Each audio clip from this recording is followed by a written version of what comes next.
Can y'all hear me? Peace, family.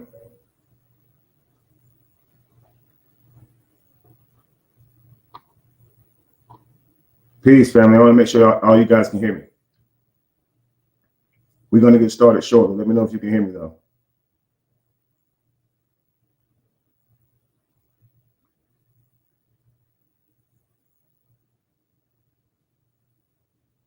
Yes. Okay, great. Give me a moment, guys. Could you guys hear the audio in this video?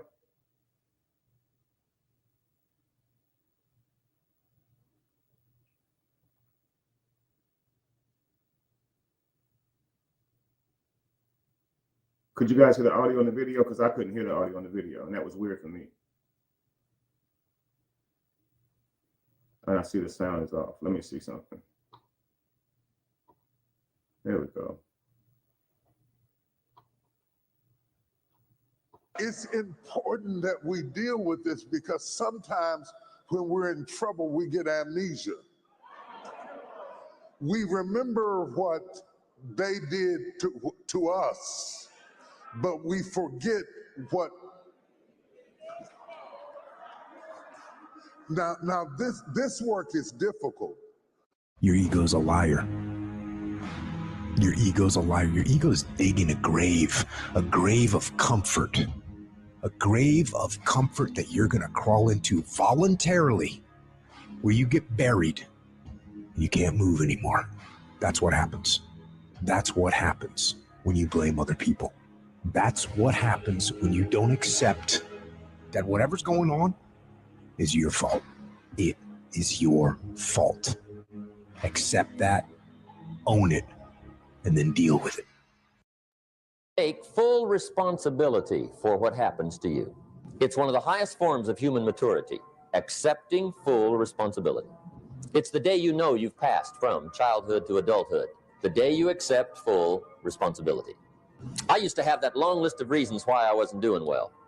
I used to blame the government. I used to blame taxes. Look what you got left after they take everything. And they expect you to do well. I used to blame the weather. I blamed the traffic. I used to blame my car. I blamed the manufacturers. See, I used to blame everything outside.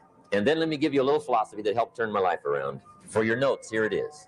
It's not what happens that determines the quality or the quantity of your life. It's not what happens. It's what you do that changes everything. If you want to be the best of the best, if you want to survive no matter what happens, if you want to thrive no matter what happens, you can't second guess yourself. I can't gamble on you if you're not willing to gamble on yourself. I can't trust you unless you trust yourself. You're asking me to be honest with you. When was the last time you were honest with yourself? There's always a reason. If your business is not thriving, there's a reason. If your relationship is not thriving, there's a reason. And you know what the crazy thing is? Everybody in this room knows exactly what that reason is. But you won't have that honest conversation with yourself. But you tell everybody else, be honest with me. Everybody wants somebody to be honest with them until it's time to be honest. Your mind has to be stronger than your feelings. Think about every poor decision you've made in your life. There was more emotion that was involved in it than there was mind. Every single one of them. Think about it.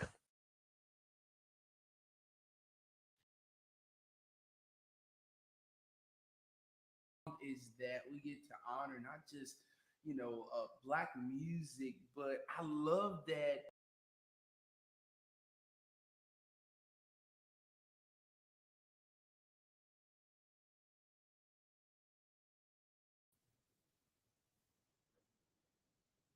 All right, family. So we are back. Give me one moment. I want to be able to see these comments and all.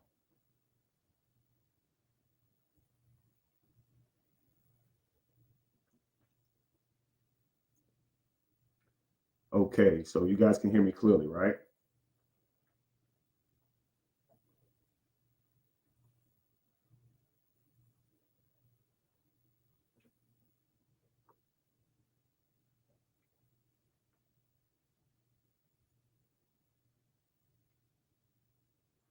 Welcome everybody. Welcome everybody. I hope you guys are having a good afternoon.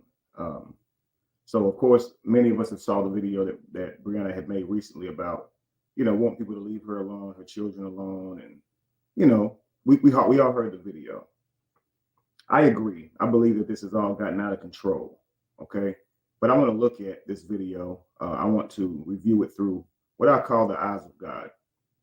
Okay, family. So this is a series that I'm doing where I look at situations through what I call the eyes of God, and that's having the ability to be able to look at a situation through the lens of the past, the present, and the future, seeing all the consequences that would affect everyone involved when you make a decision. And you have to imagine, if you could see through the eyes of God, you would see a decision that someone makes far more grave than a normal person would see it, because you would already see the outcome for years and years to come, right? You would see the full extent of what that decision caused, right?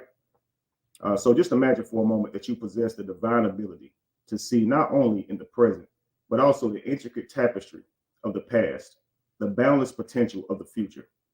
It's as if you hold the omniscient gaze of God, peering beyond the surface of a single decision to unveil its ripple across time and all souls involved, including your own. In this divine perspective, in this life, every choice becomes a universal consequence, a symphony of interwoven destinies. It's a vantage point where the gravity of your decisions transcends comprehension. What may seem insignificant or trivial to us takes a monumental significance. For the consequences resonate through the ages, and we can scarcely fathom. Now listen, from this vantage point, God observes our choices with a profound seriousness, for God comprehends a profound impact, right? They have an intricate web of existence, a depth of understanding that we as mortals can only aspire to grasp. So as we take this journey of understanding and self-discovery, let us strive to look through the eyes of God. Let us explore a world from a perspective that transcends time and space, recognizing the immense responsibility that comes with such vision. Together, we'll unravel the secrets of existence and the true essence of our choices. And I want you guys to think about this for a moment. Let this ring in your mind. Do not disturb the water. Okay? Do not disturb the water. And that may not hold much meaning to you right now, but as we go on in this live, I think it will begin to hold more meaning with you. Do not disturb the water. When you think of water as, once you touch it, it has a ripple effect. We often talk about consequences and repercussions by talking about water, and water has been a symbolism for expressing consequences for as far back as we can all remember, right? Our ancestors used water to describe it. You could just imagine being out on a boat, and you're surrounded by water, that you sense this lack of control, right? That somehow you are at the water's mercy. Even though you're in the ship, I don't care how well you can use a ship or travel, you're at this water's mercy, okay? And the goal is that you learn how to navigate, being at a disadvantage to the water, right? You're not in control, the water is. And the dreams, of course, are also symbolic to water. And it's the same way. Your dream is you're sort of being controlled by the dream. While it is created by you, you are at its mercy. So imagine this, family, just for a moment. Life is but a dream, right? So if life is consistent with being like a dream, I want you to think about this. When you're in a dream, you don't have much control over that dream. Many of us at least don't. I've heard a few people say they can control all their dreams. I don't know this to be true with myself, of course, right? But let's just say, for instance, you're having this dream, and when we do dream, we often get our emotions caught up in the dream. We feel fear, we feel anger, we feel extreme sadness, especially when talking with a loved one who has passed on. When you talk to them in your dreams, it feels so real, right? And when you feel fear, when you feel anger in your dreams, right, you're no more in imminent danger. You're not in imminent danger at all. You are safe and sound in your bed, but this dream has you feeling fear. Some of us wake up in the middle of the night having nightmares. Many of you know what that's like. And you were not in any danger at all, right? You were having a bad dream, but your emotions got involved, right? And many times our emotions get involved when we are in that dream state. You're in your sleep, but you feel that it's real. And life is the same way, right? You are supposed to be the observer of life, the observer of it, and not get invested with your emotions, the drama of life. You're supposed to learn from it, learn ourselves from how we reflect off of life, right? But we all know that this is not easily done. It's easier said than done. Our emotions often get caught up in the experience of life, in the drama, the play of life. And then we lash out and we learn things about ourselves that we never knew, right? And many people judge us by those actions. And we judge others by those actions, right? But here's the kicker. Those actions have consequences outside of anybody judging us, right?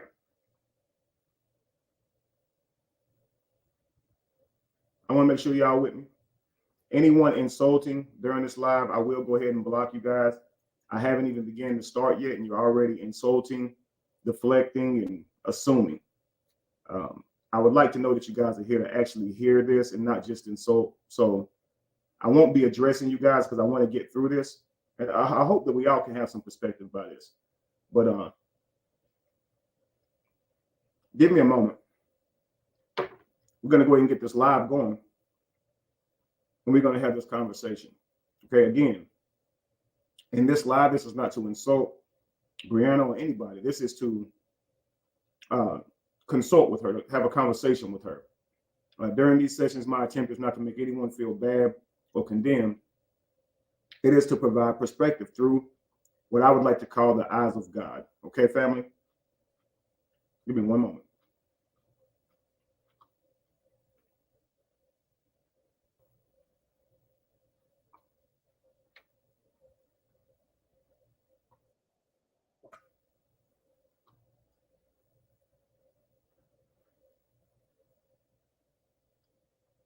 I'm gonna try something, family. Let me know if this works. Let me know if you guys can see me and hear me, if the sound is right. 1 second. Okay. Can you guys hear me? The same? Is the audio moving with my mouth, or is it a little bit, is it late? Because I think it'll be like way later. I didn't account for that. I'm attempting to use a different camera other than my webcam. But if it's way off, I won't use my my camera today. We'll just do it the other way. Let me know before we get started. So I know you're saying it sounds fine, but is it on point with the mouth?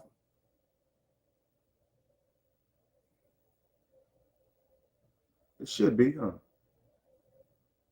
Okay, cool. Okay. So let's get started.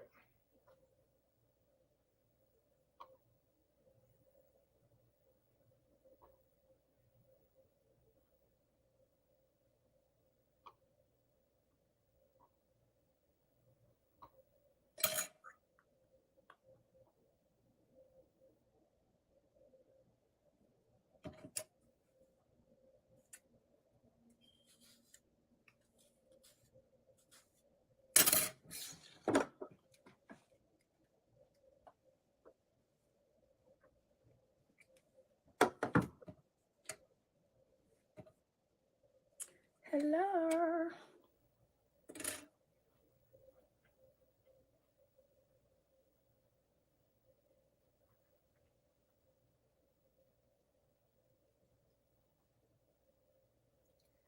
Hey, everybody. I love y'all too. I love y'all too. Thank you for the positivity. I love y'all too. I love y'all too. All right. So I wanted to come live to address a few things. Let me know if y'all can hear me before I start talking. Let me know if you can hear me. If you can hear me, put a thumbs up. If you can hear me, put a thumbs up. I'm in here playing with my hair. I don't know if I'm gonna straighten it or put it in a ponytail or what. I don't know. If you can hear me, put a thumbs up. So you guys can understand, I want to start from the beginning with no breaks. I want to play it through so we can have this discussion honestly, honoring everything that she says, okay? Let's continue. If you can hear me, thumbs up, thumbs up, thumbs up, thumbs up. Hello.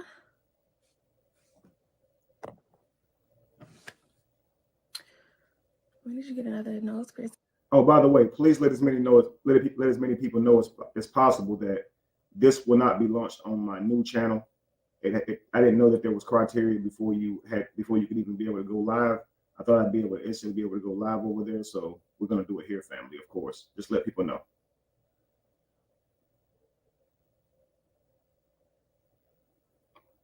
So you missed it a long time ago, probably like 2 months ago. All right, y'all can hear me good. Good. All right, so I'm sure some of you and some of you may not be aware of the harassment and bullying of me online. And when I say harassment and bullying, that's exactly what I mean. We have full-grown adult women who are online to bash not only me, my children, not only my children, but also my new boyfriend. Okay, so it's really sad and disgusting because I don't mind when people talk about me. Okay, I don't mind, and he doesn't mind when people talk about him, Janelle. Okay, but when it comes to children, I feel children should be off limits, period. Off limits. I don't feel like people should drag and talk about children. We are all grown adults. There are so many women, nasty, filthy mouths, women who are discussing my innocent children. So we're gonna stop it there. I want you guys to understand something. We got to be able to hear truth regardless of who it comes from, okay? And this helps us all in life. Trying to hear truth regardless of where it comes from, even if it disagrees with that person's actions, even if they are a hypocrite based on their words and their actions. You got to be able to hear truth. So what she is saying is that people have been discussing children, and that's not cool. Now, we all know the fact is children have been discussed long before her children were, okay? And this is why we have to talk about disturbing the water. And that's why I want you guys to keep this in mind, okay? When we disturb the water, there are bound to be consequences. So if we go back to this whole thing, family, this was a very emotional moment for Brianna and my brother. Going through a divorce is absolutely not easy. Okay, many people say it's worse than death. So if you haven't been through that, it wouldn't be fair to judge. You can always judge by the behavior a person puts out. Don't get me wrong, but not understanding what a person is going through in that moment, you're missing sort of a little bit of the essence of it, right? And so you have to also account for what a person is experiencing while they are doing what we would call a bad deed or making a bad decision. Motive matters, okay? Your motivation absolutely matters. Many things that we have all seemed to do in anger by being invested in the drama of the world in life, right? When we all have disturbed the water, we did it for what we call our own reasons. And even if it defied other people's morals or were wrong in a basic sense, when we commit the act, we justify it with our reason. And there may be a reason, okay? But that being said, when we get caught up in the drama, we often invest into that drama and we disturb the water, and there will be consequences for that, right or wrong. So this all started because this was made public. Now, if there were issues inside of their home, that was up to them to resolve until they have now made it public. And when I say they, I mean Brianna, okay? She went public with a video that suggested or even said that she had been abused. And this was a physical accusation that she was saying, right? This put the whole entire world in what she would now call being in her business. Okay, so what we have to understand is the responsibility of our actions and what they all truly mean, what true accountability means, family. We're going to learn that throughout this video. She is now at a place where she is saying, don't discuss my children, but it's been a lot building up to that. Okay. Now, she doesn't feel like she's evil, while many people may view her in that sense, because when she did what she did, she was hurt, angry, confused, and she'll get to a bit of that here shortly, right? I want to make sure that we understand where I'm coming from here. We'll get to a bit of that here shortly.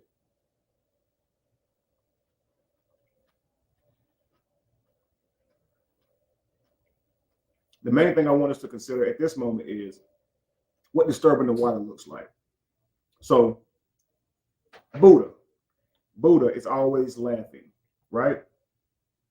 And I'm going to explain why Buddha is always laughing here shortly, but it has a lot to do with that disturbing the water concept, or karma, or consequences, for lack of a better word, or concept, right? But now here we are with her discussing children.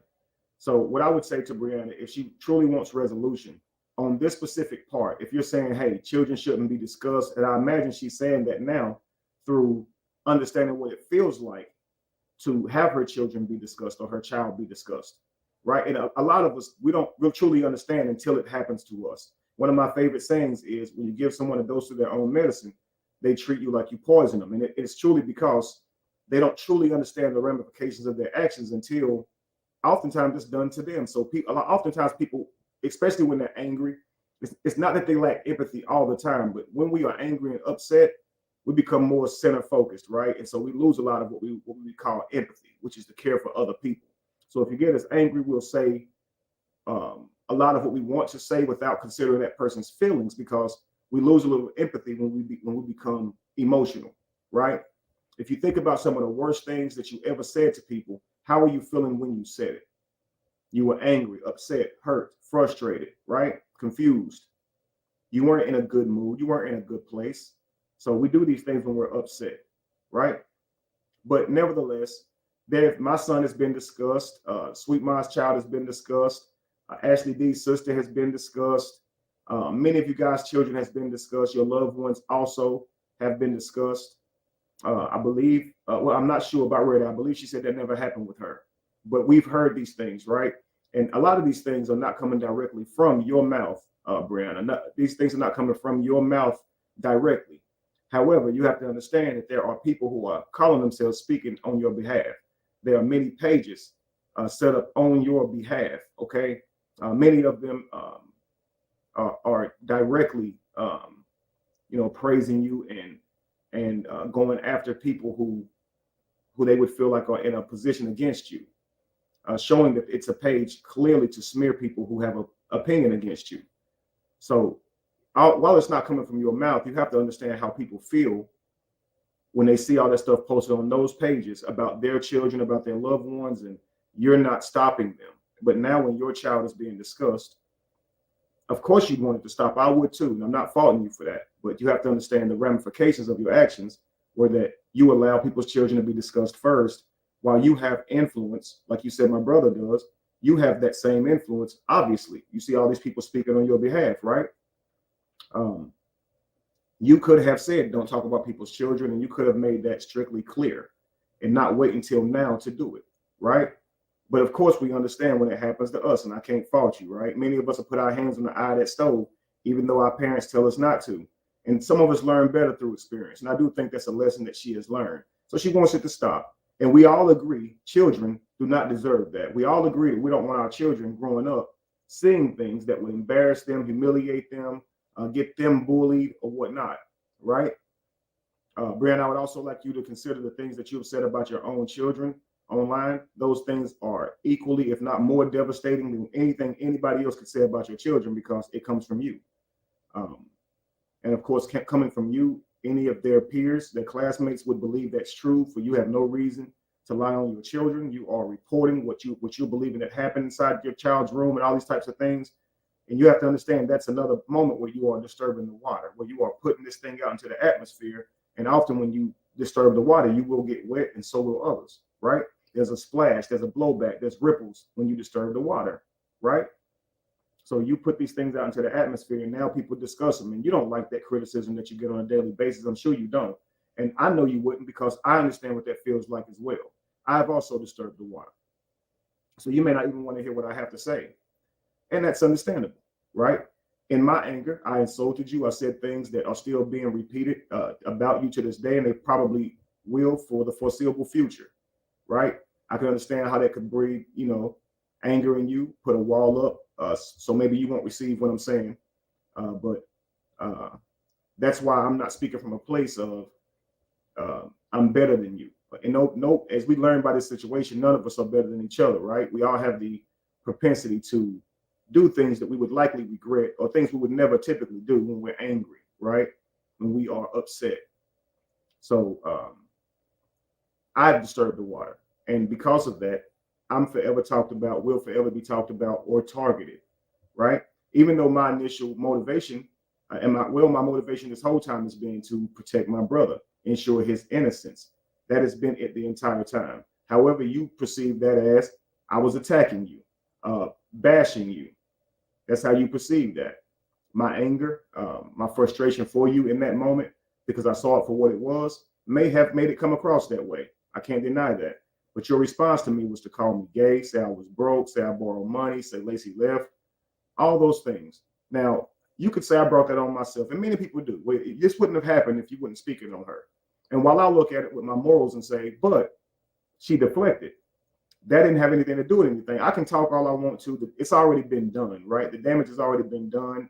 The water has been disturbed. The ripples have already been set, right? So now there's videos everywhere calling me gay, calling me broke, talking about my family's relationship, how Lacey and I interact, whatever the case may be.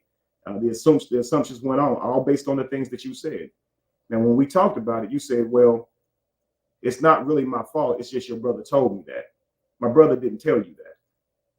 But if he did tell you that, you put it online, so when you put that online, which is what you did with the abuse thing, again, it creates this thing that never ends, because once people get involved, they antagonize with it, whether they believe it or not. It becomes something that they just say and throw at you, and it just becomes a thing, family. And I know this because of the things I said to you. Likewise, you had the same effect, right? I felt justified in doing that. You stated before you even began insulting my reputation that you felt justified in doing that, because you perceived what I was saying to you as attacks, where what I was saying to you was facts. They weren't attacks. However, I was upset. So regardless, it always is what it is, family. We are left as the bystanders to decide whether another person's decisions are right or wrong. But their decisions were their decisions when they were upset and it happened. Regardless of how it looks, that's what happened. And we're often sitting here saying, you're wrong for doing that. The damage has been done. And now we have to understand the ramifications of it, right? But I want this to be understood, because many of you guys have had your children talked about likewise, and I'm sure none of you guys like it. While we're looking at the vessel, and this person has also done the same thing, this person has allowed this to happen, didn't seem to care when it was happening to others. Many of us don't want to hear it whenever she now requests this, right? Leave my children out of it. Because we've been requesting this and she didn't seem to care, right? And that's why we can't hear her. But we have to understand that is the truth. What she's saying right there so far is the truth, right? We may not want to, like I said, receive it because of who said it, but guys, we have to understand the truth when it's being said and apply it, because the more that we affect the water and disturb the water, the more we bring consequences on ourselves. So talking about children, it must cease, because we don't want to create this for our ascendants growing up that they have been spoken negatively upon, right? Let's be wise. Let's be wiser than this. Let's learn from the mistakes that we have made, okay? Let's continue.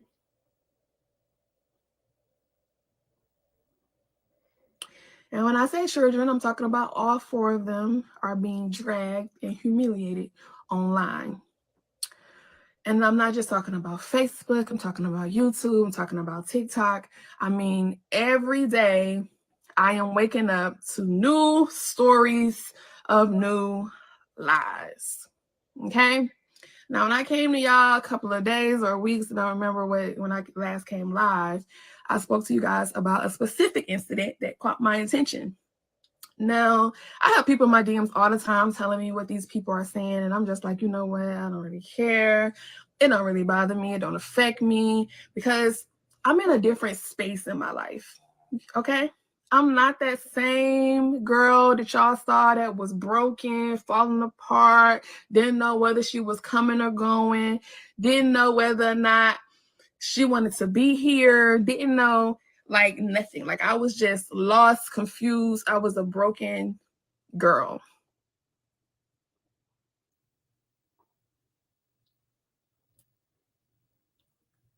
You guys can hear me, right? Let me make sure. Yeah, y'all can hear me, right? Okay, cool. Now,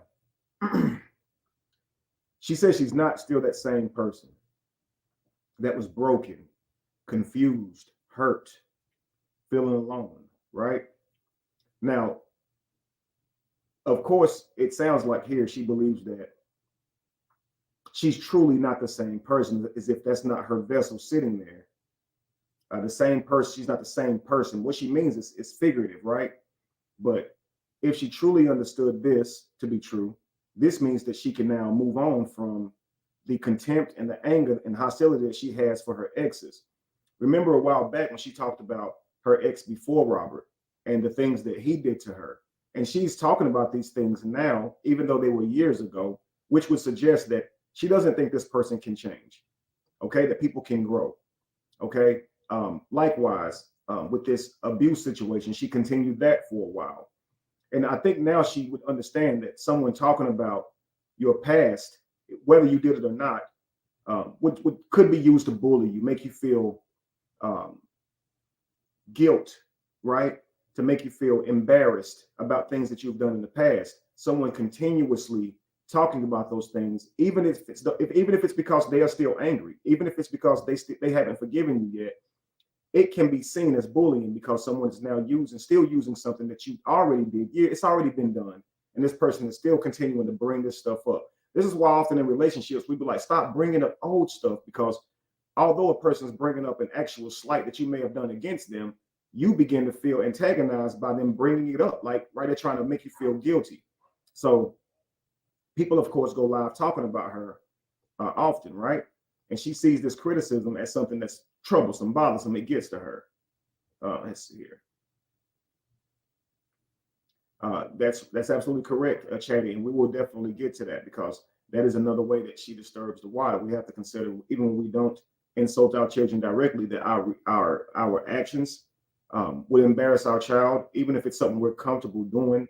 When we have children, we have to consider the world that they live in and how our actions will shape how they're viewed, how they're respected, and how their whole outlook on life. I often say the person who is involved in the child's life actually has a larger impact on the person who is not in the child's life, because they see that person every day. So they're more so going to conform to what they see from you versus what they don't see from the parent who is missing. But many times we blame the parent that's missing when our children embody our own characteristics that we live and show them every single day, right? You can't make this stuff up. But here we are. She believes that even though she's done some things in the past, and that's why we call this Free Brianna, because ironically, she's asking to be freed whenever her accusations were against someone else. And we initially were asking for my brother's freedom, but now she's asking to be free. But she's been, again, figurative again. What she's calling freedom is people not talking about her, people not talking about her feet, her body parts, how the clothes she buys for her children. Some things become, kind of nitpicky, right? And I completely understand. I wake up to new videos and posts about me all the time to antagonize me. It can get to you.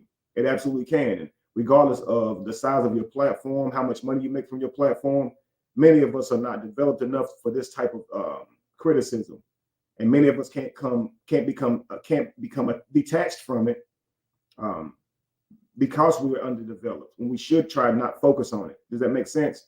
Go on with our lives, even though people are gonna, because they say it's part of it. You got to take it. It's a part of it.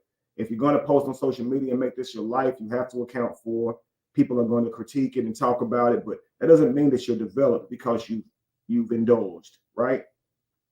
It's kind of like we jump in the water but don't want to get wet. We don't want the ramifications of feeling wet, right?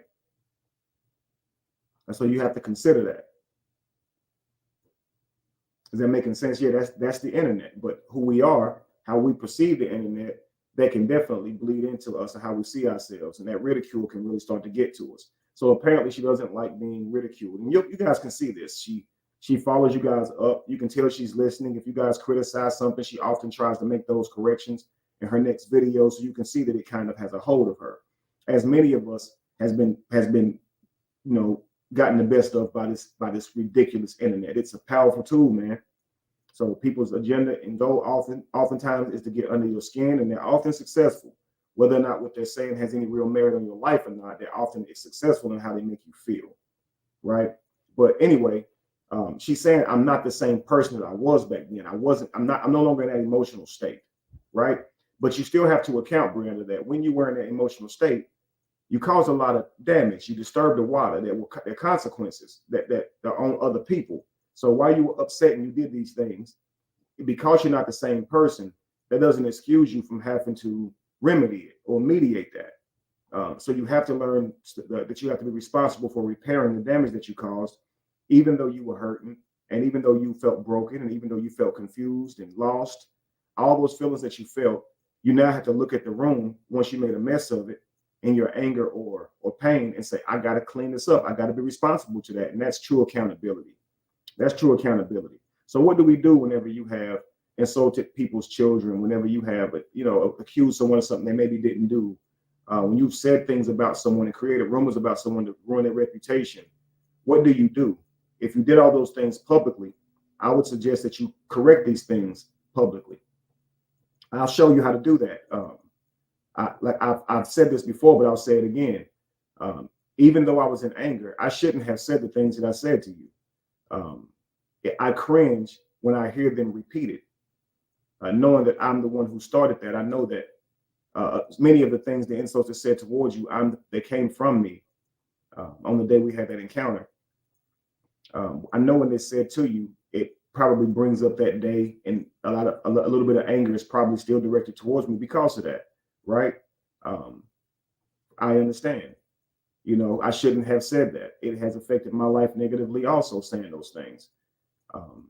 When I went off on Amora, while I felt justified in going off on her, I can say honestly that video of me cussing her out will probably affect my life for the foreseeable future. Right. People will see that and they'll feel their own way by that. And that's something I have to understand. I disturbed the water. Yes, I was upset. I was absolutely upset.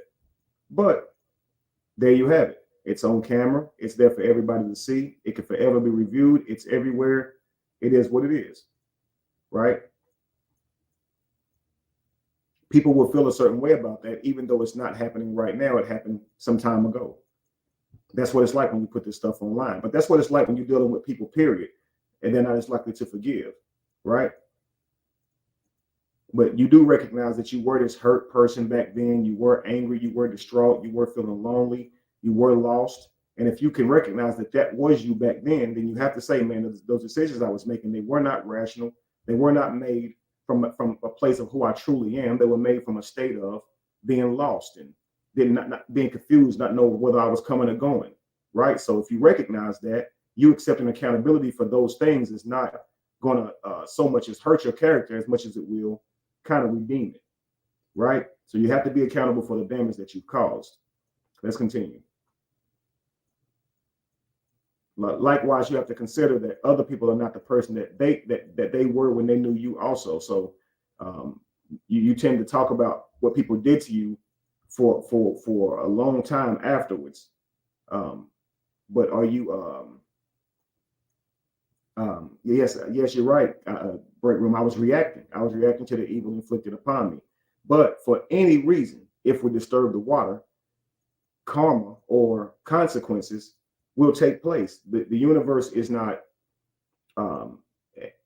built for understanding. Okay, it's for you to understand it, right? So the universe doesn't care whether or not we were angry when we did an act. If you punch a wall because you wanted to see if your fist could go through it, or if you punched the wall because you were angry at that time and didn't know whether you're coming or going. The effect will be the effect, right? If you trip and fall off of a building, if you jump off of the building, when you hit the ground, it will be the same effect.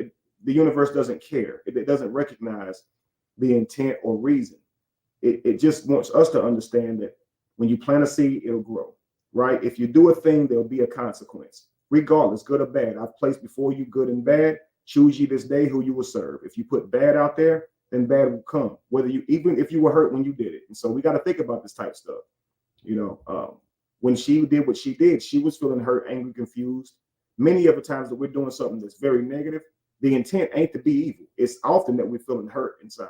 That's why I wrote the book, Emotional Terrorizer, try to bring some light to that, right?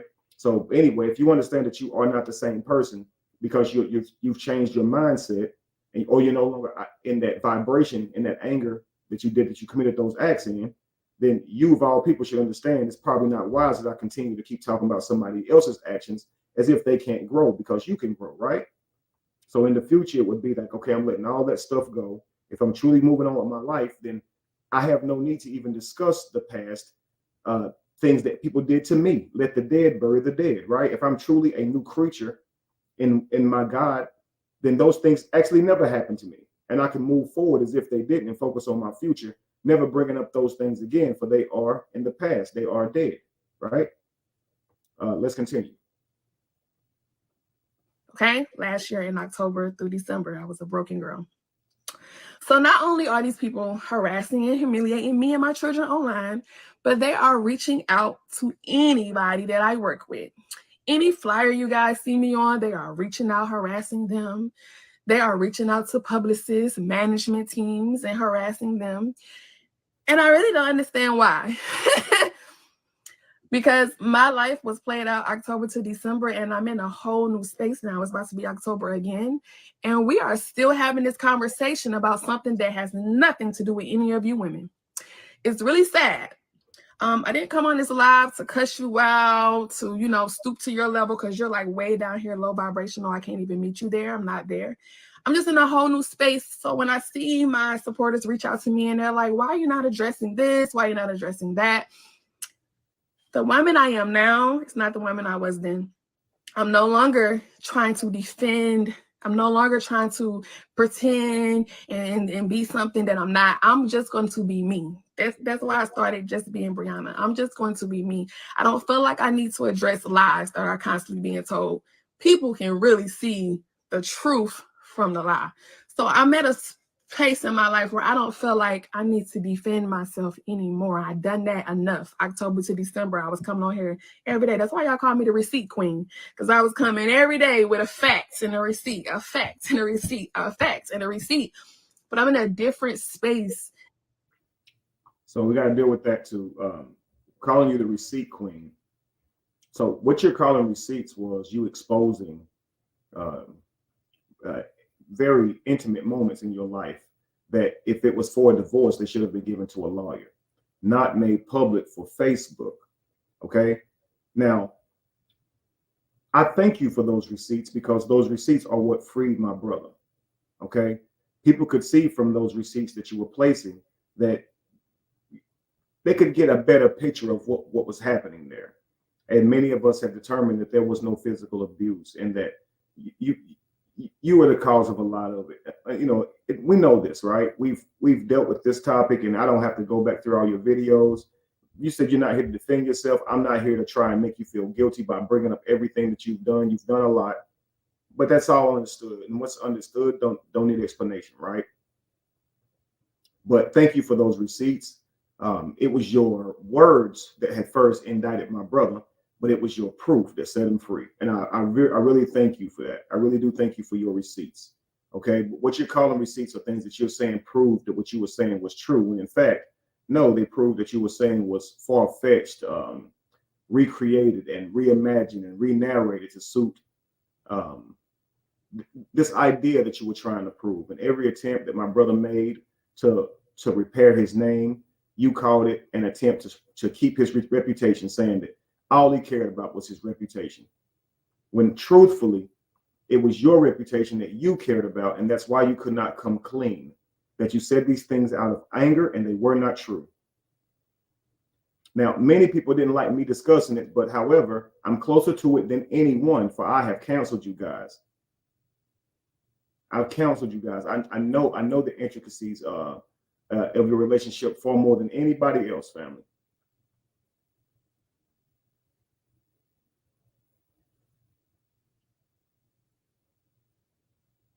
Now she's saying again that people are embarrassing her family every day and talking about them every day. I have to continuously remind you this throughout this live, Brianna, that there are several pages up. I know you heard of this lady called Amora, okay?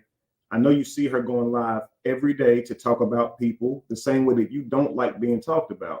And if you're saying, I'm done with this, then shouldn't you also tell those people to stop as well? Shouldn't you now delete those pages? You hate waking up seeing people talking about you every day.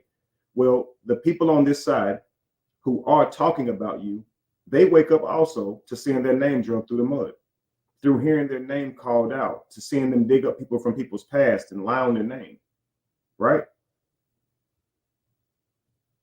So all these pages are working for you, okay? Whether they're working directly for you or not, these pages are doing exactly to other people what you're not wanting to be done to you. So what would you do in this moment if you wanted resolution? If you wanted to resolve this, you would say, okay, then I'll put my best foot forward. Okay, I can't go back in time and change what I've said about you guys. I can't go back in time and change what I have allowed. But what I can do today, because I'm no longer the person that I was, is I can say, you know what, delete those pages. As of today, let's no longer to antagonize people, because what they're doing is, because you guys are antagonizing them, they're focusing their energy on me. And I don't want my family being brought up and talked about, and myself being criticized, and my new relationship being criticized. So guys, let's stop. Let's stop. It's not right on either side, not just because it's happening to me. Right. And that's why I like the quote, doing to others as you like them doing to you, because some of us would do some despicable things to others to come up or get by. But truthfully, none of us would want those things done to us. None of us would want to be mistreated. None of us would want to be talked about in a different way, in the opposite to how we like to be treated. And so this concept is to say, if you wouldn't want it done to you, then don't do it to others. And now you see how it feels when people do it to you. So what you have to do is learn from that and say, you know what? Let me stop doing that to others. Okay, so listen, every page that's calling themselves protecting me, I'm going to ask you guys to stand down, because what you're actually doing is you're disturbing the water, and you're creating negative consequences for me, because they are taking what y'all are doing to them, and they are reflecting that energy upon me, because you're representing me.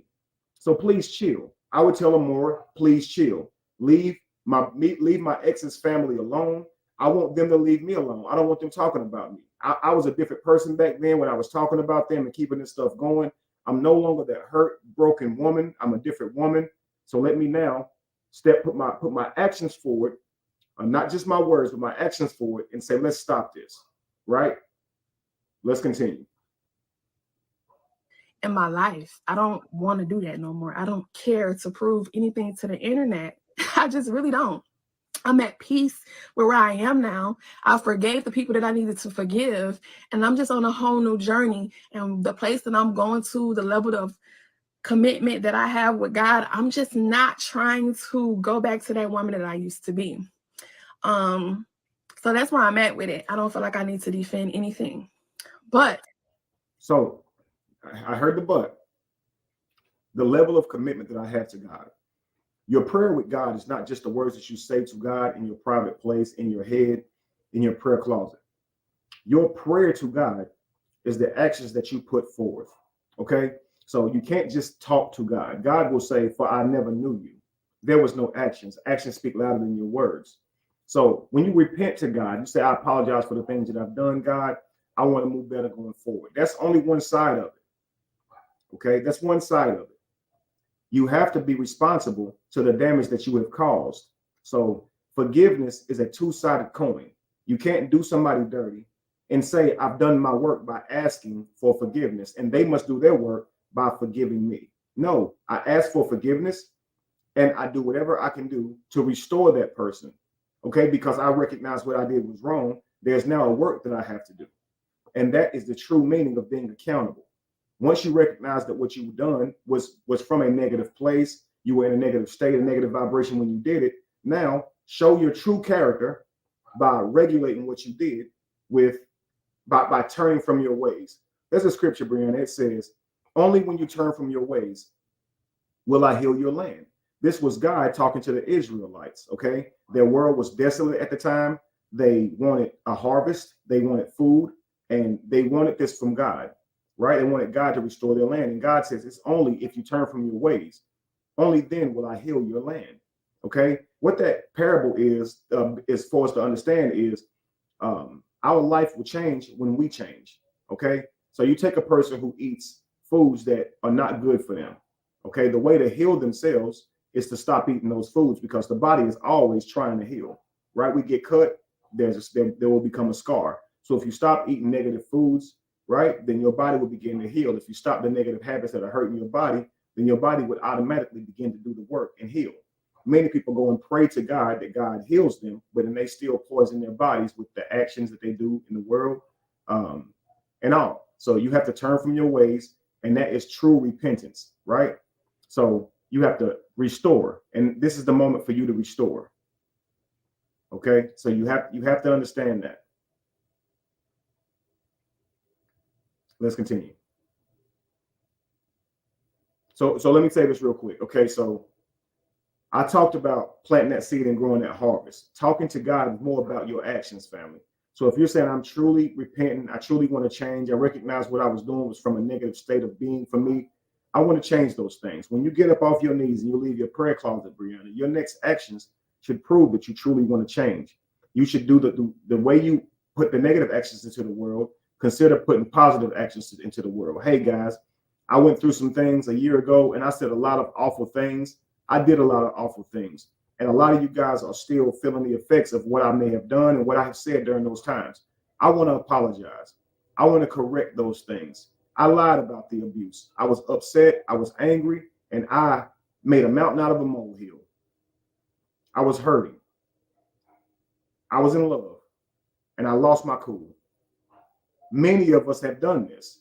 Many of us would forgive you, would understand you more, have some patience for you, because we can understand that we have done this before in life. We've all went through something where we weren't our best self, man. We reacted in a way, said and done some things that were morally unjust, and they brought a lot of, pain and anger to people, right?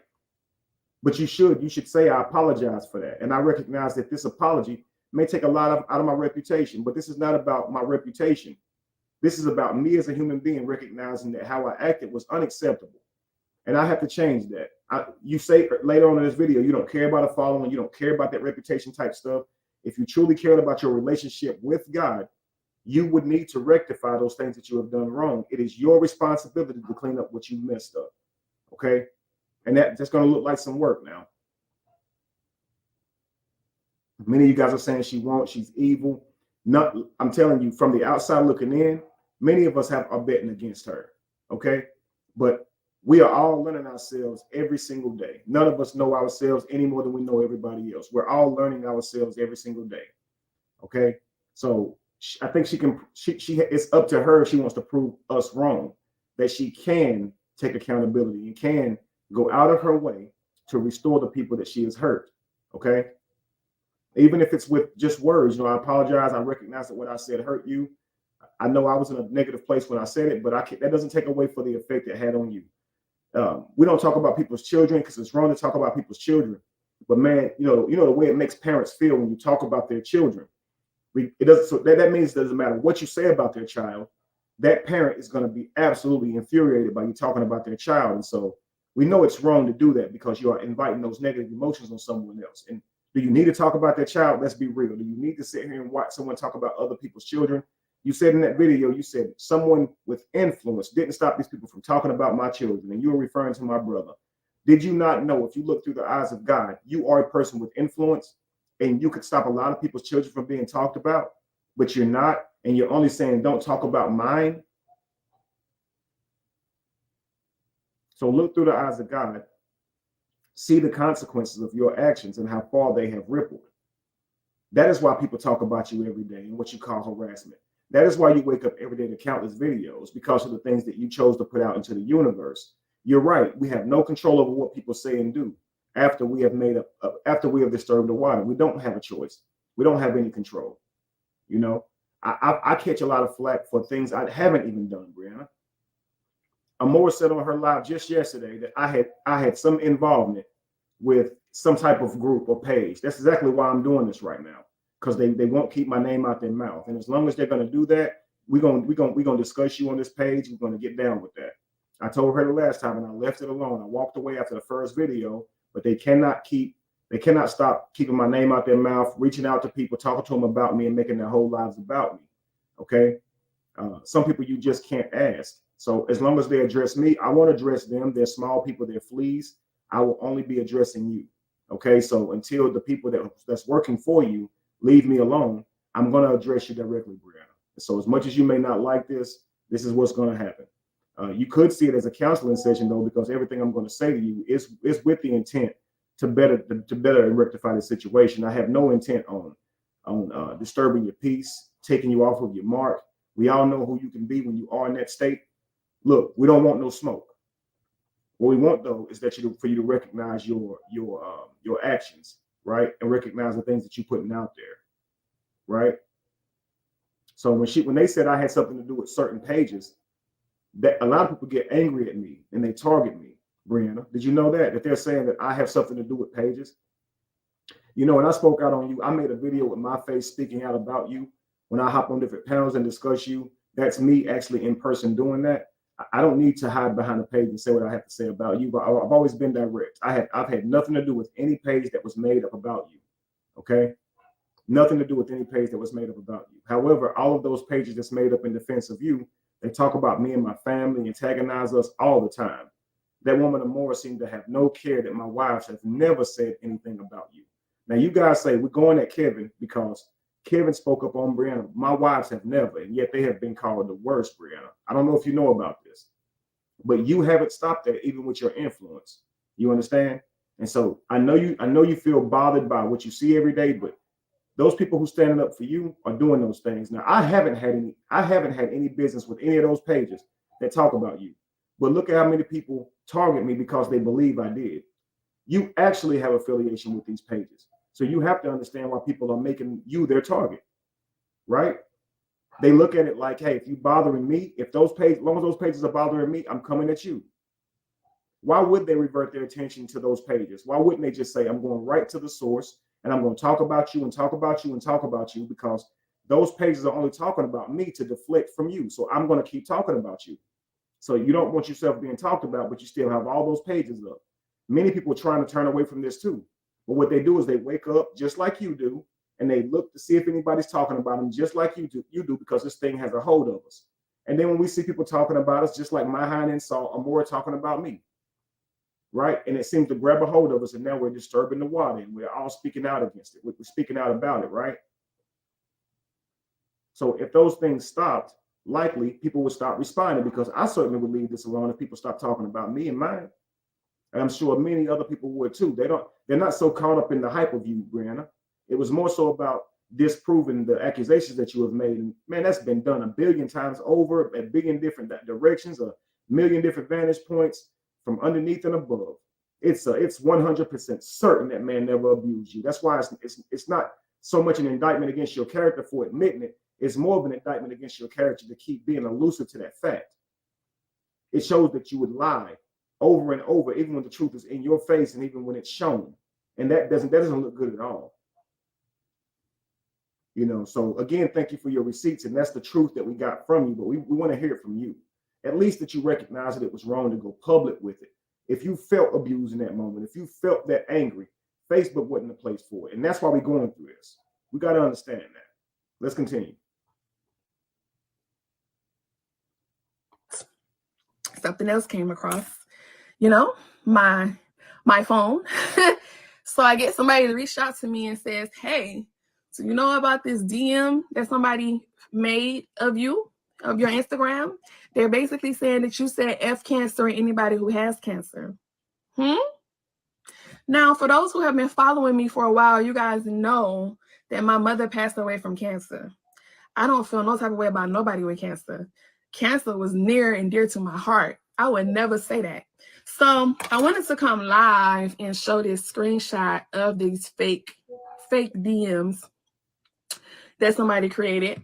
And I'm going to show you guys what's real and what's not. Okay? So with that being said, I know y'all always like, girl, you ain't got to prove nothing. We know that's not even you. Yeah, but when it comes to people saying a lie like that deep, oh no, I'm gonna address it. But if you want to talk about, you want to make up lies about last year and whatever past relationship, go right ahead. I don't care to defend, fix, or mend any of those things. Go right ahead and do that. But when it comes to something that was dear to me, like my mother losing my mom from cancer, you're not gonna lie on me like that. You're just not. You're just not. So this came in a text message. Let me, I can't even block out her number, but it's not saved. But it was sent to me via text messages on my phone. So now I'm going to save the image and airdrop it to my tablet so that it becomes bigger. Like what? That's not even me. I don't even talk like that. I don't even talk about nobody with sicknesses or diseases like that. Like, are you crazy? Why my iPad not pulling up? Come on now. Yeah, they just don't want me to be in peace, girl. I mean, they told me to move on. I moved on. It's still a problem. What more you want from me? All right, so I just sent it over to my tablet. Now that it's bigger, nice and big for y'all to see, and we're gonna show you guys facts, okay? So here is the DM that they are trying to say is from me, okay? Now y'all see here, Exhibit A, my picture where it's blacked out at, right? These messages, okay? So that means this is from the other person, right? Because this is my picture. And of course, if they're sending it from their DM, you're not going to see their picture. So of course, you see my picture, right? And it's blacked out, right? Okay. You see their messages is gray, correct? Let me put this down. It'll be too much light. Let me turn this off. Okay, now you see how their messages is gray texting to me, correct? And it's supposed to be a DM from me. You see how that's gray from her, right? Right there, that's from whoever that is. I don't know who it is. And then this is supposed to be me, correct? Okay, so if that's me and this is blacked out and this is her responding back to me in gray still, how is my message still gray? You get what I'm saying? How, if this is me and it's blacked out and this is you talking to me and it's in gray and then I'm talking back to you in gray? No, baby, you falsified that information and that is not me, and that has been proven that. Now, we all understand what she's saying about the gray and the black, right? So we get that part. But that person, whoever did that, they didn't need to go that far. Okay. So whenever you insulted that person and told them, take your D riding or take your shrimp riding A over there, they got upset with you. And likely they sent that to themselves and then Photoshop your image over that to make it look like it came from you. However, there is a different side to this where it's coming from the left and not the right. Where all of your messages were indicators from you coming from the right. So maybe they did send it to themselves and then screenshot the whole text message and move it over some, or either it's off a little bit or something like that. But here's what I will say though, Brianna. It says that the bottom of that text, you don't show the top of it, says your mom for having cancer and looking that way she did. I'm sorry, that's not cool. It's one thing to disrespect somebody, but to disrespect a disease is out of hand. Now, your response to that, Brianna, was, girl, he talked about me too. You did not say that you didn't do that thing. Now, did you say, get over there and ride that shrimp and get out of my face? No one gives a F if you have, no one gives a F if you have cancer, F you and everybody that got cancer. No, you didn't say that, but you did say, girl, he talked about me too, which is not denying that you just disrespected someone's disease, right? And we do know that there are indicators of you disrespecting someone's disease, even if you never said, ha, you have cancer. You called my brother PJ. You talked about how his skin was loose. You talked about how he looked now that he had lost weight. And this was in a negative, derogatory way. To a person who has just overcome cancer, that would be seen as you are mocking what they just went through, you know? That's how that would be viewed. You know, that's as if someone mocked Amora's breast cancer in the same way by talking about what her breast may look like after having treatment to survive breast cancer. That would make her feel like someone's trying to insult the fact that I had cancer. That's very inconsiderate. It's very demeaning. It's wrong. And there's so many other people who suffer from that disease who you're hurting by even saying that. You're disturbing the water and you're splashing far more people than the person you intend on hurting. That's why a lot of people often say, Amora, how dare you talk about people with diseases or insinuate that someone never had cancer when you had it? And she's not thinking about that. Many of us have disturbed the water, not thinking clearly. We're so angry and upset at somebody that what we're saying is to hurt them, but we're not thinking about all the other people who may have suffered that same thing, who we may be affecting also. You understand? So when you did say that how he looked and talk about him in a negative way, knowing what he went through, you see how people can see it. It's like, you know, this man had cancer and you're going to say that? Like you would say that to somebody who you know just defeated cancer? You would say that? That's insensitive, that's mean, that's wrong. And you may say, well, my mama died of cancer. It's near and dear to me, but this man almost did. This man went through a really trying time behind cancer, and you're talking about how he looks after the fact. So if someone talked about my mother who died from cancer or your mother who died from cancer after the fact, it would feel like they're mocking cancer, right? One of my first fights in high school was someone who would not stop talking about my mama, and it meant more to me that he was talking about my mother because she was dead. So this angered me even more. You understand? And it felt like he was disrespecting the cancer. I said, man, stop talking about my mama. She died of cancer. He said, I don't give a F. So when I hit him for disrespecting my mama, cancer, what I felt when my mama died, every emotion I ever had around that. And so you're evoking those same emotions from people whenever you clown them or pick at them for how they look after going through something that's horrible, as something that your mother and my mother has went through, something that many of us has went through. Amora knows she's gone through it.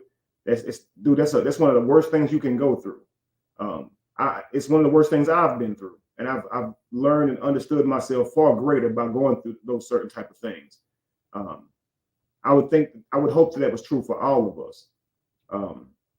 My surgeries have been mocked. They were in order to save my life, but they get mocked, twisted, and called something else. You have had surgeries, and likewise, people talk about your surgeries and talk about you. And they probably will for the foreseeable future, just like they probably will talk about me having surgeries for the foreseeable future. Even though the reason we had them is totally different, the bottom line is they know you had a surgery and it's online. And they're going to mock you and ridicule you, even though what you got is a common surgery.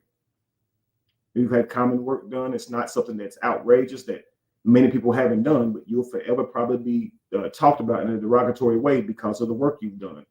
I'll forever be talked about in a derogatory way because the fact of me having to remove my stomach for purposes of defeating stomach cancer. They'll say, forever, did you really have cancer? You did it to lose weight.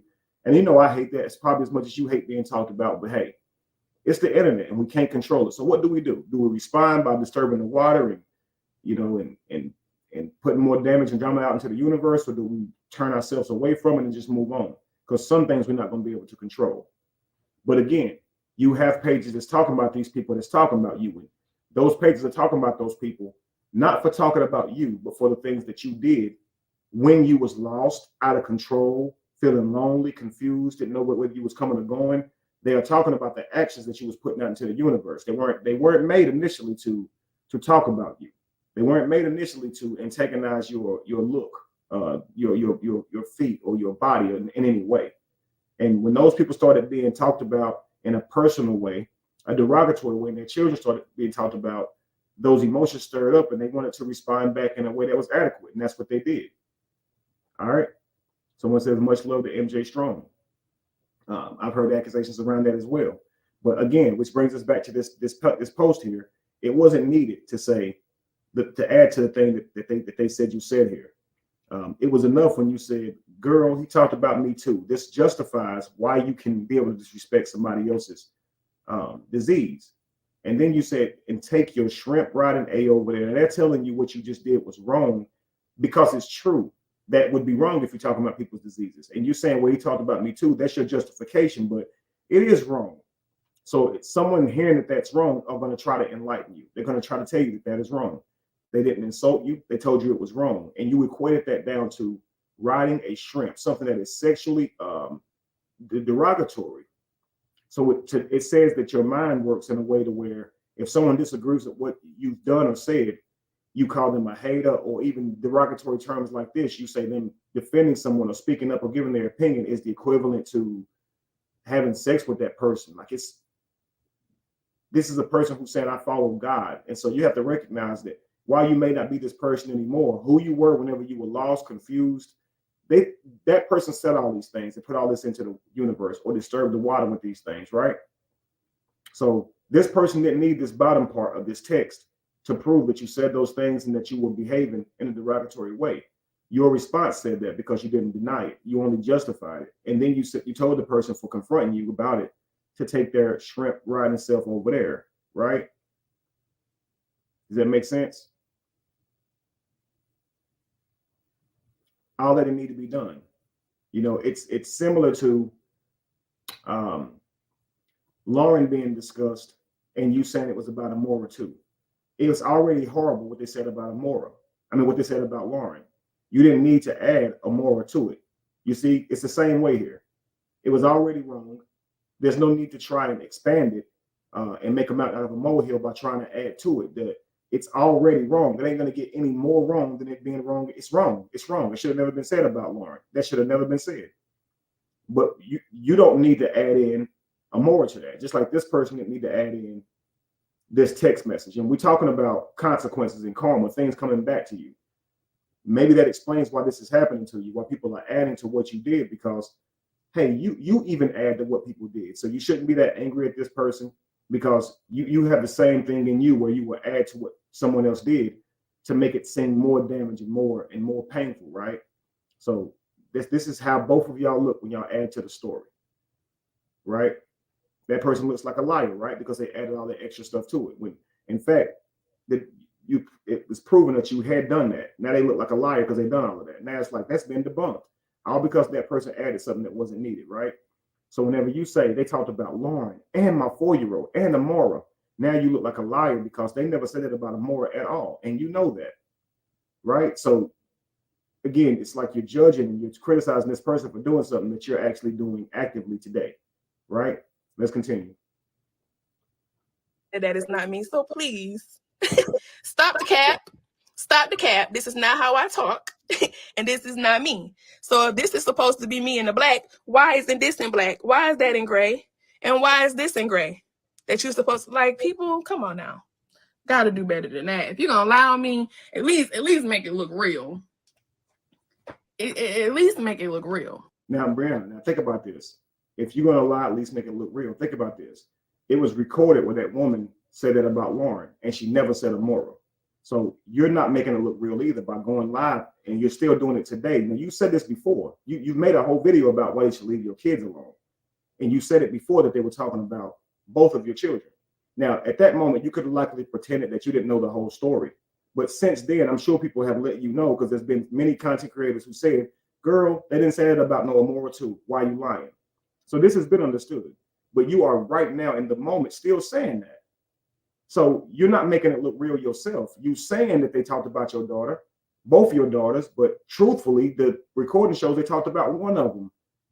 You're doing the same thing. And you think that's crazy to do, but when you feel justified, you will do it.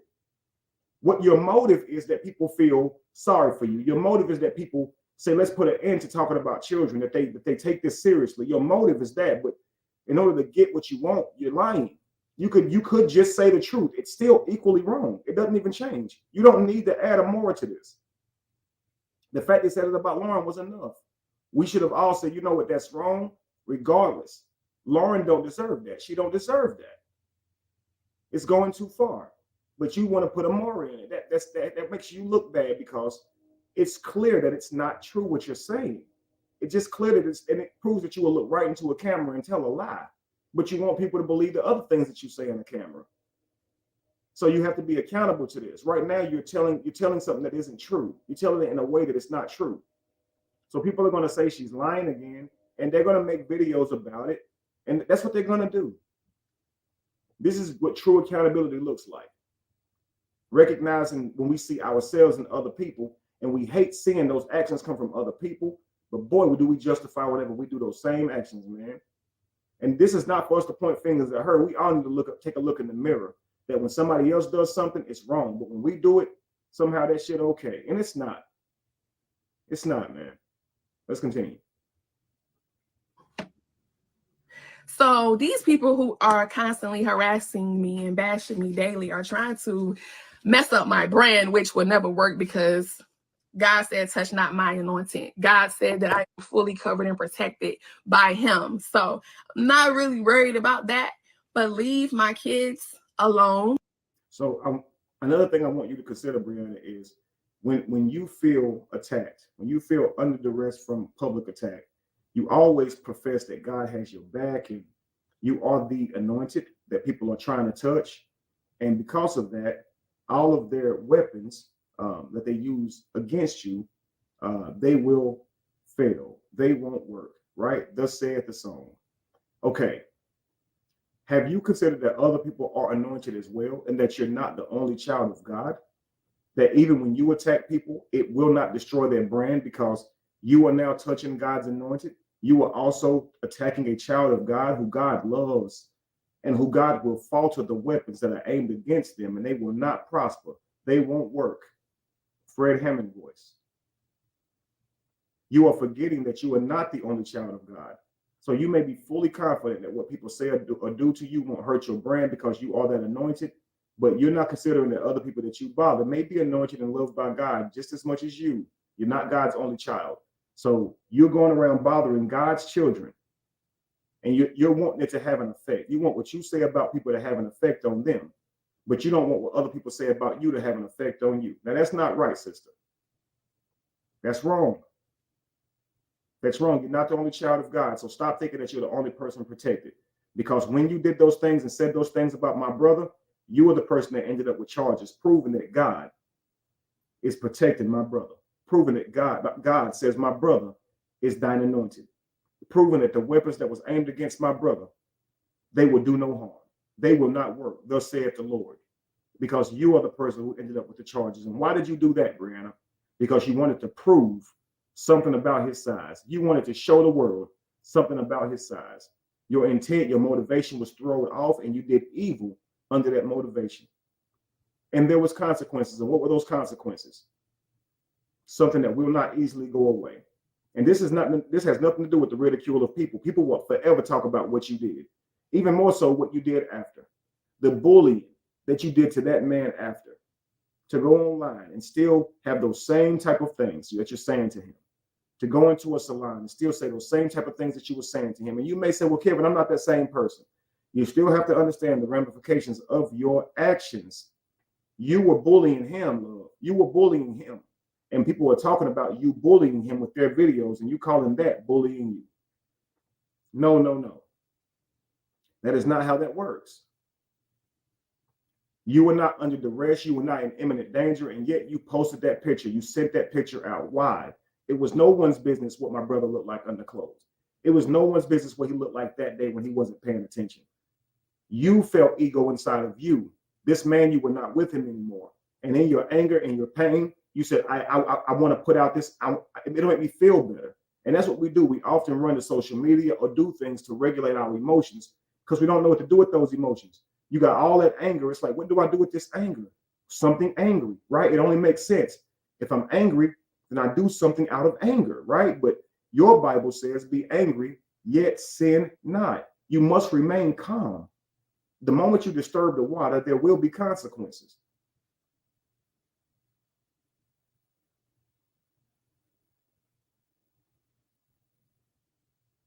Let's continue. Continue all the lies you want. I just wanted to bring to the forefront of how far these people are going to try to bash me, make me look like this evil person that I am not. And I wanted to address it because so many people are reaching out to me like, did you know this was going on? Did you know that this person is bashing you? Did you know this person is saying this about your kids? Did you know? So I wanted to bring it to the forefront that I am very full aware of what these people, women, are saying, who are being pushed by someone else. I am fully aware fully aware of what these people are saying about me. But baby, it won't work. No weapon formed against me shall prosper. All the weapons you keep throwing at me, I keep. It's missing me. It's missing me. Because that's why I didn't want to give it no energy. I didn't even want to, address them, because that's what they want. They're going to be so happy when they see this video. Oh, she finally acknowledged me. No, baby, I didn't put a name to it. But I really just want y'all to just move on. For real. Like, if you're going to talk about me, cool. I can't stop you from talking about me. Wait, I can't stop you from talking about me because now it's called defamation of character. So I can't start issuing out those. So now, again, when you disturb the water with that type of thing, when you say, hey, I'm going to start issuing out defamations of character, I'm going to start taking an active approach legally to stop people from talking about me because, hey, I can do something about people talking about me. Well, Amora says you can't. Amora says this thing where, hey, it's freedom of speech, right? So you guys tend to disagree on that. And sometimes I think there's a lot of contempt and hostility between the two of you because you clearly detest each other's behavior while you call yourself friends. And you display that a lot in this video, and Amora displays that a lot in her videos, that she actually does not like you. She doesn't think much of you at all. I actually believe that she's just using the fire that is up under you, the light that you have, the people that follow you to build her platform. You have to think, who follows Amora for Amora? Who actually follows her because they like what she says about really anything? Or has she garnered her following by taking your following from you and utilizing that following to start her platform? Which is it? Because if you asked her to stop today, I bet she wouldn't.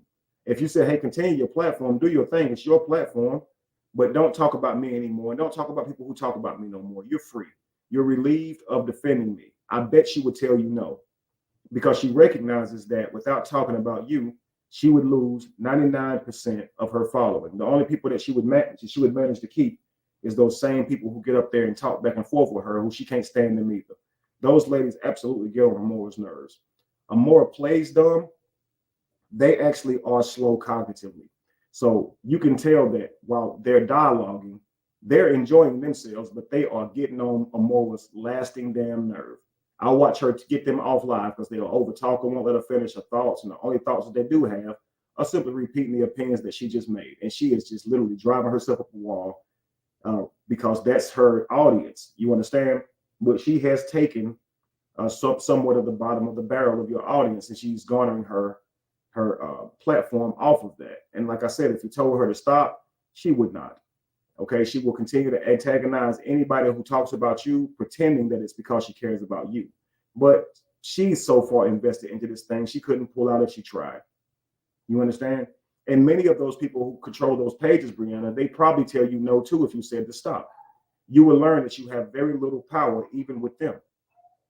See, whenever you're doing negativity, they're going to always seem to be at attention and willing to carry out your bidding as if you're in charge. But if you say, let's just stop, we realize that their motives are to destroy whether or not you want them to. So they want to keep you going. That's why they send you all this stuff every day. They make sure you wake up to something that somebody's saying negatively about you. Because what happens is when you put stuff online, people who like drama are going to keep it fueled. Okay? And that's what's going to cause us to react out even more, because the people who are commenting, that becomes something that really gets to us. All of us, myself included. There are things I probably wouldn't have felt such a way about unless I was reading those comments, and the things that they said kind of helped tap into the worst of me or my emotions and kind of, dictate what I did with those behaviors. It's kind of like in school when someone says, ooh, after somebody says something, it almost makes you feel like you have to respond. You have to respond. When we know what you focus on expands, and we know when you disturb the water, there'll be consequences. You don't have to respond, but if someone can get you emotionally involved or invested into the drama, you will feel this instinct to respond, this need to respond. And it's the responding that recreates the cycle. Okay? Let's continue. From this day forward, any of my supporters who send me anything that is defaming my character, that is a lie, I now have access to someone who is sending me someone this afternoon who will be running IP addresses. Yeah, so anybody who say anything defaming my character, anything. Now, if you guys remember one of Amora's most recent lives, she was talking about how people go out of their way to do threats, right? And just, this is when they're up against the wall, in a corner, right? They'll just start hurling threats. So now here she is, seeming to display the very character that Amora was describing. That here, all of a sudden, it's lawsuits for everybody. I'm handing them out like Oprah hands out TVs at her talk show. Reach up under your seat. Here's a defamation lawsuit. You've just got served, in Omarion's voice, right? All B2K is going to show up with serving papers and dance while they're handing you your serving papers, because, you know, she's now gotten serious, and I'm going to show y'all I can make it stop. Now, you can see that this is because you're talking about her. If you're talking about her, she's going to make this stop. But in a few seconds, she's going to change it to, she don't really care about what you say about her, showing that she's at least probably on the ropes. Now, what's her motivation for making such a threat? Okay, it is because she wants it to stop. You will try to ignore it, and there may be some things that you can do legally to make it stop, but it's not money that we want to spend as content creators. I'm sure she feels the same. You don't want your money having to be used to keep people from talking about you. You rather use your money for the things you enjoy, and it's costly. It's time. It costs you time. It costs you energy. It costs you money to get people to stop talking about you. And often, once they're served, they still may not stop. And like she's gonna say, many of y'all ain't got nothing that she can take anyway. So there's really no consequence to a person talking about you if they feel like, and then you could take from me anyway. So it's kind of pointless to go about spending the monies if many of those people will say, I ain't got nothing to take anyway, and they'll just keep going. You know, I felt this same way with people.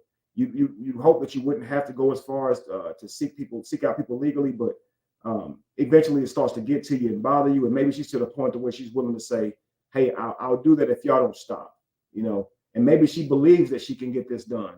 And maybe she's at the point now where she's willing to, but again, it's not something that we want to do as content creators. We don't want to. We want y'all to just stop. We want it to die down.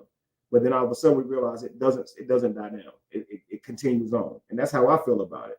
I hate seeing Amora still talk about my family, my sister, drives me up the wall seeing her talk about my little sister the way she does. Talk about my brother, myself, my father, just my family in general. You know what I mean? And just continue to lie on me, and then bring up people from my past and have them continue to lie on me. And I realize now that it will likely never end. You understand? But we have no control over what they do.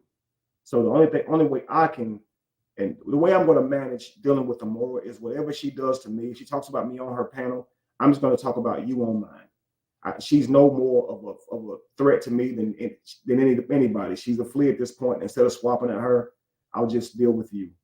And I think everybody else should as well. I don't think we should worry about Amora or anything that she got going over there. We should revert all deflections that she does to us back to the source, because her aim is to distract. Now, there'll be nothing, I don't think, coming back towards Brianna if she stops disturbing the water and be accountable to the things that she has done. And that's all I ask today, to look at all of it from an open mind through the eyes of God and see what your decisions have caused, right? Let's continue. And defaming my children, because you're not even supposed to talk about children like that. And plus, you're a grown adult. I'm not just talking. Jamie, if you're watching, please bring me some more fruit. Sorry. And something to drink too, please. Thank you.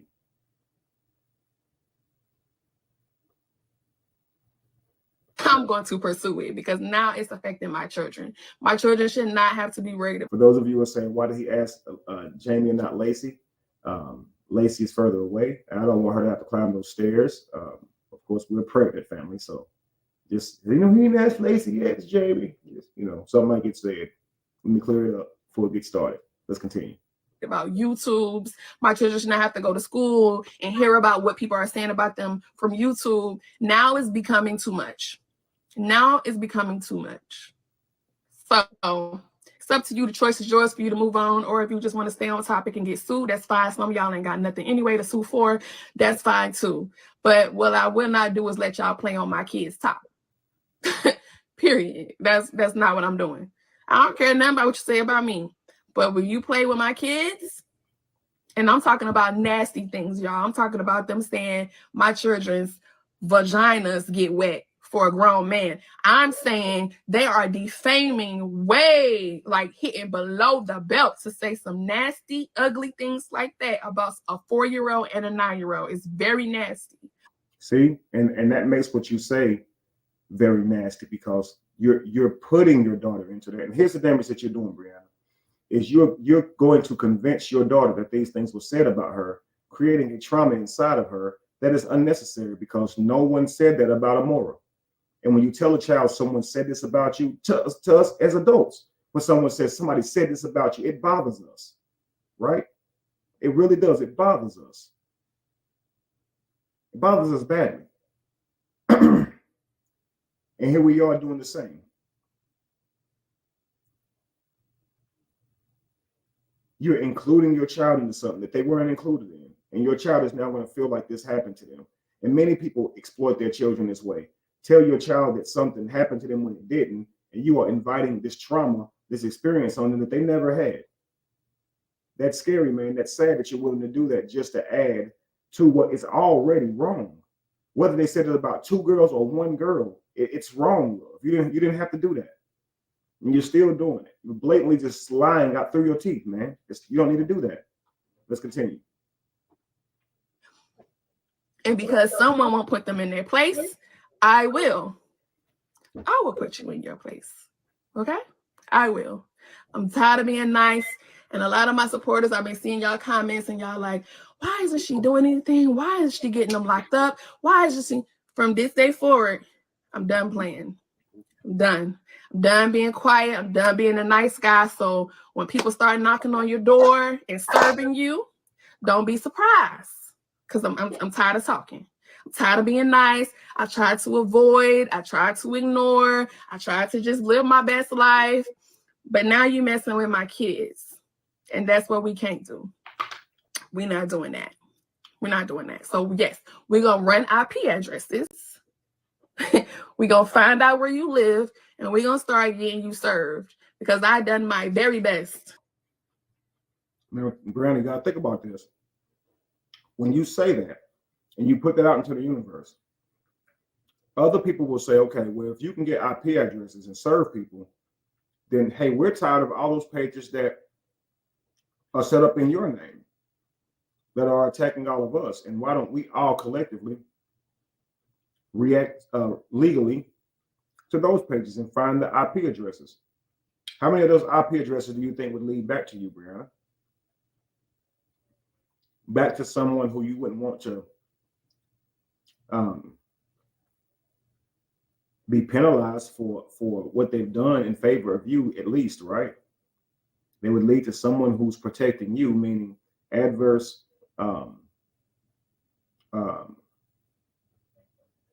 meaning consequences for them, right?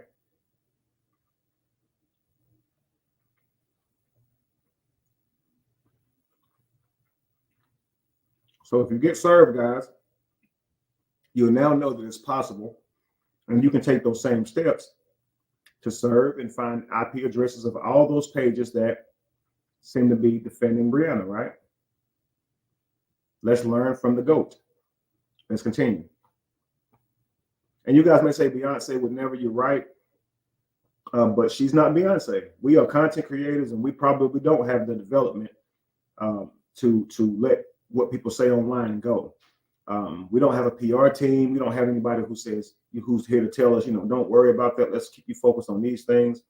Because I would say, hey, a lot of these celebrities, if they did not have PR, they probably would be more responsive to what people do, to what people says about them. But they probably have a PR team and a lot of people advising them on how to not get involved with what's being said about them. They probably go through counseling and all to be able to help get through what people may say about them. So she has had no counseling in that area. So while you may think she deserves everything she's getting, it doesn't mean she'll be able to handle what she's receiving, right? Let's continue. Of ignoring and moving on. But it seems like nobody wants to do that. So in order for y'all to do that, I guess, like God does, he makes us uncomfortable so that we can move on. So I'm going to start making some people uncomfortable. I'm going to start making sure you've been served. I'm going to make sure that y'all going to stop playing on my kids' top. Mama bear don't play. Mama bears don't play about their kids. Don't play about their kids. So, you got a choice. You've been warned. Copyright strikes are definitely daily happening and will never stop. because it's just too much. Y'all doing too much. It's about to be October again.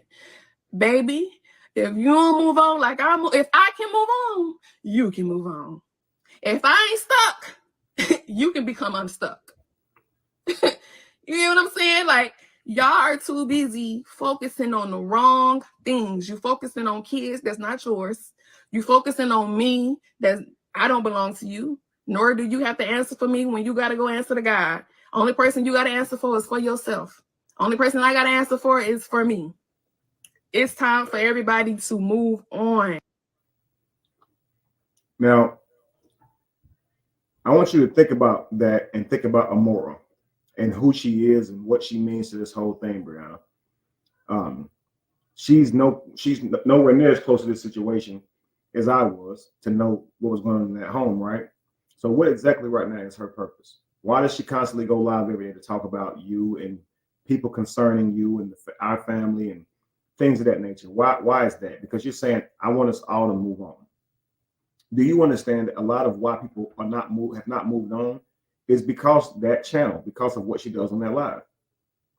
If that makes any sense to you. So I want you to re-listen to your words. And you clearly hate the character of Amora, and because you're describing her, but you seem to be okay with her because she's in your defense. And I want to show you that life is funny, because when you allow people with certain characters around you, even though they agree with you, that's what vibrates those type of energies towards you, right? So people are talking about you because this person is talking about other people, and you don't have any empathy or care about that. So listen to what you're saying and think about what Amora's purpose is in your life and her purpose is right now in this whole saga. Let's continue. On kids that's not yours. She has talked about kids that's not hers. She's talked about my children. She's talked about other people's children. You also have to consider the stuff you put into the universe about DSS on my sister's children. They were definitely bullied. They will probably always have trauma from that moment of them showing up, that fear of them being taken. And if they had been taken, you would have changed their whole lives. You would have changed my sister's lives, our lives. And all that was done because you said something online. And no, you're not the one that personally did it. And you may say, well, I can't take accountability for what somebody else can do with their actions, but you can take accountability for your actions, and your actions would have put it online.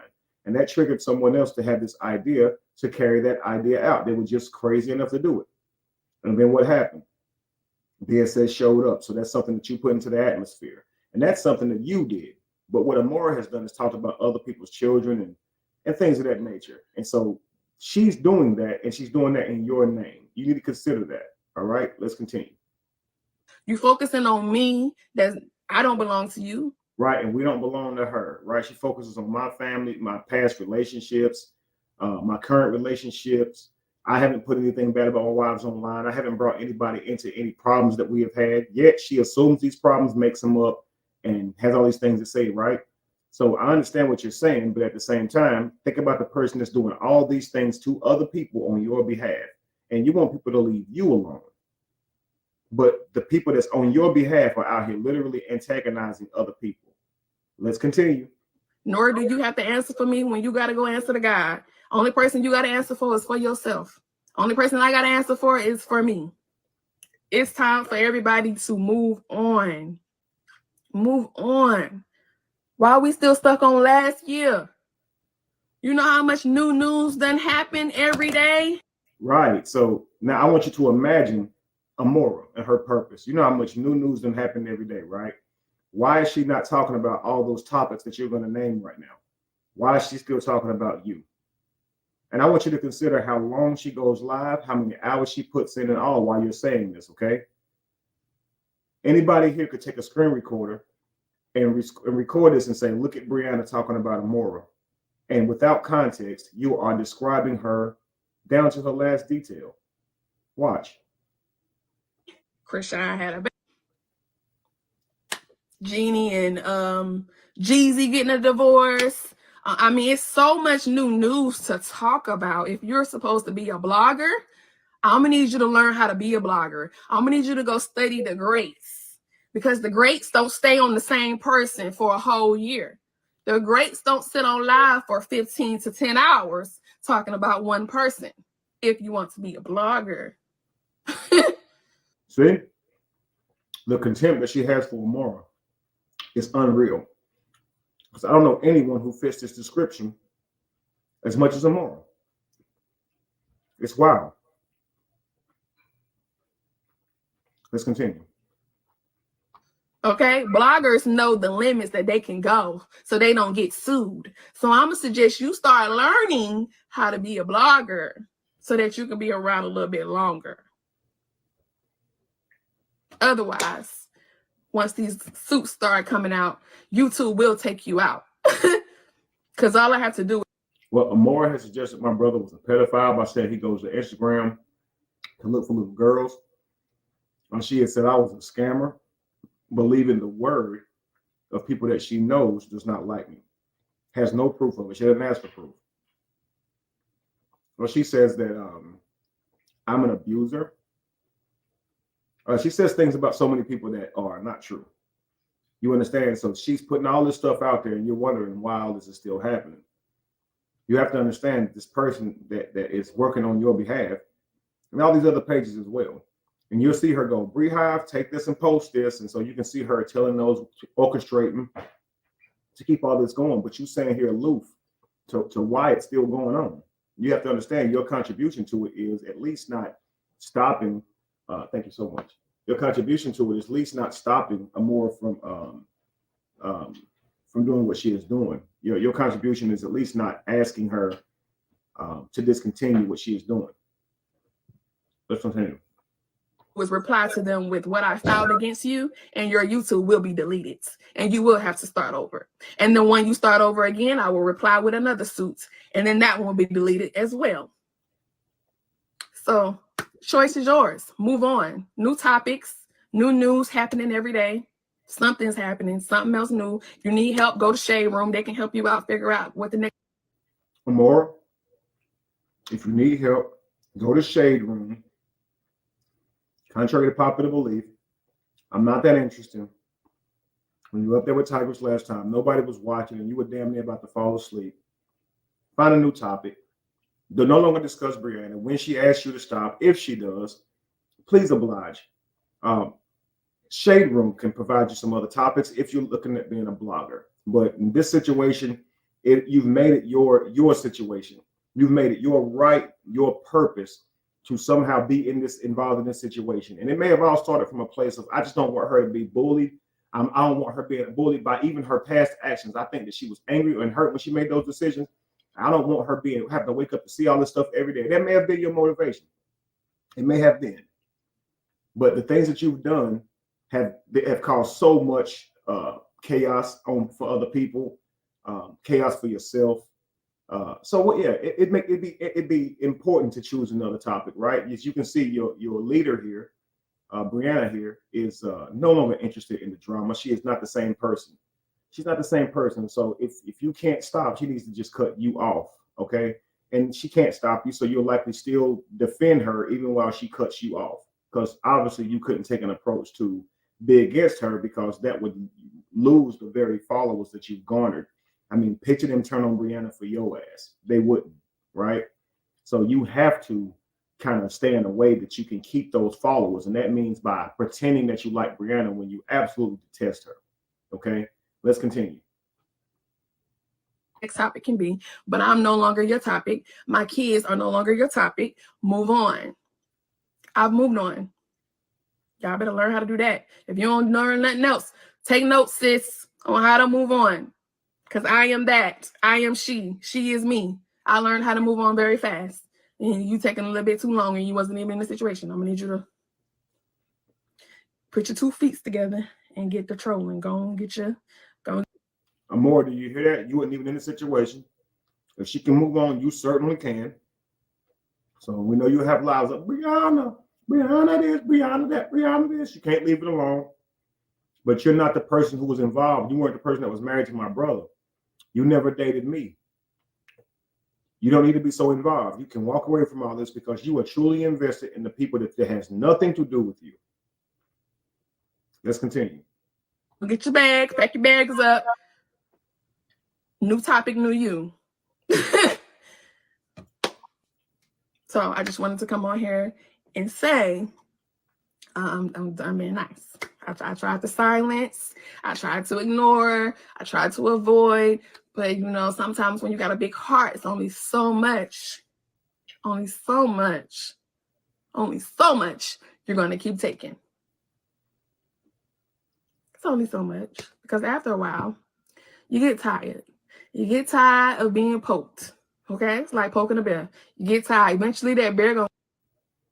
I understand, because when they poke at me and poke at my family every day, I tell myself the same way. I'm going to walk away from it all. I'm done with it. Dang. I'm done with it. All that good stuff, right? But they keep poking the bear, poking the bear, poking the bear, right? And I'm telling you, Amara is responsible for that. The Breed Hive is responsible for that. Many of those group pages that you do are doing that same stuff to other people. So they feel exactly how you feel, Brianna, and you're not making them stop, but you're asking those people to stop. Think about that. Let's continue. Wake up and that bear going to snap on you.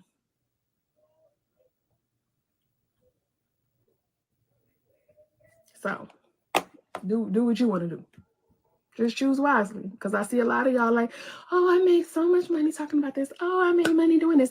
Oh, I made money, when you really ain't made nothing. If you were making something, you would still be living with your mama. And you know what I'm saying? Like a lot of y'all really ain't got it if you was making so much money, because you would learn that you talk about new topics. Ain't no way.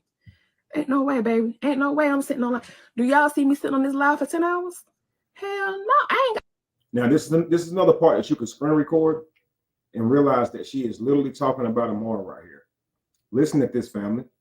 Screen record it if you like, but she is directly talking about Amara. And this is how you can hate the character of a person, but because they seem to have your back or be in favor of you, you'll overlook it, not realizing you actually can't stand this person. Listen at what she says right here. Got nothing to talk about to y'all for 10 hours. Ain't no way. Ain't no way. I can't. If I wanted to sit and talk about Michael B. Jordan, it ain't nothing that I can sit on here for 10 hours and talk about with Michael B. Jordan. It ain't nothing. Nothing. If I wanted to sit on here and talk about Beyonce, it ain't nothing that I can sit up here and talk to y'all for 10 to 15 hours about Beyonce. It's nothing. It's nothing to talk about. It's nothing. It's nothing.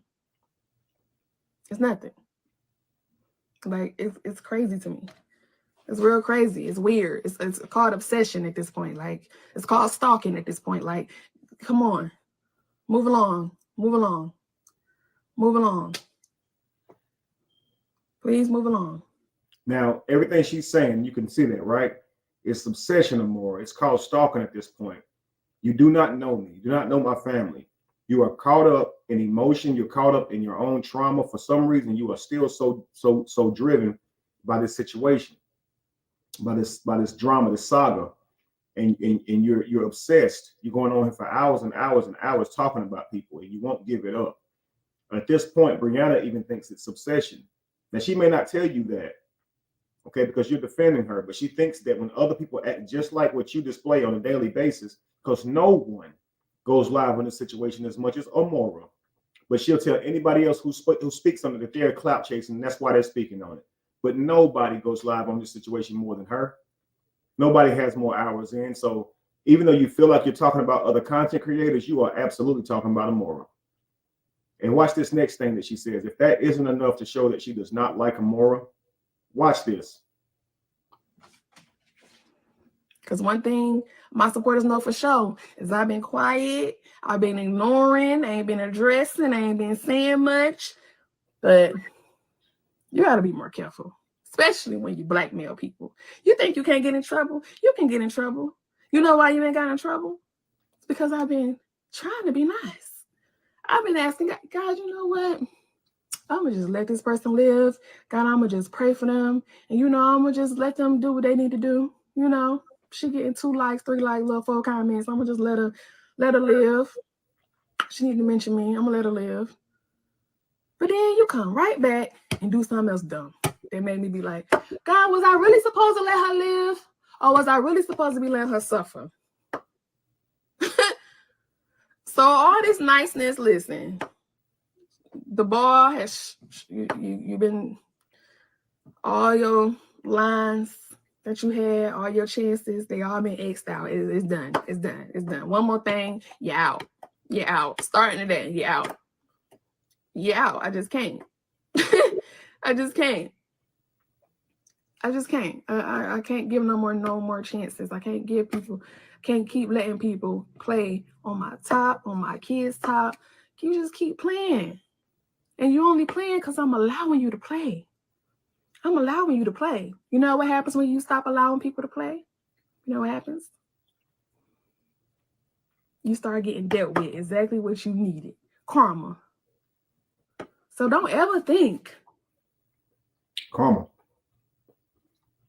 It's interesting that she says karma. Now, as a religious person, she's a Christian. It's shocking that she would call it that instead of God's wrath, right?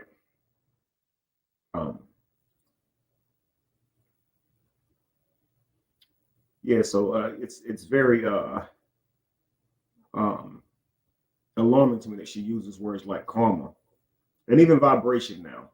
Where my brother was saying that God is energy and things, just that those type of new age type terms, she was definitely against it. However, whenever she is talking about things, she's full of she can just dip into other people's cultures and religions to say things, right? For those of you who are unaware, karma is a Sanskrit word.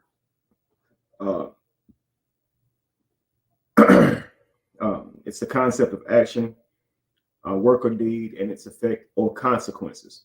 So in Indian religions, the term most specifically refers to the principle of cause and effect, often descriptively called the principle of karma, wherein the intent and the actions of an individual influence their future life. So karma is not something that is about the effects, the consequences of an immediate action, as much as it is about what your next life will look like. So what you're going through in this life, karmically, is based on what you did in your past life. But because we don't really understand these situations, these concepts, we just use them anywhere. So I do understand what she's trying to say when she uses the word karma. What you do will come back on you. Boomerang effect. There will be consequences. So dealing with karma, and speaking of Indian culture and Buddha, where you hear this word karma used in Buddhism, this is why Buddha is laughing. Karma. Okay, Buddha is constantly laughing because Buddha recognizes something very important, that we are the contributors of the cycles that we want to avoid. So Buddha thinks it's hilarious that while we don't want the drama, we create it, right? Let me see if I can find you a photo of Buddha laughing. Hang on.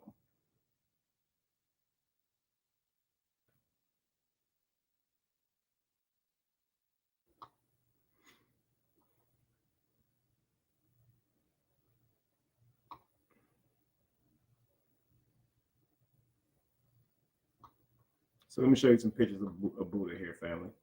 One second.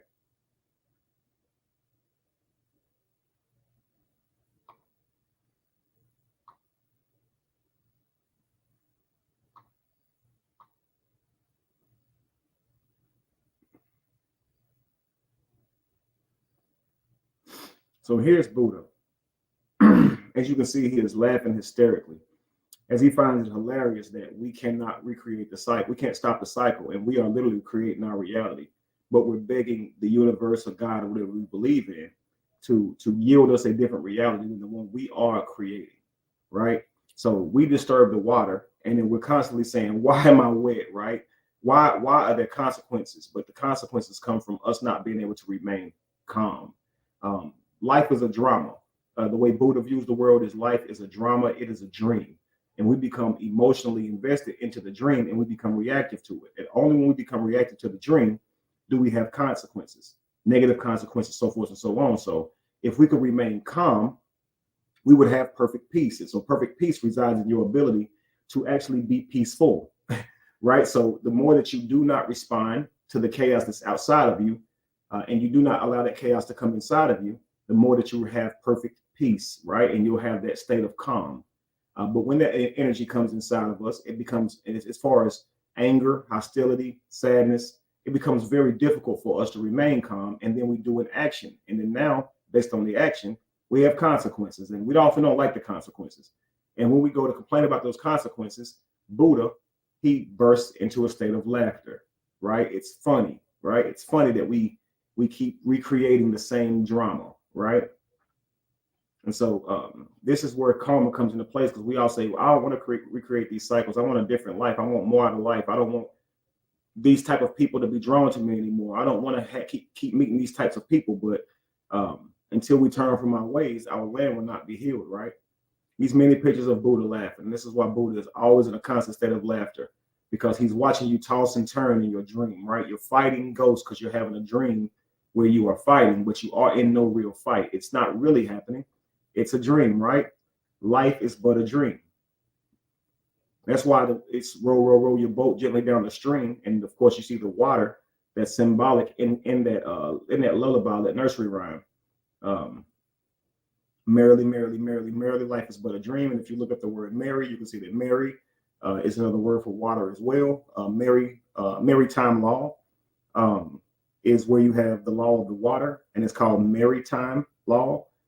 Marine biology is the study of water and the organisms inside of water. The Marines sail on the water, right? They are the water side of our government versus the air, which is the Air Force, and the ground, which is the Army, right? So we know that word mari or mare is referring to the word or the state of dreaming, right? So life is but a dream, family. And if we can learn to stop participating in the dream via responding in our emotion to what we should be just observing. We should observe life and learn from it. We should observe our dreams and learn from them. We'll become more balanced in our working through the dreams or working through the life by learning ourselves through why did that hurt us? Why did that affect us, what they said?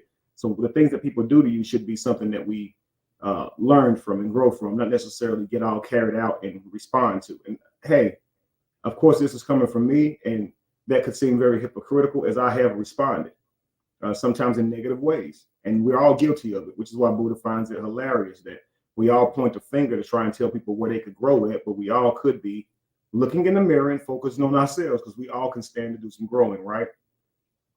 It's funny. But let's get back.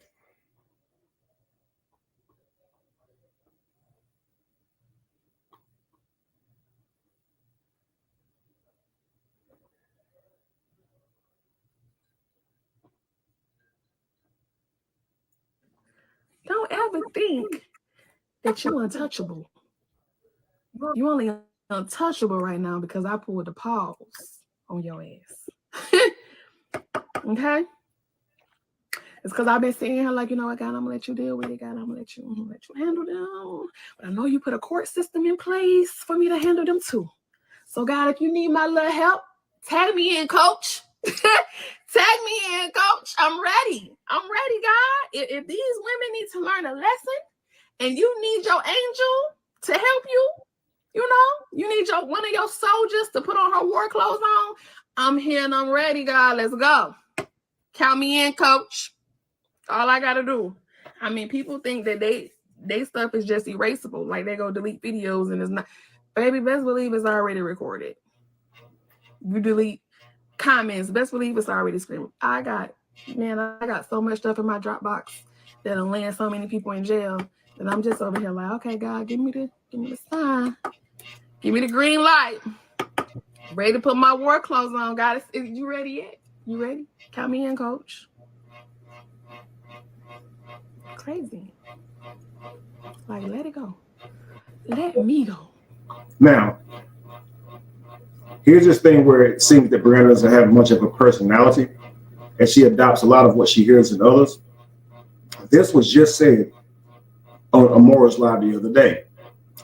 Put me in, coach. Now, if you guys remember this, she was saying that if she could be Brianna for a day or 15 minutes, how she would respond to people that she feel that she has a problem with, how she would be just, this certain way for 15 minutes, right? I mean, she was like, put me in, coach. Now, I want you to see how easily it is for Brianna to adopt the personality of another, okay? Watch this. Think of it more when you see her saying this. You can hear Mora's voice. You can see her mannerisms and everything, because when she copies someone, sort of like the Tia and Tamara thing, she doesn't veer far from the original source. She has to kind of just mirror it, right? Watch this.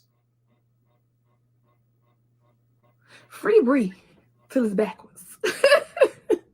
Free Bree till it's backwards. I'm talking about all you women's that's out here talking about me every day.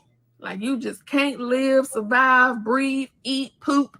You sitting on the toilet talking about me. You falling asleep talking about me. You getting on the internet drinking beer, getting drunk talking about me. You can't hold your baby in your arms without talking about me. Like, baby,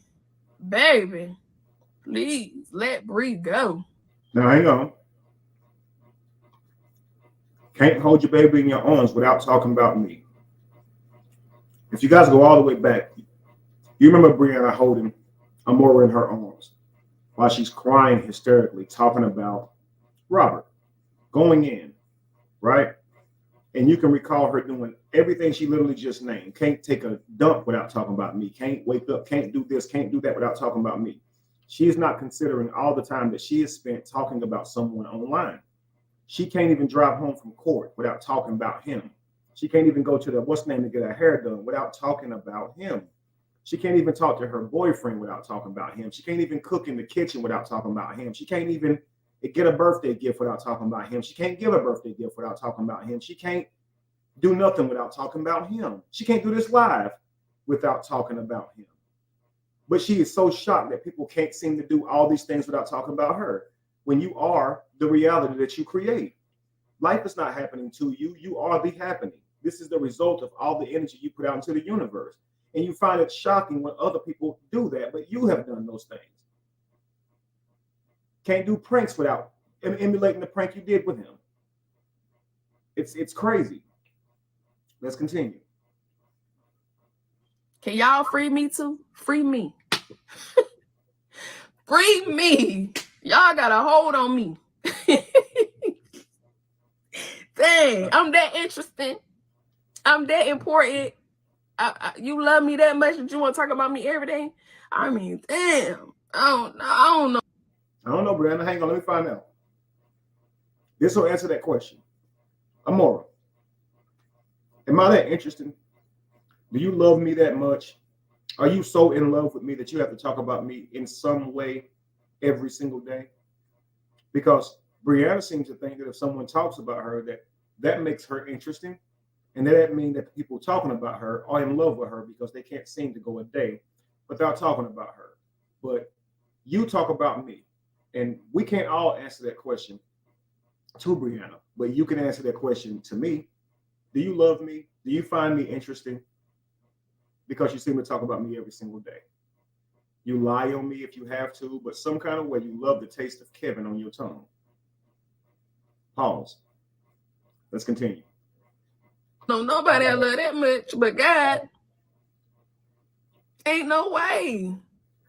Ain't no way. See, you know what I'm saying? Free Bree. Dang, they act like we in a contract together. We ain't in no contract. You ain't gotta talk about me, sis. Let it go. Let it go. Let it go. Let it go. Girl, they be drinking beer, eating popcorn, falling asleep. They be on live so long, they be asleep. And they get up. 2 hours later, they up talking again. 5 o'clock, 6 o'clock in the morning, still talking about me. Yeah. And then Brianna. Oh yeah, Brianna. Girl, let me tell you what Brianna posted the other day. Like, it don't make no sense. Girl, you falling asleep talking about me. Damn. Damn. That's all I can say. That is funny, y'all. Y'all falling asleep talking about her. That is funny. She ain't lied yet about that. Y'all do be falling asleep while y'all in mid conversation. That is true. But y'all are talking about her behaviors also. But that part is true. Y'all get some rest and stuff like that. This is taking a toll on every one of us. We've all lost sleep over this situation. So while she thinks that's funny, and it is funny, I'm not against that being downright freaking hilarious, because I was awake to witness y'all going to sleep. And I should have had my ass in the bed too. But this situation can pull you in, man. It can make you lose focus with what you was doing in your life, because now you done slept, you've been awake all night, now threw off your next day. Chatty said, don't do us. y'all do me. And then what? She ain't lying. There's no cap. There's no cap in this particular sentence here. Okay. Listen, I'm falling asleep sometimes while listening to y'all and trying to stay up because I want to hear it all. So it can definitely take a lot out of you. It can. So don't feel bad. Those of you who have fell asleep talking, we fell asleep listening and was nodding off and bouncing back up and trying to hang on to. This situation has truly been daunting, yo. And none of us are exempt from drifting off. But let's continue. Damn, I'm that important. Ain't no way I'm going to bed. Good night. Talk about what? Good night. Good night. I'm going to bed. I'm not sitting on here talking with you. Where y'all man at? Y'all ain't got no man?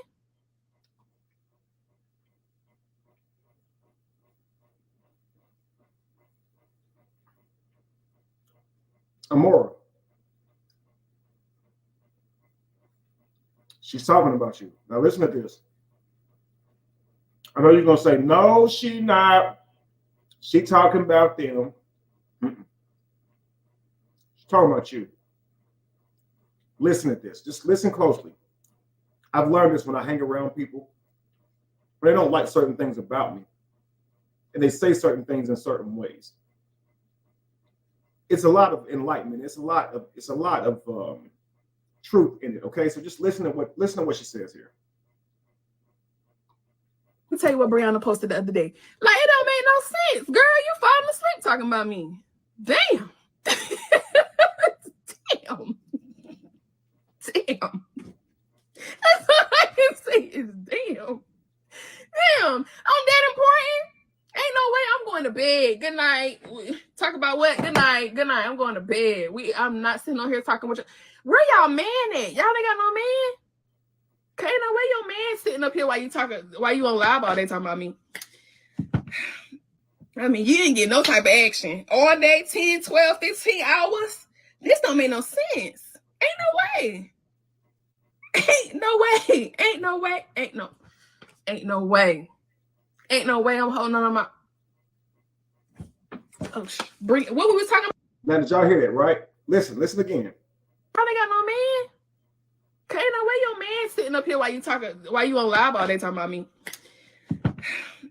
I mean, you didn't get no type of action. All day, 10, 12, 15 hours. This don't make no sense. Ain't no way. Ain't no way. Ain't no way. Ain't no way.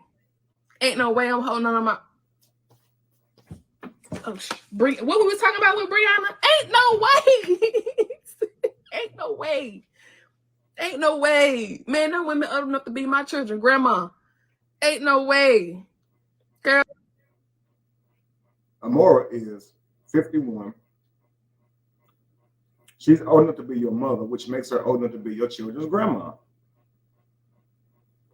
She has a husband, so she says, but she puts in more hours than anybody. So she falls right into your description of the person who doesn't have a man and is not getting any action from her man because they stay up online talking about somebody who they never met in real life. They don't even know them. Yo, she's talking about you. And whether she knows it or not, she hates your character. She hates this when it happens to her, but she's not confronting it when you're doing it to others.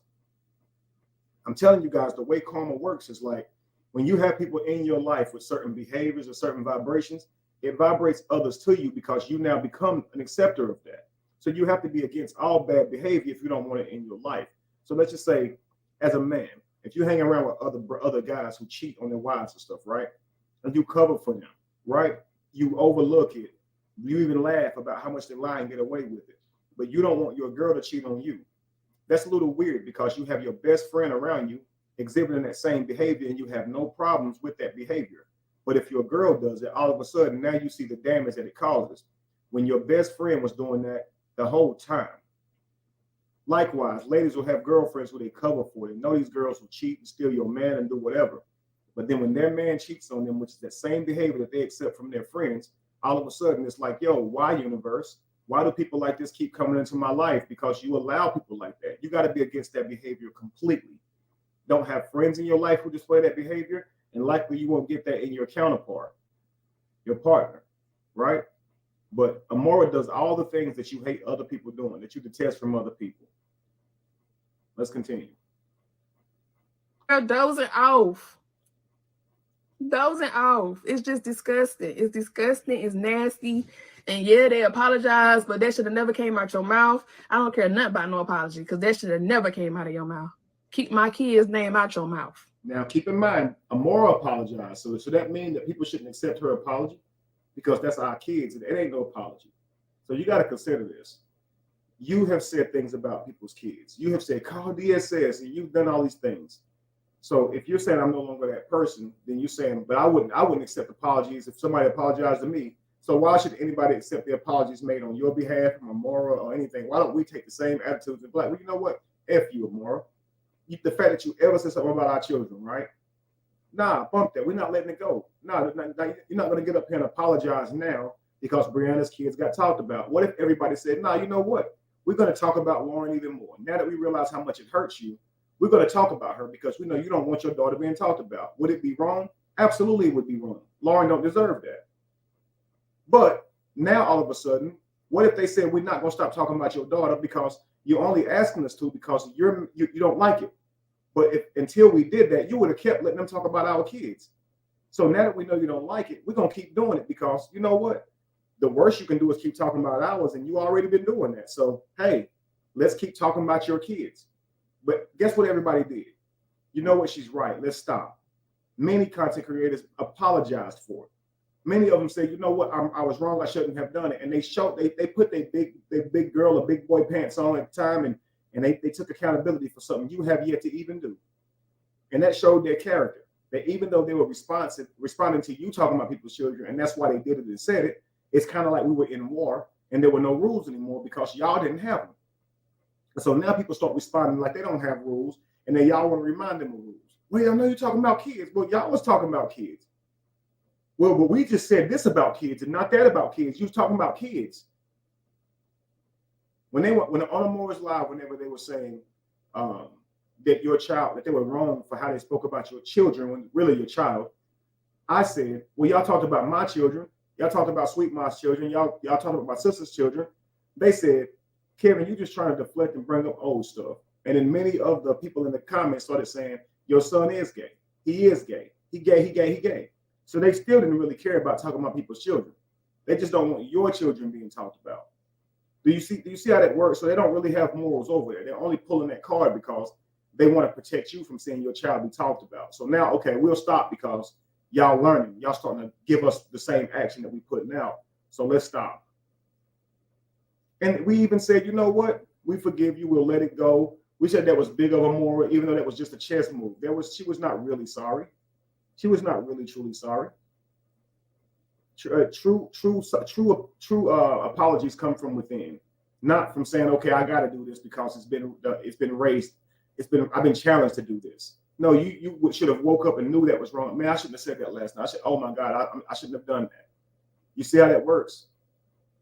You don't apologize just to keep somebody from doing to you what you did to them, right? Somebody hit you, and as soon as you're about to hit them back, they go, oh, I'm sorry. They're not really sorry. They just don't want to get hit back. So, but let's continue. Period. Don't talk about my kids. Don't talk about my kids. They innocent kids. They ain't did nothing to you. They ain't did nothing to you. They don't even know you and will never know you and never see you. Leave my kids alone. It's weird. It's weird as hell. Ain't no way. Ain't no way. Ain't no way. Ain't no way. And y'all guess how many people be on there when they be talking for 10, 12 hours? 30 people. Be 30 people up there while they talking. It be 30 people. 30 people. And the most sad part about it is, you got the people sharing it, shouting them out, and it's still only 30 people. That goes to show you, ain't nobody interested in that. Don't nobody want to hear you talk about me all day. I'm not that damn interesting. I'm not that damn interested. I'm not that damn important. What you gonna talk about, girl? What you gonna talk about? What else is there to talk about? I seen one supporter come out and say, hell, I'm done. Y'all doing too much. Y'all going too far with this. She said, I'm done. This is harassment at this point. This is bullying at this. Brianna, your supporters have been saying that since December, that they were leaving you alone and they were not going to listen to you until you got off the situation. So, yeah, there may be some sides over here who say, you know what, I'm going to give it up because our side is starting to, you know, do the low blows and respond and retaliate. And so they said, you know what, I'm not going to be involved anymore. I'll just observe from the outside looking in. And that's understandable. Well, on this side, they did start doing some things that were inappropriate. But on your side, this has been happening all along. This is why people have lost faith in you. This is why people don't value what you're saying. This is why they have lost interest in you in that abuse situation. They've lost interest in that divorce situation with you. Your actual followers have. Let's be real. Let's continue.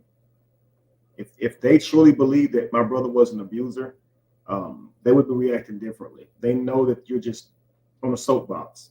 Let's continue. Been bullying. I don't know how y'all just now. At this point, they just watch it for entertainment. But let's continue.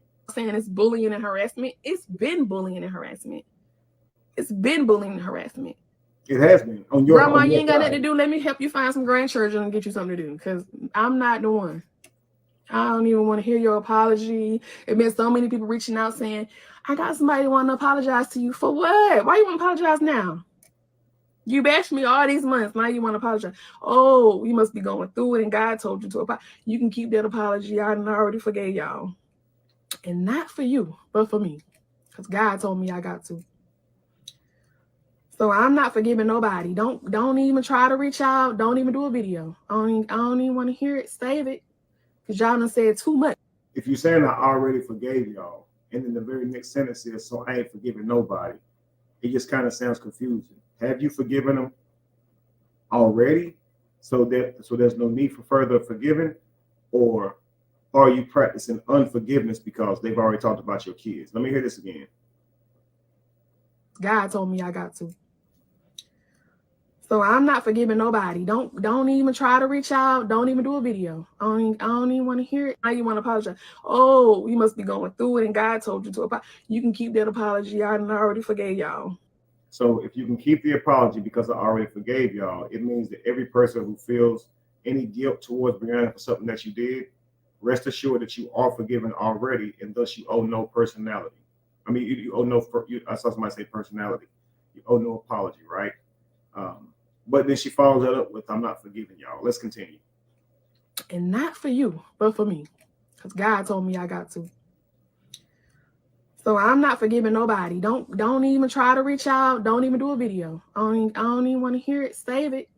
Because y'all done said too much to apologize. You need to apologize to God at this point. You need to humble yourself, get on your knees, and repent and apologize. Because ain't no way y'all feel good after y'all get off this live. Ain't no way you ain't going on through nothing in your life. And what I'm learning is a lot of y'all are broken women. Y'all went through some things. I understand. You went through some things, but you can't. Sound like she's talking about Amora right here, because Amora goes ham on everybody she does. She's worse. Whatever level that many of the content creators on this side have stooped to, they cannot match Amora. She is the GOAT. Okay, she is horrible. She's absolutely an inappropriate person who seems to have stamina for negative energy. She loves it. She lives in it. It fuels her. She's comfortable in it, right? I feel like Bane when he says, you comfortable in the dark, but I was born in it, right? Amora gets up there, she seems to be born in it. She's a fish in water, right? That seemed to bother her what she said about somebody on live that night, or the rumors that she put out about somebody. I think that it makes her feel good to know that she's under somebody's skin, or that what she said hurt somebody or bothered somebody. So she doesn't seem to be bothered by what she does, because she'll be back on live the very next day, like, let's talk about it, right? But yet still we'll try to make a video doing a public apology, as if anybody cares about your public apology, because you're going to go live tonight and undo it all, right? You're going to go in and just talk more about people, right? Let's continue. Take it out on me. I ain't do nothing to you, sister. And no matter how much truth you see, it could be put right in your face. y'all still gonna find a reason to not like me. You're still gonna find a reason to say, no. Even though she said that, even though she said what she said, even though she's a positive person, I just gotta find something bad on her, something evil on her. I gotta find something to just say something bad about her. You can't, because I'm not an evil person. Well, you don't make it very difficult for them to find stuff to say about you, Brianna. Many of the things they say about you, you put in the universe. See, the things they say about me are lies. Nobody has saw me do them. It's just somebody saying I did it. The things they say about you are on camera. You turn your live on and you say these things and you do these things and you assert these things and you go off and you cut a fool and you. This is you. So they're talking about the things you do. Let's continue. I'm not. Now I will talk some shit. Lord, you know me. You know how I talk. I will talk some junk to y'all now. I will pop up at the mouth when somebody do something to me, but I don't do that on the internet because I don't know y'all.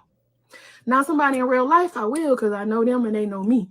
But as far as y'all on the internet, I'm not. Why would I going back and forth with a ghost, a robot that ain't gonna never see? That ain't gonna never see me. Why? Why I'm gonna get on here and cuss you out for? That don't make me look better than you. That make me look like I'm on your level. That's why you will never get that energy from me. You'll never get me coming on here saying your name and telling you this and talking about where you live and talking about this and talking about, baby, I'm sorry that your spirit is broken. Now, you may not get on here personally, Brianna, and talk about where people live, talk about this, what they drive, all this type of stuff, but these channels who are in your defense, they do this stuff, and you're not stopping them. You go about your days if you don't see these channels doing this stuff. You seem to encourage it. You seem to get in the comments and add to it. So when people do this stuff to you, you don't like it, but you don't mind people doing this to other people. So if I were you, my first point of action would be to remove those pages.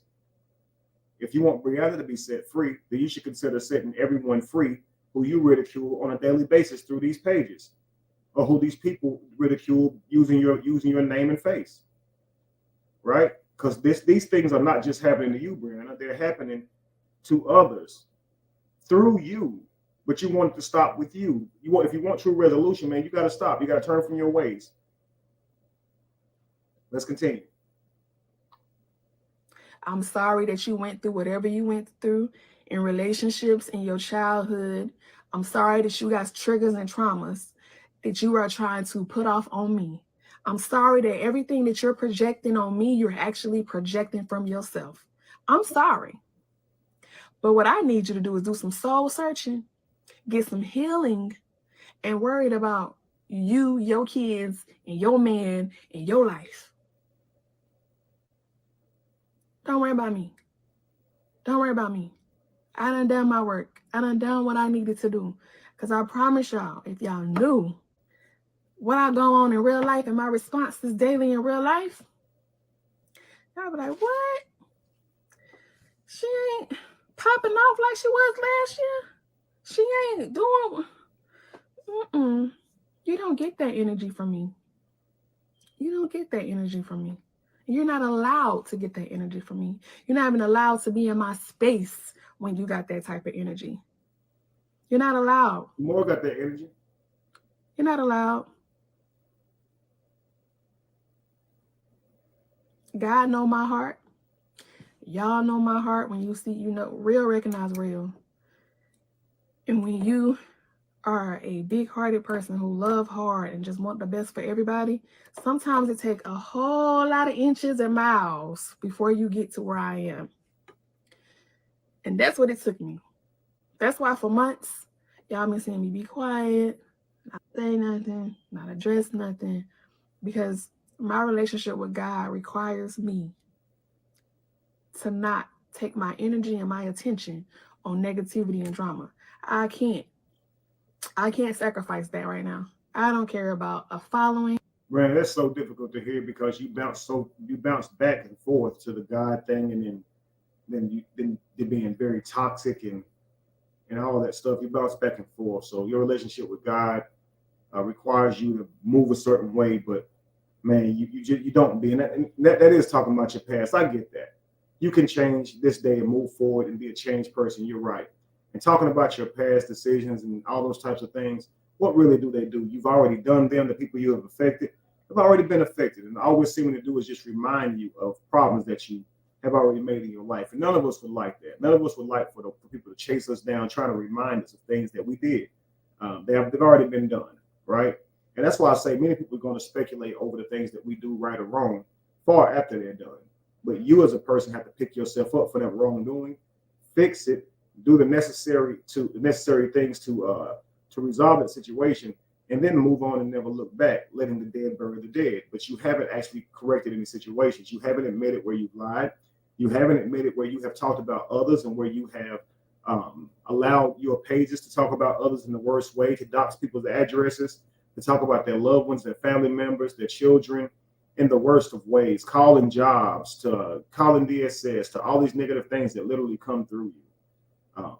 As shocked as you are that this is happening to you, you have to understand that this is happening right under your nose, and you're not using your influence to make it stop. In fact, you're using your influence to keep it going. They're working directly for you. Okay, let's continue. I don't care about who like me, who don't like me. I care about what people saying about my children. That's why I'm on here. I'm not on here because what y'all say about me. I can care less what lie you say. Y'all tell lies every day about something.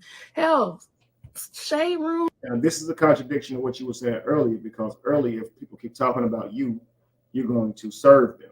But now you've already changed your mind about that, and now you no longer care what people are saying again. Let's continue. All them tell lies about something until them people come out and tell you themselves, hey, this is what happened and this is what I'm doing. Then you can't believe nothing the internet say. You can't believe nothing. I done seen people tell me about what I'm going through. Look, Brianna, that's what I be telling them. They come out and say I'm a scammer, that I'm gay, that I've said things. And I say, man, how you gonna believe anything somebody's saying? You didn't hear it from me. I'm saying it didn't happen, but my word don't account for nothing. They're saying it did happen, and their word accounts for everything. That's crazy as a mug, right? And I'm like, why do they believe it? There's no proof, right? And so that's what I was saying to Amora. I heard that, like, y'all people do that as well. Y'all take people's testimony about something or account of something as if it's 100% true. Then y'all post it everywhere, not realizing that if y'all would have verified what that person was saying, you would have known they were lying. But because you didn't do that, you've now posted up lies and rumors for the world to see them about a person. And that may embarrass them. That may be something that they can never correct, that they may never be able to get people to see their side or believe them on, because y'all have done this, right? So it's called ruining somebody's reputation. It's called defaming them. And that's what they do. That's what you guys do. Brianna believes this has been happening to her and she wants it to stop, but really under her nose, the people who are defending her does this to other people. That's actually their way of communicating. They don't actually really debate with logic and reason on to why Brianna is innocent or why my brother's guilty or anything of that sort. What they do is they just attack you, attack your person with insults, your children, your job, whatever they can. If it means giving up your information, of seeking you out, looking you up, pulling up criminal reports, all these things started with them, family. Okay? So what people did is said, since you did that to me, I'm doing it to you. And therein lies this back and forth thing. It's wrong regardless. And whether or not we have a reason for doing that wrong, it's wrong. That's what I want Brianna to understand. She's the cause. So she should be responsible and be the biggest person to make this right. Let's continue. And how, hell, I done seen somebody say I got court tomorrow. I ain't even got court tomorrow. I don't know what the hell y'all talking about. Y'all just be talking about stuff. You don't even know what you're talking about. You just be making up stuff. Like, y'all just be making up stuff. So until y'all hear it from the source mouth, don't believe everything you hear. These people are on here for clickbait to try to make money. I'm lesser on here than I was. I'm lesser on here. Y'all remember I used to go live every day. I used to make sure I give y'all content every day. That's not important to me. My relationship with God is way more important than these fake people on this internet. These fake people on this. I'm trying to become a better woman every day. I'm trying to become a better mother every day. I'm trying to become a better individual every day. I'm trying to work harder than be the better person than I was yesterday. Tomorrow, I'll be working on being a better woman than I was today. I'm focused on that. I'm not in competition with nobody. I still wish y'all the best. I'm not in competition with nobody at all. At all. Then y'all be worried about the wrong things. Thank you, Zeke, for bringing that to my attention. Then y'all be worried about why my kids ain't got on name brand stuff. Baby, you see this shirt right here? This ain't name brand. This is, who this? Garage? Yeah, this Garage from the mall. Okay? If you look it up, garage.com, it's a female store clothing. I don't wear name brand stuff. I'm not about to, let me take that back. What's this? Is a Cure name brand? I don't think so. I don't see, yeah, ain't nothing up there. Like, y'all seen a Burberry photo shoot. But other than that, y'all see a purse of Michael Kors and Steve Madden. That's all you get from me. You don't get a Michael Kors, you're going to get a Steve Madden. Yeah. So she's going to go off on a little diatribe here about why we shouldn't be invested in what people think about us and what kind of clothes we wear, what we buy our children, that we should be more frugal, that we should save more and think about using that money as resources to provide for our children versus just dressing them up. She's right. However, she's strawmanning here. That means where you create a whole different argument and attack that argument because you don't have anything to logically attack the real argument. The original argument was that she gets her hair done, she puts all this focus on herself and what she looks like, while at the same time neglecting her children that same care, right? The same focus, attention to detail. You heard one time when she passed the fake microphone around, they said, I'll pass to the one who likes her hair done. I'll pass to the one who always gets her makeup done. I'll pass to the one who likes wearing fancy chains and fashion. And this was their interpretation of their mother, right? And so what the people in the world looked at and said, okay, you're taking all this time to make sure you look a certain way, to make sure you're presented in a certain way. Why don't you do that? Why are your children's hair not cut? Why is these things not happening? And that gets misinterpreted into, you should spend more money on your children's clothes. You should buy them Burberry.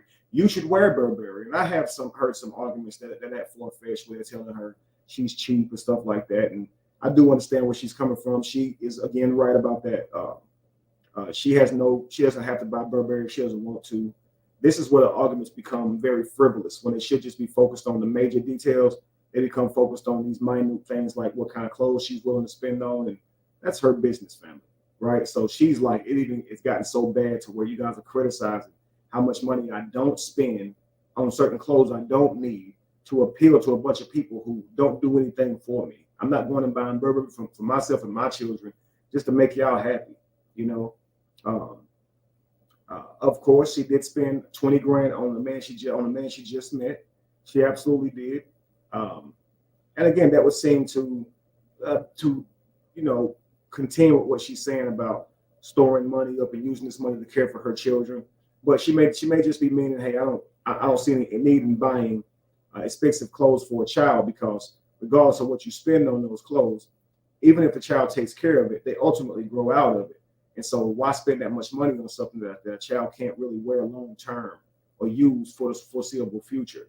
When they are small like that, you shouldn't spend that much clothing. It actually can cripple their growth as well. They haven't worked for those clothes. So those type of clothes, family, those expensive types of clothes, those should be purchased by us. Those shouldn't be rewarded to us by our parents. It gives us a false sense of reality. We start thinking that we deserve those types of clothes or entitled to those types of clothes, and we lose sense with the idea that we got to work for certain things. So clothes are a necessity. Brand name clothes are things that you should earn or buy for yourself, right? So when my kids get old enough, if they want to buy a $400 shirt for themselves or a $1,000 shirt for themselves, they have to understand the value of money and be willing to trade that $1,000 for a shirt. I'm not going to trade that $1,000 for a shirt and get them entitled to believe that that's what clothes should cost. That's ridiculous. So I rather them understand money and say, if I want these certain nice items, I have to go earn those items, and so forth and so on, right? But again, like you guys have so wonderfully stated, she was willing to give someone's gifts and things of that nature upwards of 30 to 40K, but she could have looked at that like he's not growing out of it, and logically, I could see why she wouldn't buy expensive clothes for her kids, even if she would splurge on a person that she's, romantically involved with. But let's continue. You ain't gonna get nothing too extra, okay? This is Steve Madden. Okay, you're not gonna get nothing more bougier than that. This is Michael Kors. Michael Kors, okay? And let me tell y'all something. This is how you save money. This is how you stay with your bank account full. Now, what's more relevant, guys, is you guys are talking about the jewelry she spent on him, but she did buy him expensive clothing as well, very expensive clothing as well. And so she did do that. Let's continue. Stop trying to please everybody in the world. Stop trying to please people who are nobody in your life. Because when you start trying to please people who are nobodies in your life, this internet crap, trying to keep up with the Joneses, when you're trying to please them, that means you love them more than you love God. You know what that means? Social media is a part of the world, so that means you love the world more than you love God. What are you doing? Brianna, you were the first to. You were the first person to love the world more than you love God. That this situation could have been between you, my brother, which is your husband, your ex-husband, and God, but you made it something known for everybody because you wanted to seek validation through the world. You for some reason didn't believe that the police could handle it for you. If he truly abused you, they would have handled that, right? But they didn't handle it. They did not see it as abuse. They didn't believe he abused you, so they made no arrests.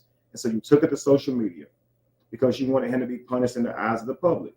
That's what you did. Now you created that whole scenario. Now, let's be real. Let's continue. What are you doing?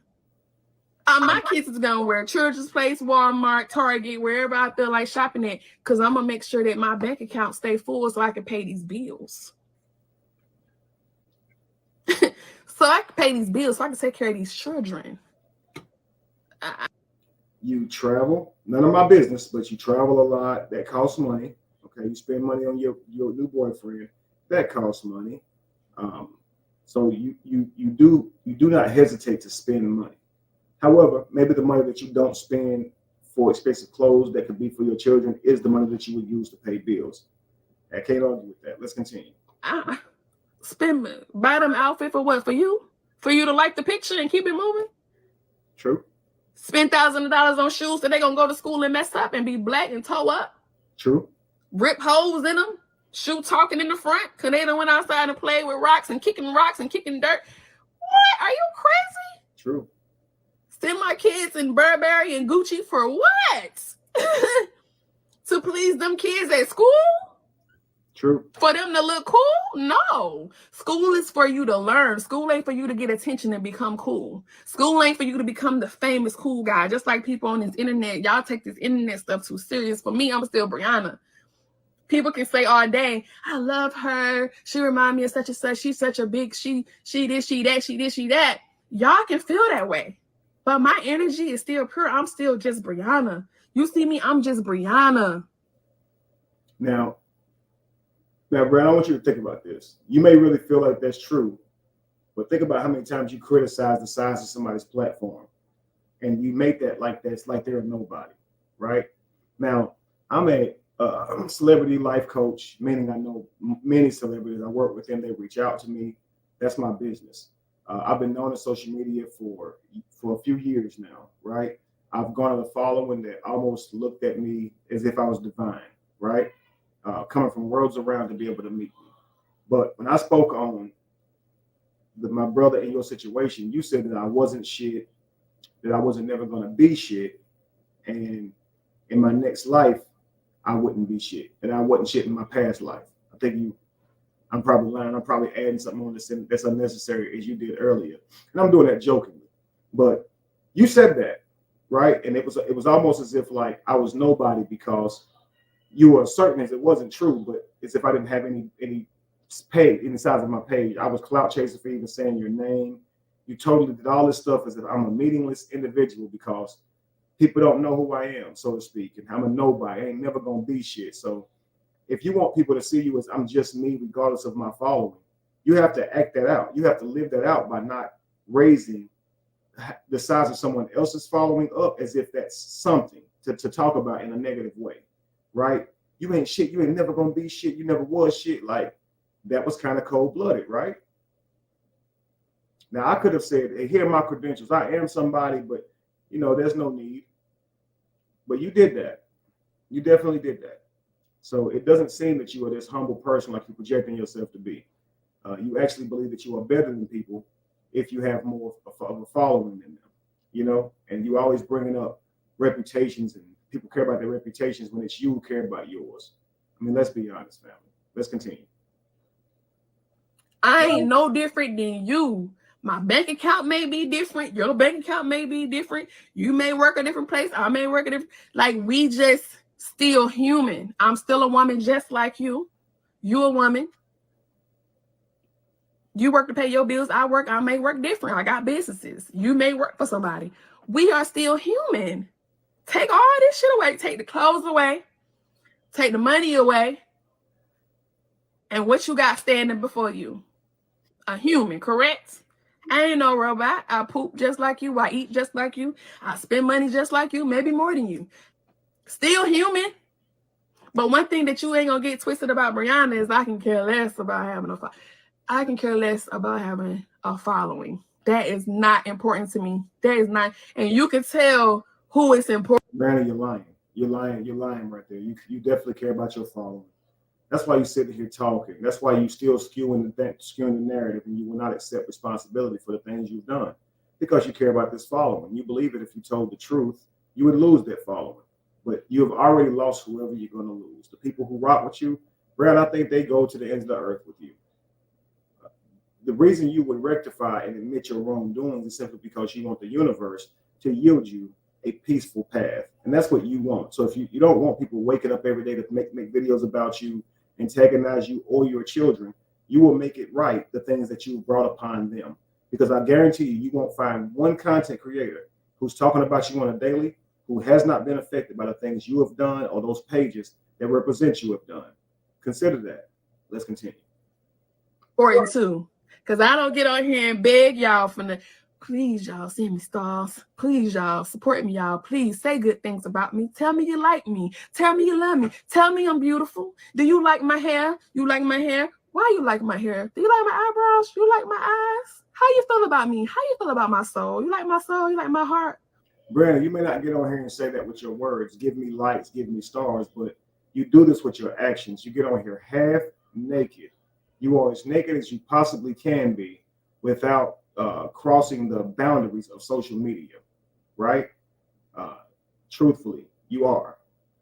So you're up there half naked. You do all this seductive dancing and things of that nature, so you can get the same stars and the same likes that others might request, right? So while you're not saying give me stars, give me likes, you are inherently getting stars and likes through asking for them via, seductively trying to get it. And then for your female counterparts, in order for you to get the views from them, you create drama and you talk about stuff like you're doing right now. It's about the end of the month.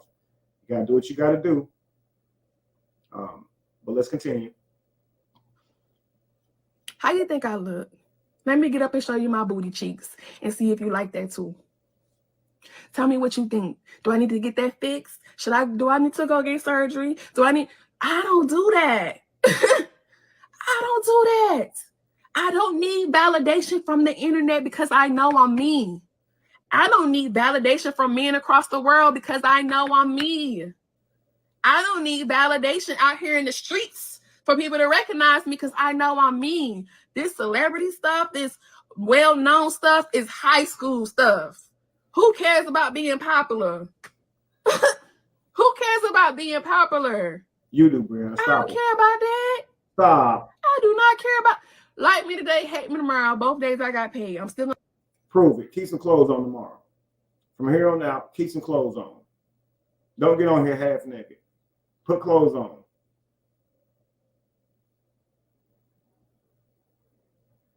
Stop being so seductive online in front of your children. Stop that. You don't care about it, right? I want to miss. I want to be a model. Miss, I'm with a big stepper who get me in rooms that I never could have been in. Miss, I'm starting my own TV show.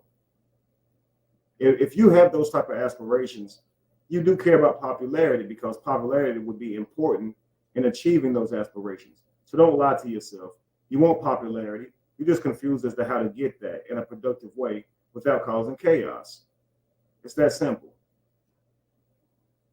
Do you guys understand that? But you want popularity, and you've been doing these types of things in order to garner popularity. You're right. She stays naked. So who turns the camera on when they're that naked for the whole world to see them? You don't care who husbands see you. You don't care whose children see you. You say, we born naked. So that's your excuse to go naked on live? It's because you're born naked. You say we die naked. I don't know where you get that from, that once we're, put in the casket, that years after we disintegrate, we'll somehow then be naked. You just look for any excuse to be naked. And maybe you're comfortable in your skin. That's perfectly fine, but you got to understand, the image that you're putting out there is one that does care about validation, that wants to be seen. And that's from a physical standpoint. But then you also ask the internet to pray for you whenever you're going through something in order to get empathy and all that type of stuff, right? You'll cry online in order to get empathy. You will lie and add to something that you say has been done to you in order to get empathy. You care about regulating your emotions through social media. You do. You have a connection with God, right? You have a relationship with God, right? So why would you need other people to pray for you? You don't think God hears your prayers? Do you think God would do it more so because other people helped you pray? Do you think God would ignore you if other people on social media didn't pray for you? Is that what you think? Because social media didn't exist back in Bible days, and it doesn't sound like God even predicted social media. So I don't think you need to go to social media for asking people to pray for you, right? If you have prayer warriors and other people in your religious circle, maybe ask them to pray with you. But hey, just go in public and say, will you pray for me? It's a way to get people to feel sympathy for you. Let's continue.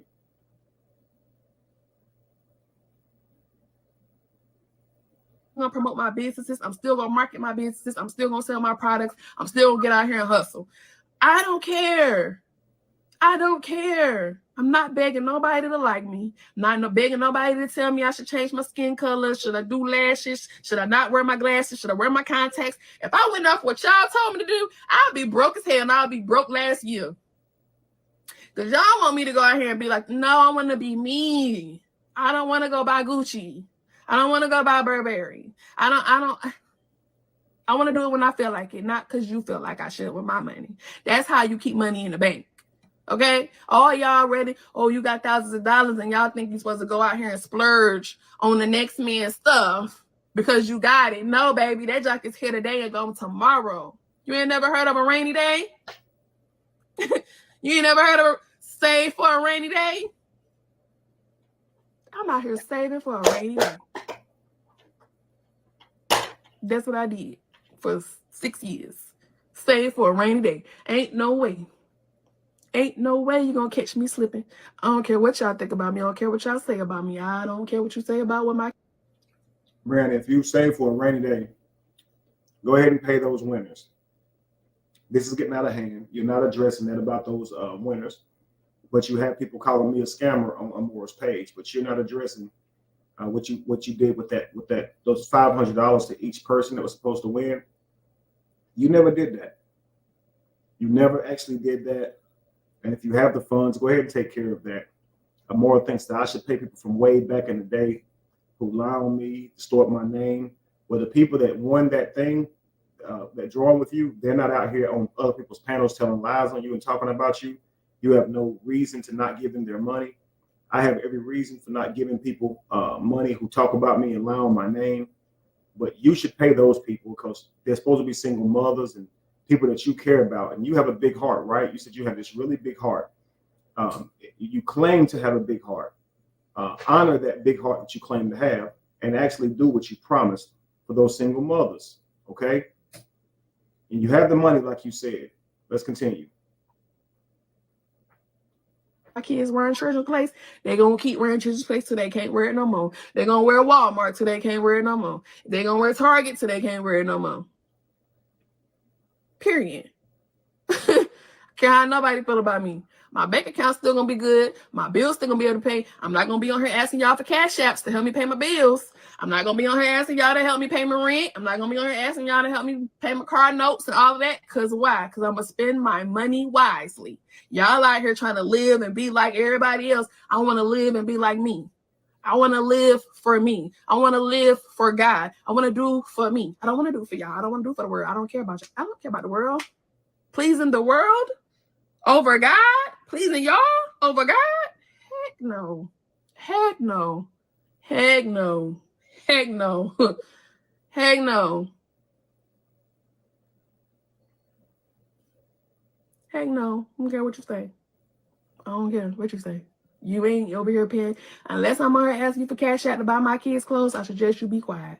Unless I'm over here asking y'all to help me take care of these kids, I suggest you be quiet. Because I'm over here taking care of them, and I got people fighting me that don't want to pay child support. So I'm going to need you to just go and hush. Go and hush. Go and hush, because I'm not over here asking nobody for nothing. Not a dime, not a cent. Not a dime, not a cent. If you support, you support. If you don't, you don't.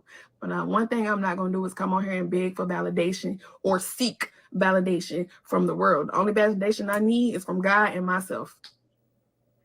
God and myself. I don't even seek validation from my man. I don't need that, because if he leave me tomorrow, I'm going to be seeking validation from the next man. No.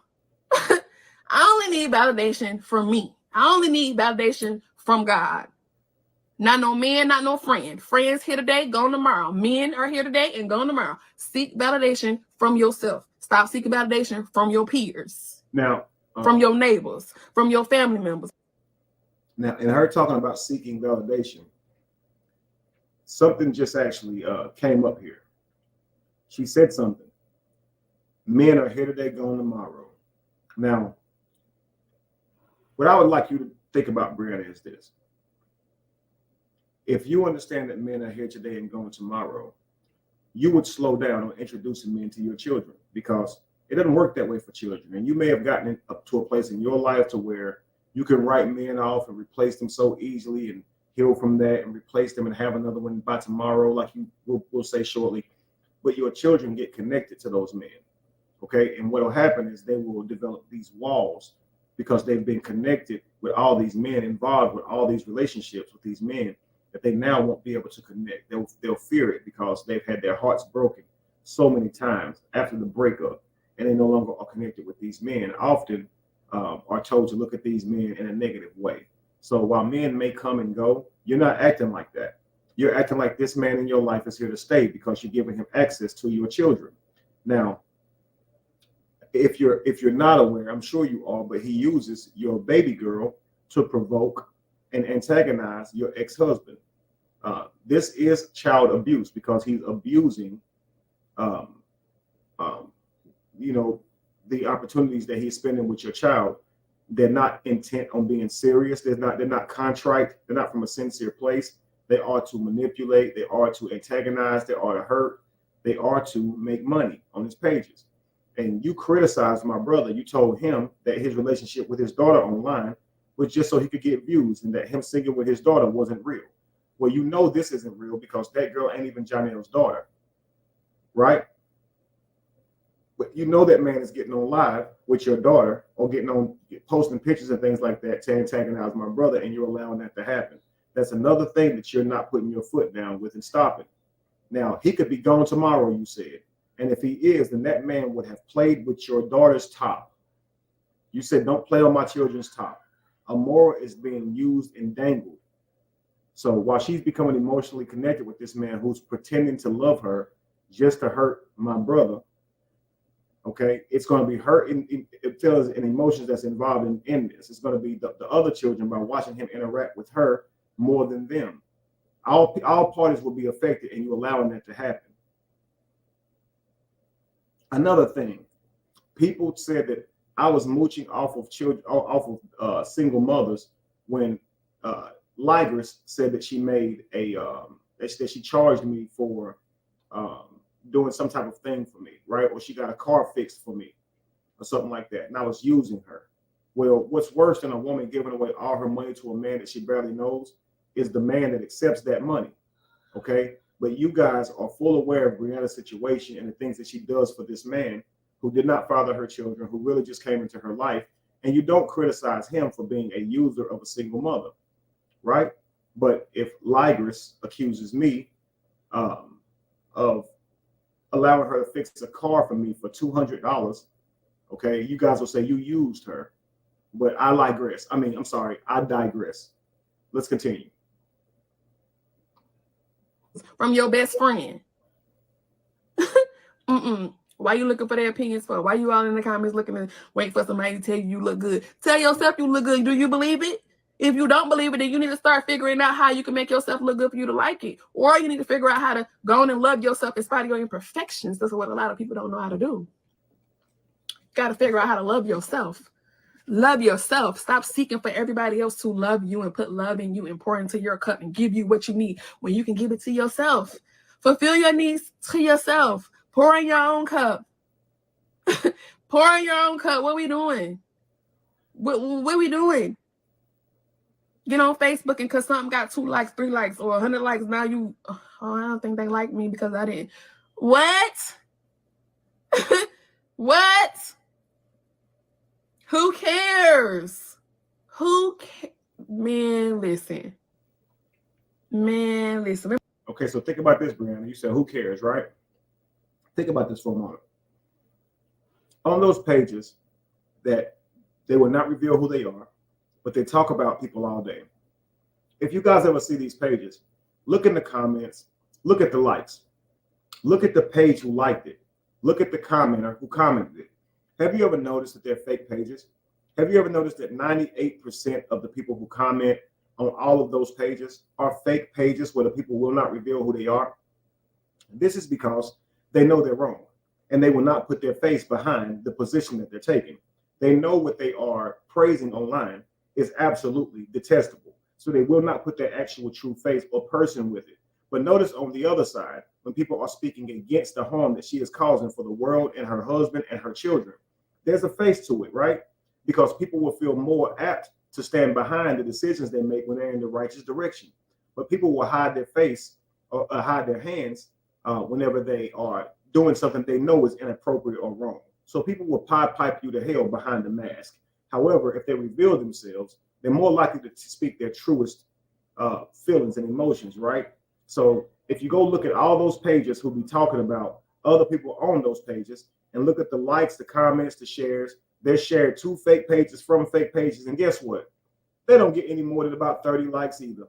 If they get 100 likes, we know every one of them are people who are against the situation. It's the same people who comment.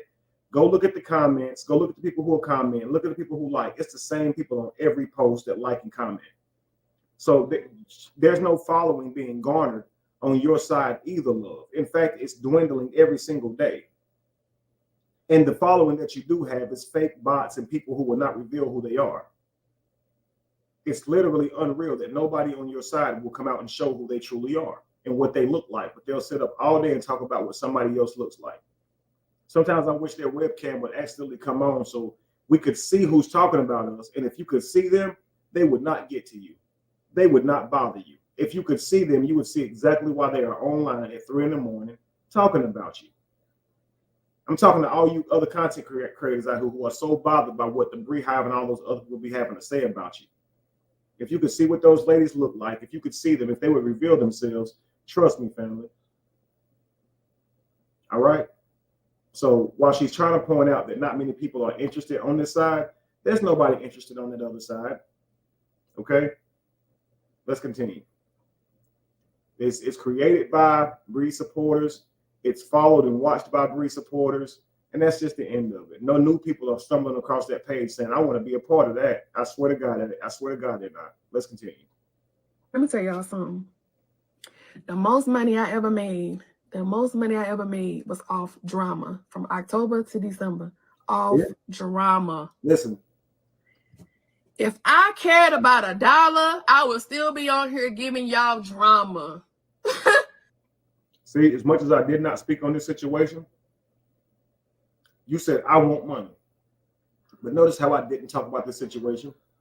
I went months and months and months without talking about that situation. And when I finally spoke on it, he wants money, he wants clout, he wants money, he wants clout. No. Let's continue. And Brianna, you have actually continued on this diatribe. If you weren't posting it on your pages, you were going and sitting on other panels to continue to spread this lie. In fact, people started actually calling these panels and sending them emails to keep you from doing that, because your plan was to go across the world, getting on as many panels as you can, appearing to stand up for DV victims and tell a fake DV lie. And you were continuing to do this, which got a lot of people on your ass. They was on your ass about that. Okay, upper echelon being one, that's probably what made her debut, is making sure that you could not go out on any more platforms telling lies. Right? It was like, stop going around lying on my brother. That's one of the reasons that I got started back. When I went on the Morals Live the first time, my whole point was leave my brother alone. Now you still going around telling people he abused you. You still doing it now. Stop it. Stop. Right? So you haven't been that quiet. You haven't done that. You've still been doing it. Right? So if I wanted money off this drama, then I would have kept going. Love, you kept going. You kept going. Let's continue. You know what I'm saying? Like, if I cared about $1, if I cared about some views and some likes, I would be giving y'all drama every day, because I know that's what y'all like. I did a whole live video, 2 months ago, and I said, let me address this. And it went up to 7,000 people on my live, because they was waiting for drama. If I cared about $1 and likes and some views, I would give y'all drama every day. That goes to show you what type of woman I am. That goes to show you where I am in life and where my heart is at and where my mind is at. Everybody care about money. Everybody want to be rich. Everybody want to... No, I'm good. I'm comfortable. I'm great. If positivity can't make me money, I don't want it. If I can't be drama free, I don't want it. If I can't be in women empowerment, I don't want it. I don't want it. Then let your actions speak louder than your words. Be about positive energy going forward. You can't do anything about the past, but be about positive energy going forward. And I will start by rectifying any damages that have been caused by speaking on other people. But first, directly addressing it and apologizing for the harm that's been caused on others, because you know how it feels.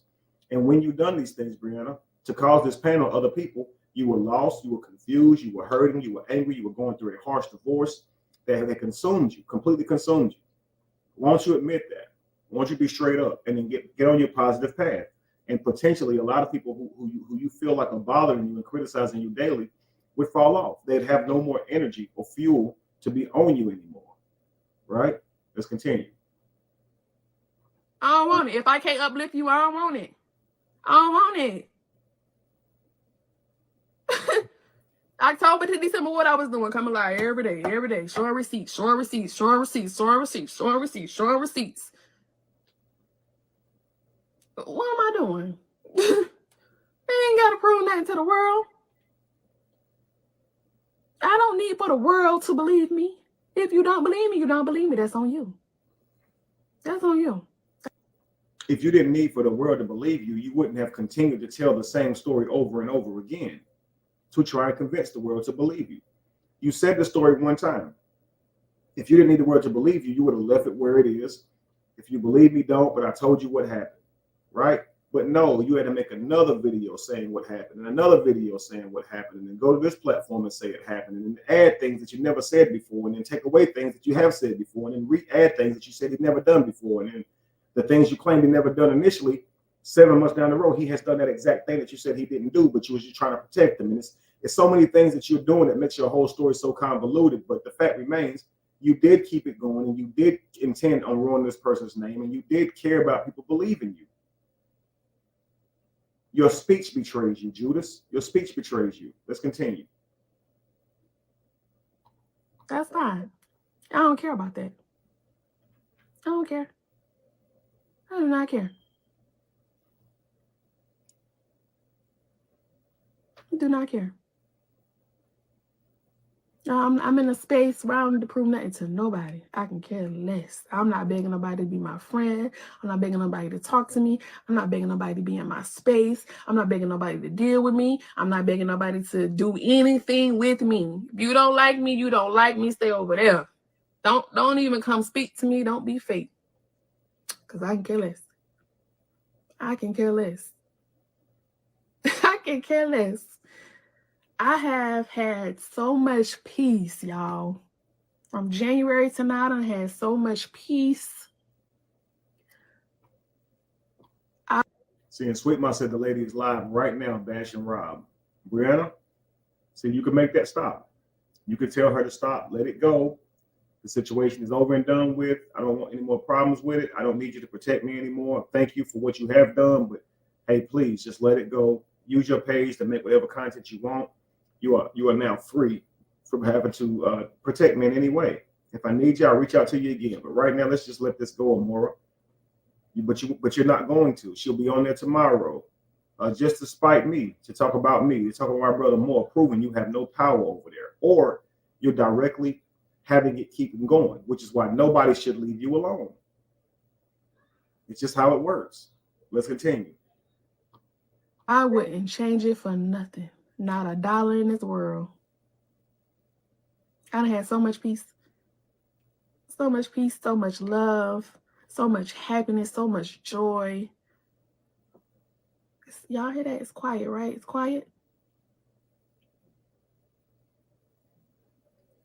Can you imagine being able to take your power back? Like, I just recognized that yesterday. I was just sitting and I was like, oh God, it feels good. It feels good not to let somebody have power over me where I'm getting angry, where I want to yell, fuss, fight, where I want to get on the internet and be like, da da da da. It feels good. What you mean the break room say you're not Sweet Mom? What I say? That's crazy. Good. It feels good to just sit in my power and just be like, yeah, they said what? Oh, okay, I don't care. That ain't true. Y'all know what I used to do? You know how far I've came? I used to be like, they said what? Let me tell y'all, blah, blah, blah, blah, blah, and let me show you this receipt. And you know how far I have came? You know how proud of myself? I be patting myself on the back like, Bree, I'm proud of you, girl. I'm so proud of you. You're not out here trying to prove nothing to nobody. You out here living your life to the fullest. You actually having fun, not pretending to have fun. You're not out here trying to prove anything to anybody. I thought that's what the penis picture was for, to prove that he was stuffing his underwear in the what's the name video, right? So you are here trying to prove things, right? When you put your hand in the camera, so you broke my hand. Whenever you recorded him and brought it to social media, you were trying to prove something. Or are you saying you're not doing that anymore? Is that what you're saying? And if that's the case, then you should be thanking yourself. You should be saying, I'm proud of you. You should be proud, because those were not good behaviors. And if you're choosing to stop, and if you've been successful at that, I would say to you, you should reward yourself, or be proud of yourself every single day. Start with small steps. Every day that you can go without utilizing social media to try and get validation in any way from the people, speak on your situation, bring harm to anybody else. You should lay your head at night and say, I'm proud of you. I'm proud of me, because I went another day clean. I'm another day sober from using social media as a tool to ruin someone, or to get sympathy from someone. So I think that should be your goal, and you should continue to be proud of yourself if you can keep this going on a daily basis. Turn one day into two into three, so forth and so on. And so hopefully one day you can be so far from this that even when you look back, it's something that you can barely see. Let's continue. Actually enjoying yourself. You enjoying your alone time. You get to do what you want to do when you feel like it. Ain't nobody got no pins in your back telling you what you can and can't do. Ain't nobody making you maneuver a certain way that you can. Baby, it feel good to just sit in peace and sit in power, and just, when I get up in the morning, drop my kids off at school, I get to plan and do whatever Brianna wants to do. Whatever Brianna wants to do, Brianna's going to do it. Whatever I feel like doing, I can do it. If I want to catch a flight, I can catch a flight. If I want to go drive and just drive around town and just sightsee. After you drop the kids off, you'll take a flight? Dang. You're coming right back, ain't you? Let's go. And just look at different things, I can do that. If I just want to go and listen to some piano and just drive around town and just drive at night and just I can do that.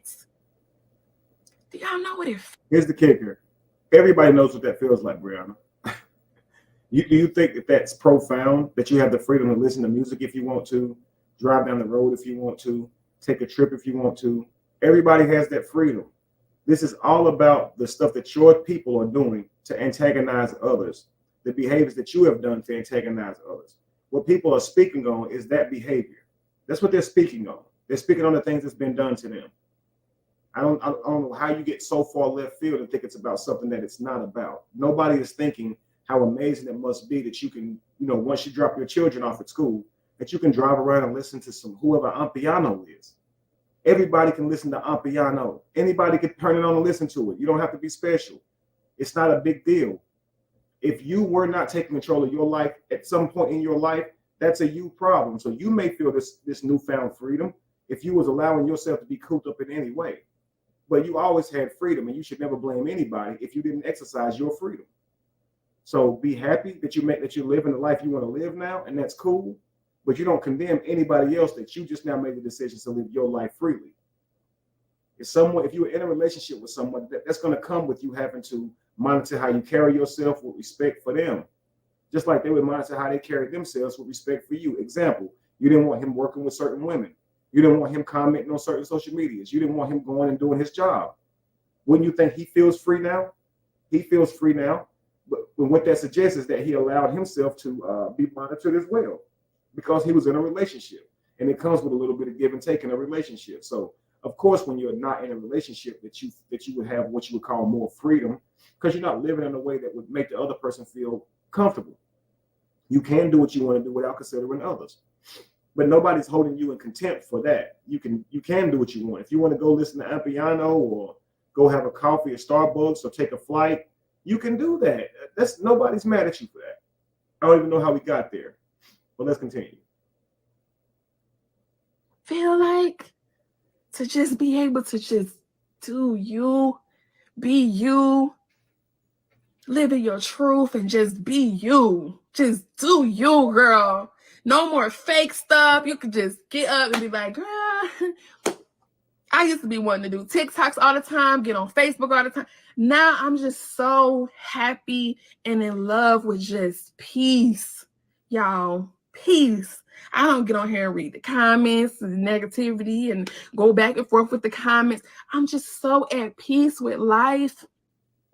I'm so at peace with life, y'all. I'm telling you, people call me all the time and they be so mad and angry. Like, I just seen such and such say it. I be like, but we know it's not true, baby. What we doing? I be getting, they be like, all right, now you trying to be Mama Bree. Now you over here being Mama Bree. We're not doing that. we not going tit for tat. We're not talking about nobody, how they look. We're not going to talk about their disability. We're not doing that. Because guess what? That person is going through way more hell than what they're projecting off on me. I always got to remember that. Well, you know this because you were going through way more hell than you were projecting on others. So whenever you was putting all these harmful things out in the atmosphere, what you was feeling inside of you was immense pain, immense turmoil. While you were saying you hated this man, while you were speaking on the size of his penis, you were actually in love with this man, feeling ripped apart that this man rejected you and did not want to be with you anymore. You were in dire pain. So whatever you were saying to him to hurt him was only a reflection of the inner pain that you were feeling. Of course, you know this firsthand because you've experienced this. You've known what it's like to stand there and look so mean and angry and emotionless, but at the same time be filled with emotion and pain. But it looks like anger, but it's pain. You're screaming, I want you back, but you're saying, I don't want you back. I hate you. I don't care if I ever see you again. If I ever see you again, it'll be too soon. But truthfully, on the inside of you, you're saying, please don't leave me. I don't want to lose you. I love you. I want to be with you. I want to restore my marriage. But to the public, you have to wear a different face. I know you know what that feels like. So you're projecting that on other people, that they must be miserable to talk about you. But you don't. If you see someone do negative behavior, some people feel righteous in speaking about that negative behavior. They feel it's their purpose to correct those wrongs on other people's behalves. So it does not mean that they have a boring life. It does not mean that they don't have anything else better to do. It doesn't. It doesn't. They are trying to help. They don't want you ruining somebody. They don't want to see somebody go down for something that they never did. You understand? But you, on the other hand, should follow your advice. Let's continue. Gotta remember that them people over there is going through something. Cause somebody who got their life together, somebody who's healed and whole and got something going on about themselves, ain't gonna be worried about little old me. They're gonna be living their best life. Or won't be worried about your husband, right? If you were healthy and healed, you wouldn't have cared that your husband did a boxer commercial. You're not with him, y'all broke up. It would have been none of your business, right? When you were cooking in the house that day with Janelle and y'all kept on making the shrimp jokes and making all the innuendos at my brother, you could have been doing something else if you were in a healthy place. You're with your man, y'all all together, but you still can't keep the man's name out your mouth. You even have him. Well, I guess he has himself. Everyone's responsible for their own actions, but now he's invested and now he's doing things. Well, he has been, don't get me wrong, but he's kind of more now, worse than ever. Let's continue. Nice. They're gonna be enjoying, they're gonna be having their feet up on somebody's beach. They're gonna be making their money, they're gonna be enjoying their family time. That's because them people don't have nothing to do. They're trying to cover up all their wounds by talking about me and discussing me. They try. Do you believe that? Brianna, do you believe that they're trying to cover up their wounds by talking about you? No, it was more like you were trying to cover up your wounds by talking about others, and people didn't like you talking about others in the way that you were, so they started talking about you. But I don't see how you can infer that they had wounds. They're not the people who went public with something they were going through. You did. Let's continue. Trying to mirror themselves and project themselves onto me. But what they don't realize is I'm not them and they not me. My story isn't their story. My journey isn't their journey. Everybody has their own journey. And when you heal and become whole, you're going to realize all of the sickening and nasty things you ever said about me was like, damn, I said that about her. Dang, I did that. I can't believe I made that. Now, if you have truly healed and you can tell people about what it feels like to be healed, when you are truly healed, you will know this because you know what being healed feels like, right? Do you have remorse? Now that you are truly healed, Brianna, do you have remorse? Are you sitting here saying, dang, I didn't have to say that about him. I didn't have to say this about her. I didn't have to put this into the universe about this person. I didn't have to do that. I didn't have to say Chaldea says. Dang, I can only imagine how that made that person feel.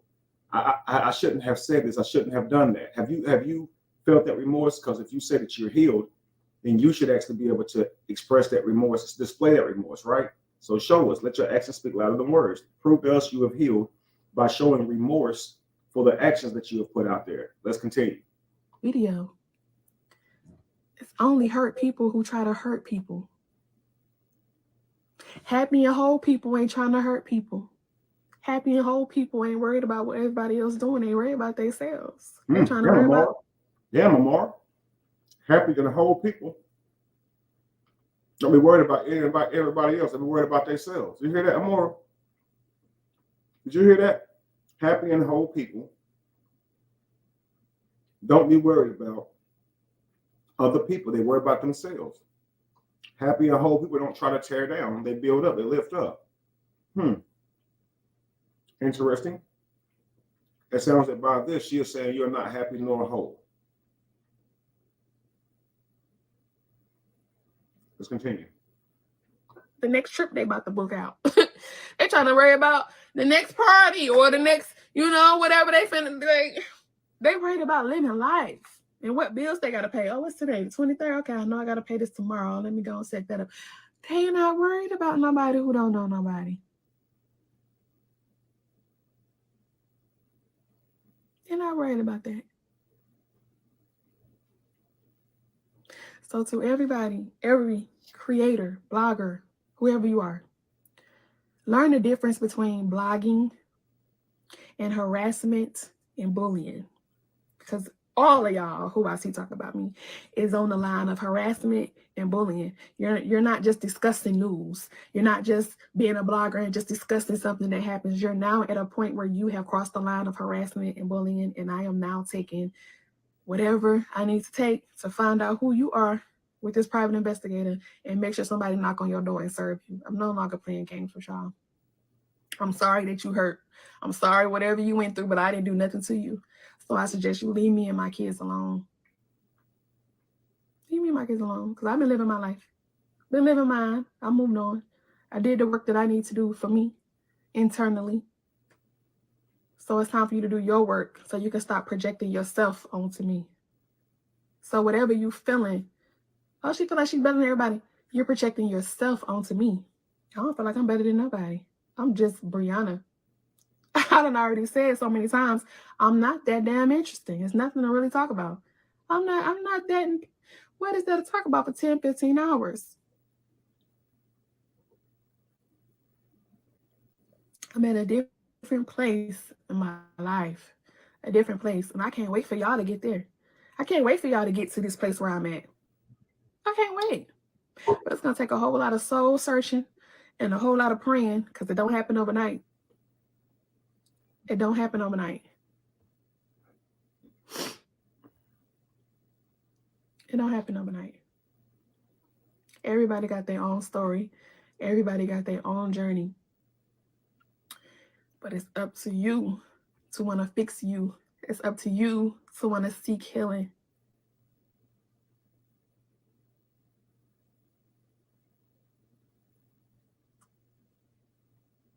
That nice Brianna avoiding, ignoring, and just, that's out the window. I think God done tagged me in. Right, God, you tagged me in? Okay, he tagged me in. Coach tagged me in. So whatever I need to do as far as paperwork, the court system, and gotta do what I gotta do to stop you. Since you won't stop just by me asking. There's plenty of videos of me saying, stop, stop, stop. Just stop. Don't do it. Just stop. Leave us alone. Stop, stop, stop. I'm sounding like a robot at this point saying, stop, stop, stop. You ain't listening. So maybe you need legal action to make you stop. Stop trying to make me pay for all your triggers and traumas that somebody else did to you. Stop. Like, what are we doing? What are we doing? But I'm so proud of myself, y'all. I give myself a hug. Every day I'll be like, girl, who is this person, girl? God said he gonna start removing everybody until people start recognizing and realizing, who is this girl? She is not the same person that she was when I knew her. Sure not. I'm not that same person I was last year. I'm not that same woman I was 5 years ago, 10 years ago, 12 years ago. I'm not that girl no more. I'm so far advanced now in peace and in growth. Life is just so amazing now that I ain't got nothing to complain about. Nothing. Not nothing.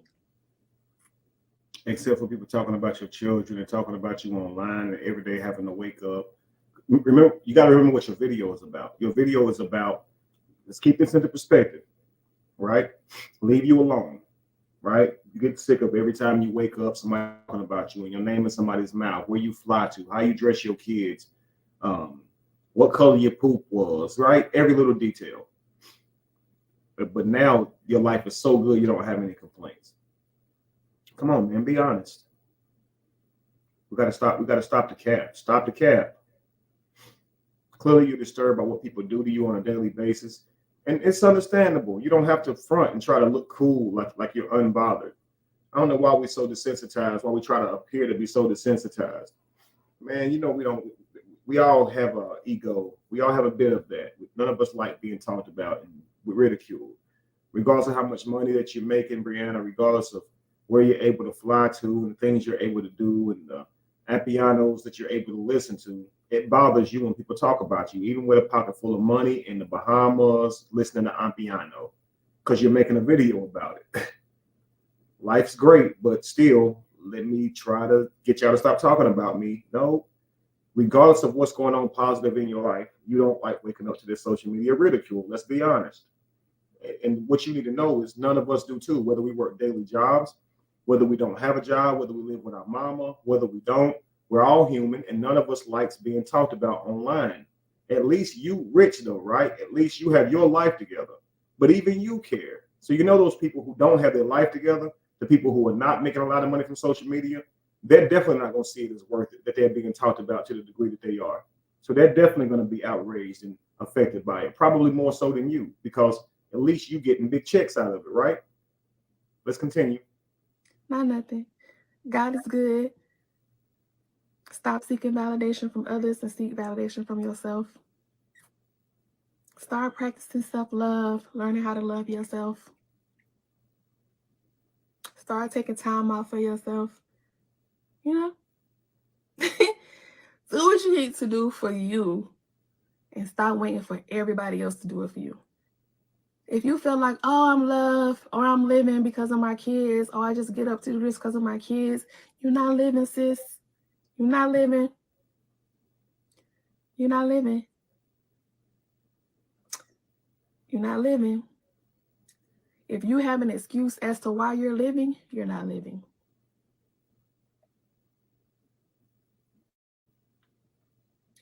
You got to figure out what motivates you personally, and not just your kids. Can't say that. Because your kids going to get grown one day and leave you. Then what? What's going to be your motivation? So you got to start seeking what's your motivation now? What are you seeking for now? What's going to make you whole? Not your kids, not a man, but what makes you whole? What makes you whole?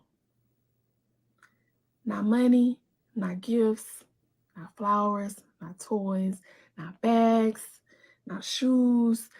Guys, what this has to do with anything, I do not know, but we're just getting through it. But what really makes you whole? You know, when you start recognizing you healed, when you start seeing stuff, when you start seeing toxic stuff and you turned off by it, like you like, ugh. But that used to be you. See, this is how she feels about Amora. At first, she loved Amora standing up for her and talking about everybody under the sun in the worst way. You know, she loved that. But now it detests her. She's like, yo, you on here talking about these people again? You on here talking about Toya again? You on here talking about Robert and Kevin again? She probably don't care if she talks about Robert. I mean, probably me either. Probably Toya either. But she does detest the behavior when it's aimed at her, right? So the way you feel about all these other people, you got to feel that way about Amora. There's no way you can sit here and say, well, I don't feel that way about Amora. But all these things you said, she completely embodies, and she's the worst of the worst. Let's continue. That used to be you. What you said too, that used to be you. All of that has started turning you off. When you heal and your friends saying some crazy stuff, I'll be on the phone sometimes and they probably watching. I'll be on the phone sometimes with them, with my friends, and they be talking about some stuff that's inappropriate, that's toxic. And I just be like, they be like, hello, Brianna, you there? I be like, yeah, I'm here. Just not listening to y'all right now. Like, you learn how to avoid conversations. You learn how to avoid certain situations because you just in a whole new place when you become healed from certain things. You don't want to do that no more. You don't want to sit on the phone and gossip. You don't want to sit on the phone and talk about nobody. You don't want to sit on the phone and bash and just like you just want to move on. Guess who doesn't want to move on? Guess who does want to sit up on the phone, pretend they got a phone call, gossip, bash, tell the first thing that came across their text message, or say the first thing somebody just said to them as if it's true, and then sit there and laugh about it and then go on a 3-hour diatribe about the things that a person just made up. You know who does that? Amora, that page over there. Let's talk about it with Amora. That's what they do. That's what she does over there. And you're not stopping her. You're not stopping her at all. You know, the way this camera froze up, she kind of looked like Derek Jackson's wife right here. But let's continue. Because life is just so much better at peace. It takes too much energy to be negative, to be honest. It takes too much energy. Heck, them women be falling asleep talking about me, so I know that take a lot of energy. A lot of energy to feed. A lot of energy. Y'all that fall asleep, she getting out, she on y'all. Let's go. Versus positivity. So much better, y'all. So much. Give your energy some positivity. Start doing meditation. They got meditation for different things, for self-love, for peace, for anxiety, whatever you feel like you need. But stop seeking it through everybody else. Stop trying to follow everybody else's journey. Even my journey. My journey may not help you. The things that I did may not help you. Me doing meditation, me praying, it may not help you. You may have tried some of the things I said doing, it may not help you. Everybody's journey is different, and everybody's heart seeks different things. So you got to go about it your way. If you tried the meditation and it didn't work, then try something else. Maybe reading your Bible. Maybe taking some time out and just talking to God like he your friend. Same way you get on the phone and gossip with your friends, get on and call on God on your knees and talk to him like your homie. You didn't do that. You chose to tell your friends and manipulate through your friends and your peers in social media and stuff like that. You didn't talk to God. See, that's why I say a lot of stuff you're saying is like from this position, like you do everything right. When the fact is, yo, we're all here for you, the GOAT. You're the GOAT. You're the GOAT of this negative behavior and the spreading of gossip and the lies of it. And now you're standing here trying to tell us that we don't have to be this way and we shouldn't have to be this way. But yo, we supposed to meditate and read our Bibles, but yo, we have footage of you not meditating and reading your Bible, but criticizing somebody else's penis size, showing someone else's income, what they make, where they live. Like literally, you turning the pad around, your computer stuff around, showing where people live, and showing how much money they're making, trying to criticize them for how much money you say they don't make, it, complaining about how much they have to invest in themselves in their music and businesses. Like that's you. Yes, you who did that. You could have been meditating. You could have been reading the Bible. You could have had it on 432 hertz, meditation music.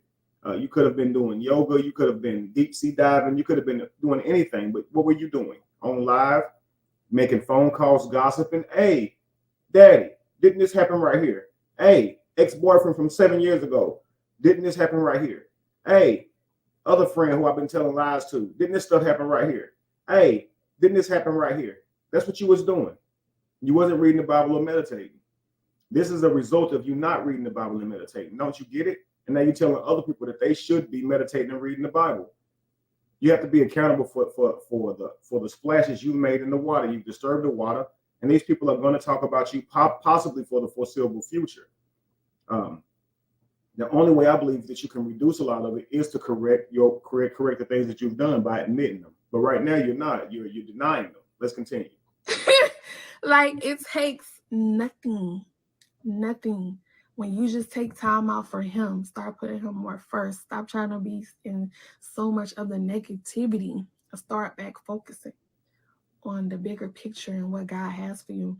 And you'll still realize and you'll start realizing the bigger picture. And then you'll start realizing what makes you whole. Because until then,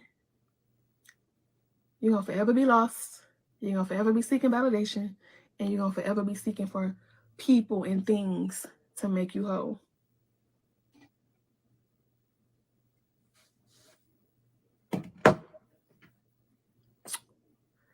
Maybe y'all can write some sticky notes, talk about self-love, some stuff that empowers you. Y'all hang on because we're going to have a discussion after this live. Motivational quotes. Bring you guys up. Write them all over your mirror. I'm in my vanity. Write them all over your mirror. Write them in your bathroom.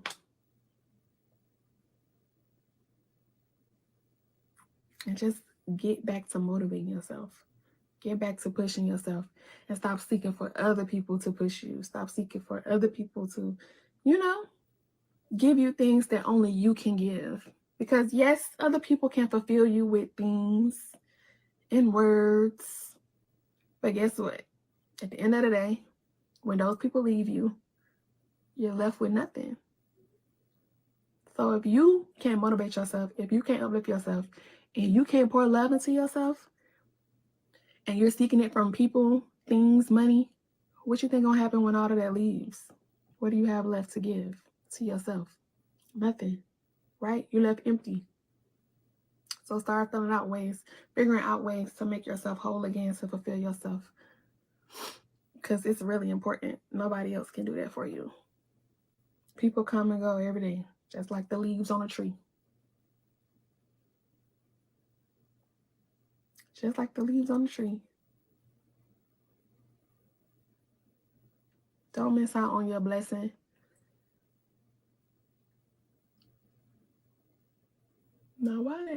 Why my coat started moving? I was like, what is that? But you gotta focus on your lessons. Nobody else's blessings. Focus on your lessons and figure out. And then coach started moving out the way because he was like, shoot, when God strike, I don't want to get hit. That's how people do when they know you lying, they just start getting away from your ass. So when she started talking about that, the damn coach started moving out the way. They're like, yo, I know you're not sitting here trying to talk about accountability and get somebody else to do it. Let's go. What it is you need for you. Because once you figure out your lessons and what God has for you, everything will start falling into place. Everything will start falling into place and doing what it needs to happen in your life. It's all a cycle. Cycle of growth, cycle of learning, cycle of becoming better. Nobody's perfect, but you got to start loving yourself in spite of imperfections. In spite of imperfections. Hi.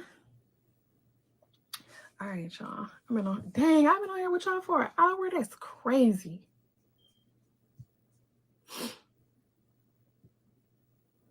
Natasha, you are correct. You have grown so much. I'm here for it. Ain't you proud of me? Ain't you just so proud of me? Like, y'all, when I really just sit back and just look at who I am today, it's like, wow. It's like, wow. I've come a long way. I've come a long way. And I'm so proud of myself. So proud of myself. I think she's just gonna kind of. I haven't seen this much into it, but I was getting ready to straighten this hair. But sounds like she's just gonna start rambling now. Homework today is to write in your journal. Write in your journal. If you ain't got your journal, Queen Manifest the Life of Your Dreams journal. Write in your journal and write down a dear love letter to your more touch and agree, baby. Some things will start happening and shaking up. God's gonna start shaking that table. So yeah, do your homework. Do your homework. Don't just say I'm out down. Because you know they say when two or more touch and agree, baby, some things will start happening and shaking up. God's gonna start shaking that table. So yeah, do your homework. Do your homework. Do your homework. Do your homework. Don't just say I'm. All right, family. So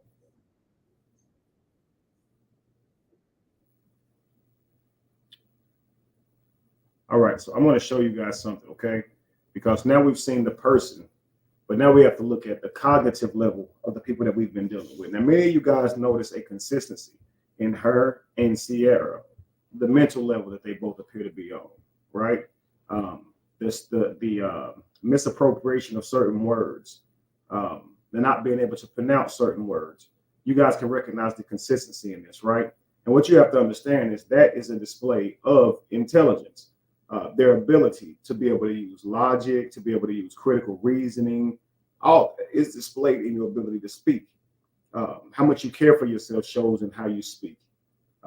Because if you won't find a person of true intelligence speaking in this way, they will care too much about how they're presented. So they will make sure that they're saying things that make sense, that things are spoken correctly, and maybe they are trying their best, and this is who they are, right? So as you can see, many of you say they're slow. I don't like to blame someone for their mental aptitude because that's not something they're doing wrong. They can't help where they mentally are, right?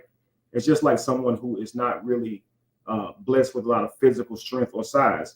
You know, picking at them to call them weak would be unfair, unreasonable, because they didn't make themselves. And some people, family, aren't very smart. They just aren't. And that's not an insult. Some people don't have access to the same mind that you do. So you have to take into account of that. And so when you recognize that people are not on your mental level of understanding, then you shouldn't respond to them, especially when you realize their ability to understand is not where yours is. And in that sense, you look ridiculous for going back and forth with someone who really is a little slower than you or really doesn't grasp the world in a healthy way, right? When you can see the signs of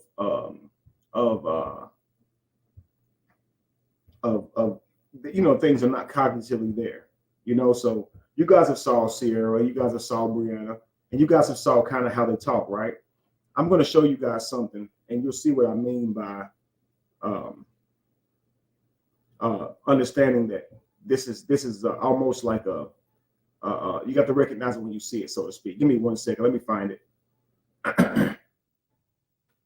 Now, next, family, I'm going to bring up you guys, so be prepared.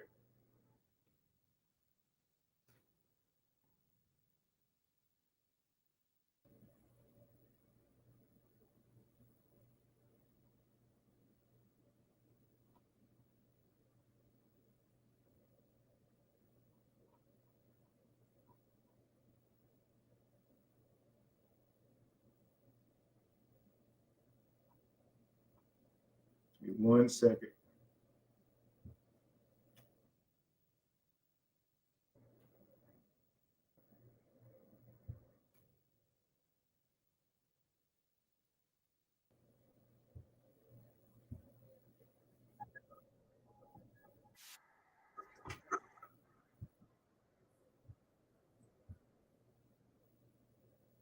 Give me 1 second. I'm still looking for the video.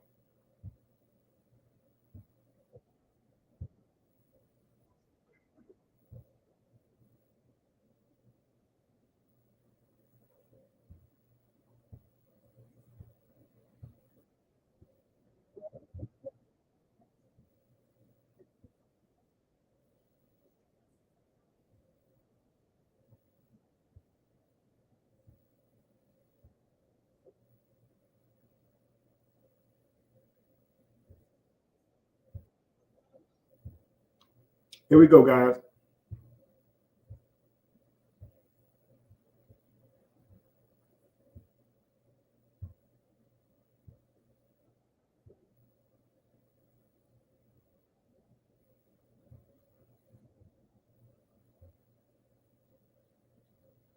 Here we go. Hang on. Now I want you guys to watch this, okay? And I want you to just see the comparisons, see the similarities in these people. I'm not trying to be funny, family. I'm being very serious, but I need you guys to just see this. Let's just watch a bit of this video, and then I'll pause it, and I want you guys to show me the similarities. And in the meantime, I'm going to go ahead and send you guys the link to so you guys can come up here and talk with me on the. We're now in the middle of closing out this live, so we're going to have this discussion. But I want you guys to see this while I'm waiting for others to come up, okay? So while I'm waiting for you guys to come up, I'll play this video, okay? Make sure you're watching this video so you guys can see the resemblances, okay? Let's go. And then also, you guys, inbox me your products and stuff in your business on my Instagram, and I'll check it out and support you. So if you guys own, and then let me just say this, because I have been keeping quiet, and I don't care who get me on this, but to the Facebook. Now notice this. The first thing he goes and says is, I've been keeping quiet. And this is normally what he does when people ridicule him. This is Andrew Caldwell, and he gets a lot of the same type of criticisms that Brianna does. Okay, so he wakes up every day to people talking about him. Okay, it bothers him, and he tries to get people to stop, and he employs these tactics to try and get people to stop.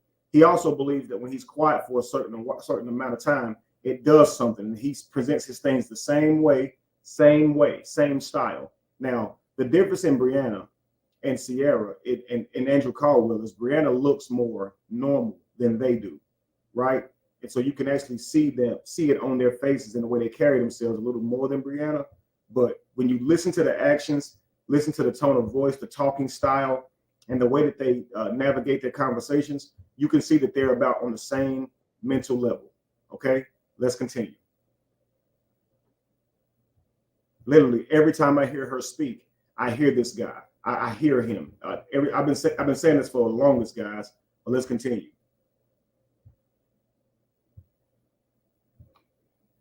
Company, you black witches and you black whores. I've been positive for the longest, okay?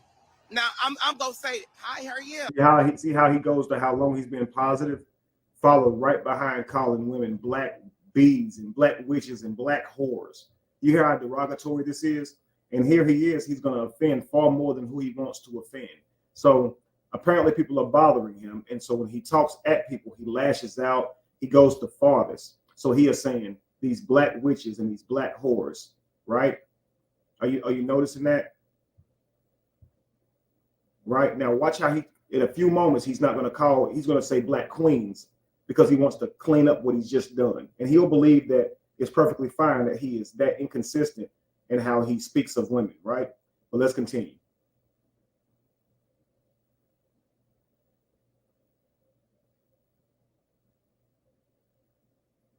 And you black whores, you black witches, and you black whores.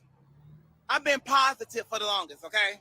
Also, he feels justified in saying that. As derogatory as that was, as mean as that was, he feels justified. And so he's going to go online and say these things, right? Let's continue. Now, I'm going to say, hi, how are you? No, you good. I'm going to say this, but to Facebook, I hope you get sued.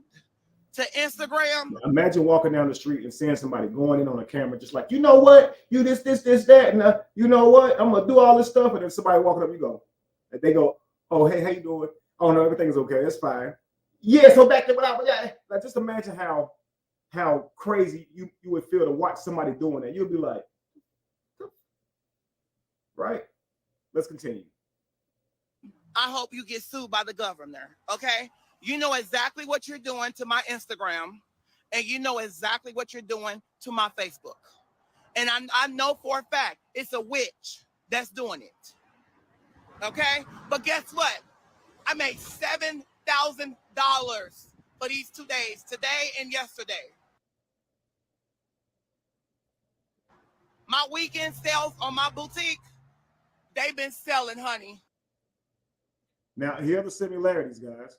Okay, regardless of what y'all do to me as content creators, regardless of what y'all saying about me, my life is still good. I'm perfect over here. I got nothing to complain about, but I'm also on here complaining about what you guys are doing to me. But I want to also let y'all know it ain't hurting me because I still made $7,000 last month and my boutique clothes are still selling, right?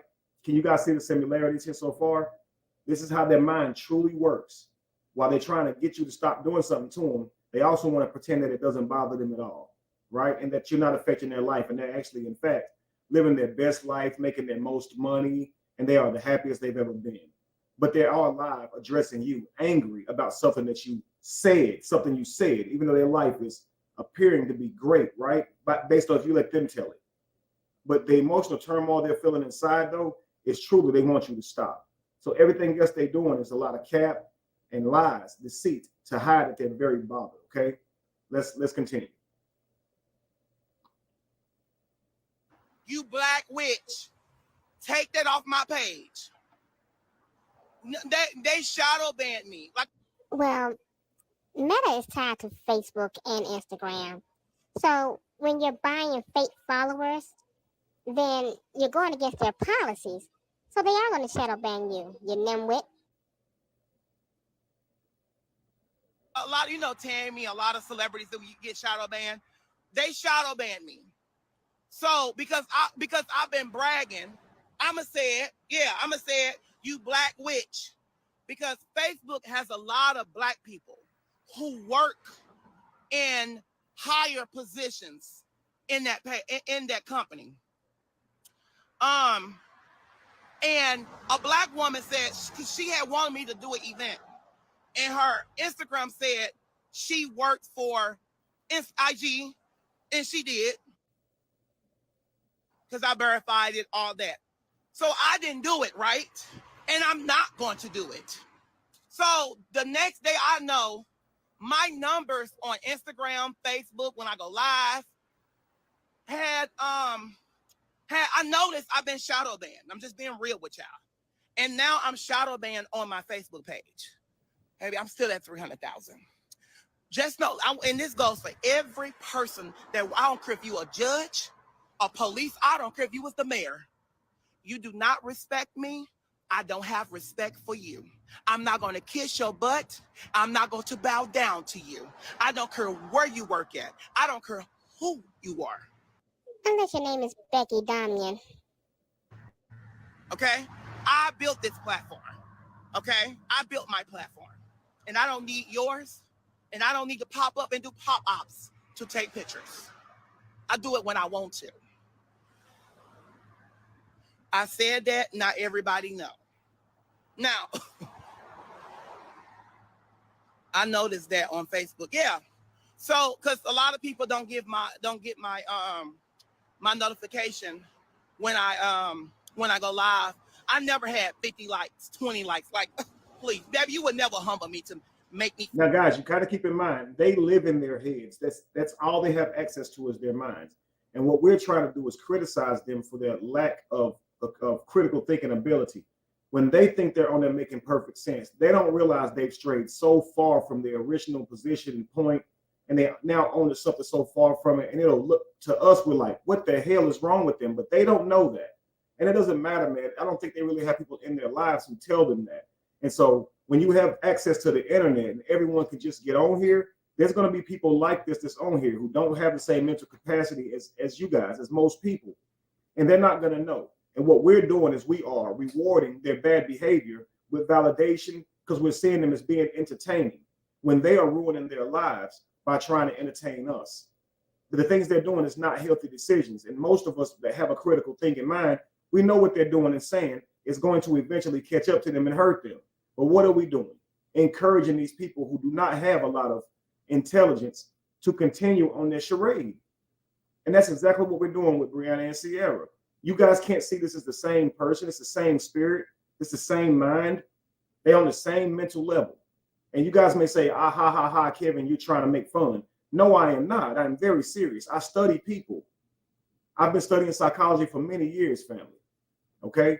I swear to you, I wouldn't say this if it wasn't true. Everybody does not have the same ability to act and access to their mind as someone else.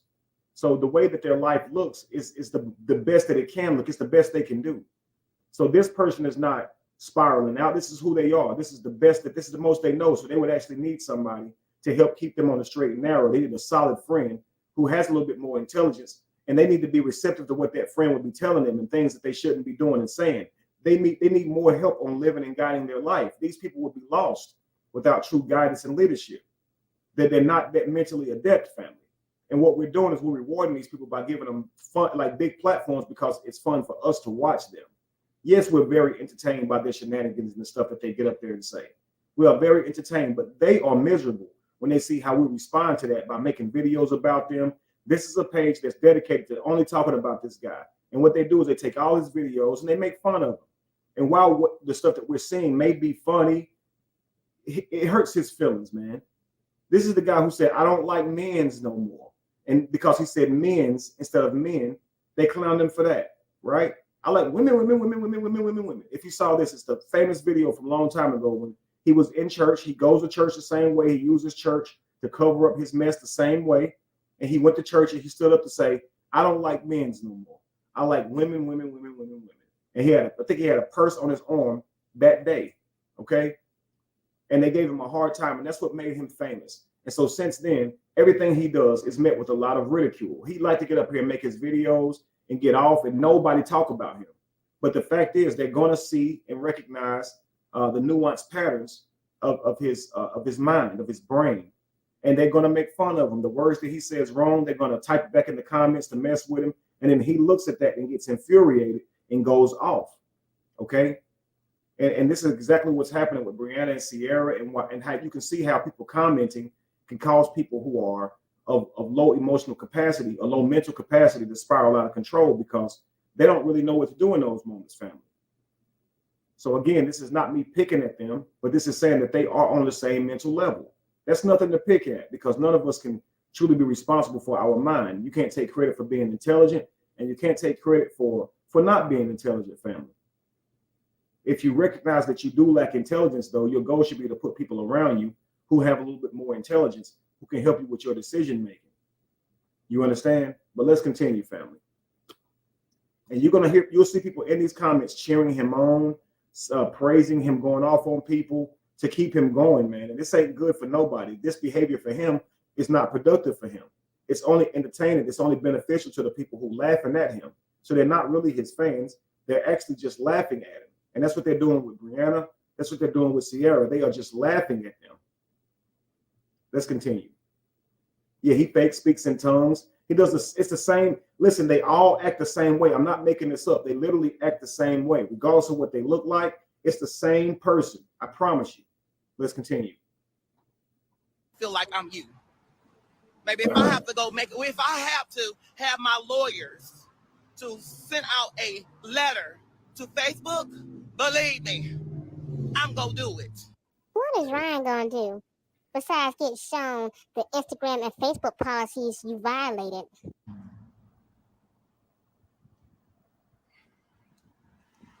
So I'm shadow banned, just to let you guys know. Somebody say, good. Baby, I've been shadow banned for months. So, did you notice how he mentioned that he has lawyers? He has a team of attorneys, lawyers that are ready to do whatever he needs them to do at any drop of a dime, right? And he could have been done this, but however, at this point, he's just sick of it. You see this, right? The empty threats. You see that? In their mind, they're convincing you of this. This will make you stop. When really what people will do from this is pick even more. And that'll make them even madder because their attempts to make it stop are futile. They don't have lawyers lined up. And you can look at this man and tell he ain't got no lawyers lined up. But is he truly bothered by what people are saying and would like for them to stop? Absolutely. Let's continue. And I hope you're watching, Witch.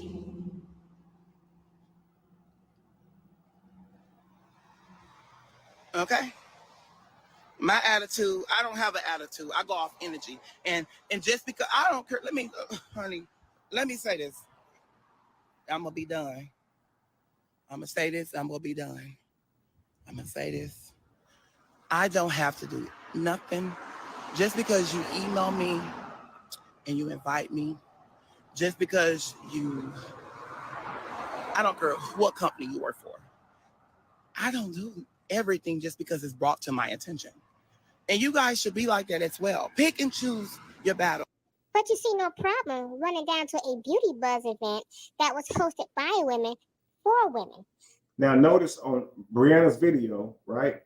She was just talking about trying to tell people to leave her alone and making these threats. And then she immediately brings in giving you guys advice and how you can be inspired and heal and what you guys should do with your time and how you shouldn't be easily accessible to every single person that calls your name as well. She's everywhere. She's encouraging you. She's threatening you to tell you to stop. She's trying to belittle you to tell you that she's not going to lower herself to your level. She's telling you that you're broke. All these things while she'll then twist it and say into something inspirational where she's now encouraging you to be more like her in a way to get what she has somehow, right? And that's what it's all of this, right? Let's continue. But because your boss was the beauty buzz chair person, you decide to run and secure your contract, huh? Just look at you in that photo.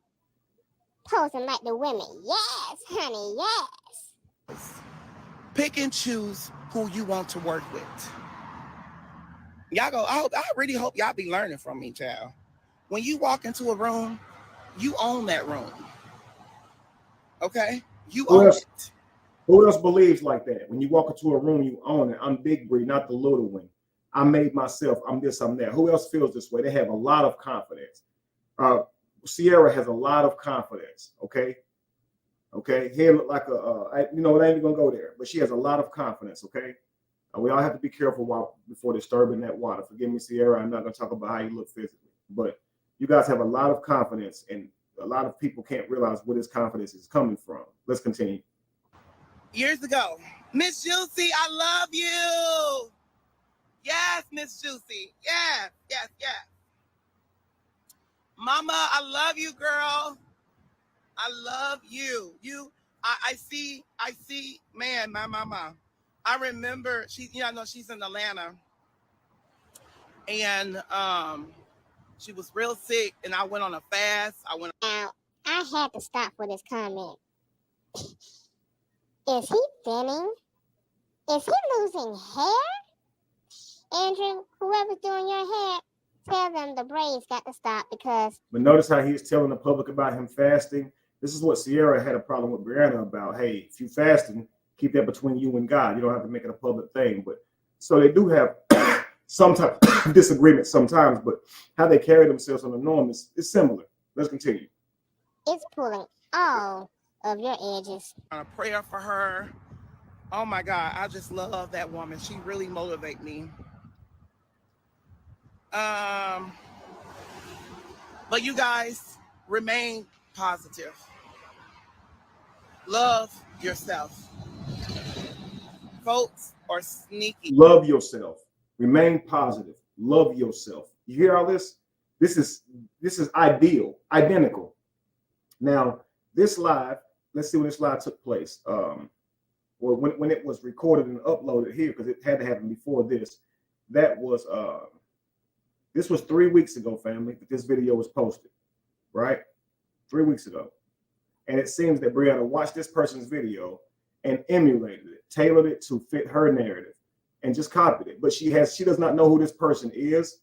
She's probably never met him. She probably has no clue who he is. But they think the same, family. Let's continue. Out here, and folks are mean. Okay? Okay? Folks are mean. Okay? Poor braids. Well, your block, since my braids are poor.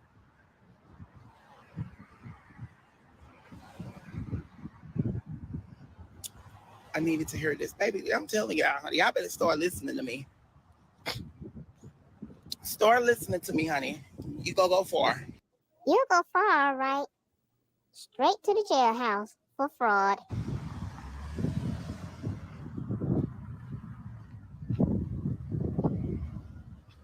All right, you guys. I'm getting off on here. Don't forget to go follow my Facebook page, Andrew Chad Caldwell. And don't forget, get ready for my candles. And also, oh my God, my stomach is like super tight right now. Oh, my stomach is tight. Now you know better than to put a girdle over a full belly.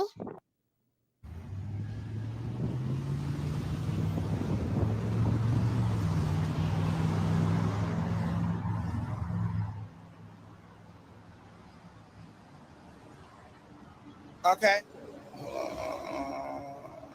Now you see people, as you guys see, people are insulting him, correct? You see the comments are full of insults, okay?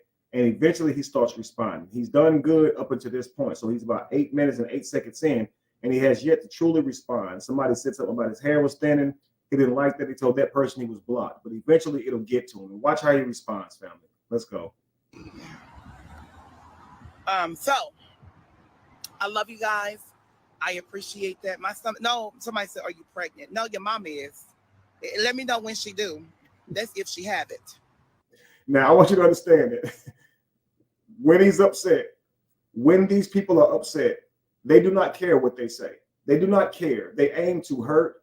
They aim to make you feel bad, and they don't care what they say. So they will say the worst stuff. They'll have the worst tongues. They'll have the most venomous tongues because they're not really that smart to think about the consequences of what they've just said. They're not really that bright, so they don't really think about what they say before they say it. These people don't live in a place of thought. They live more in a place of emotion.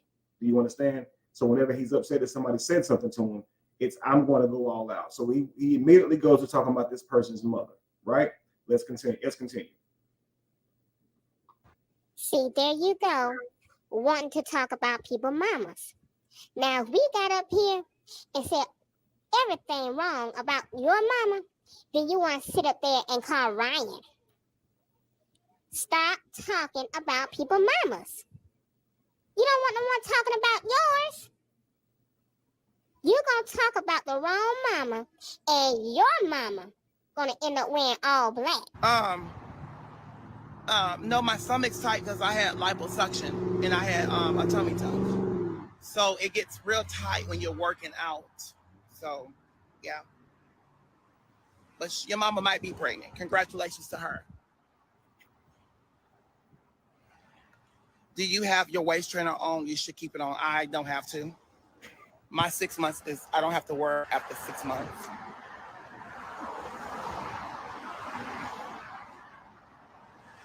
Come on, are you pregnant?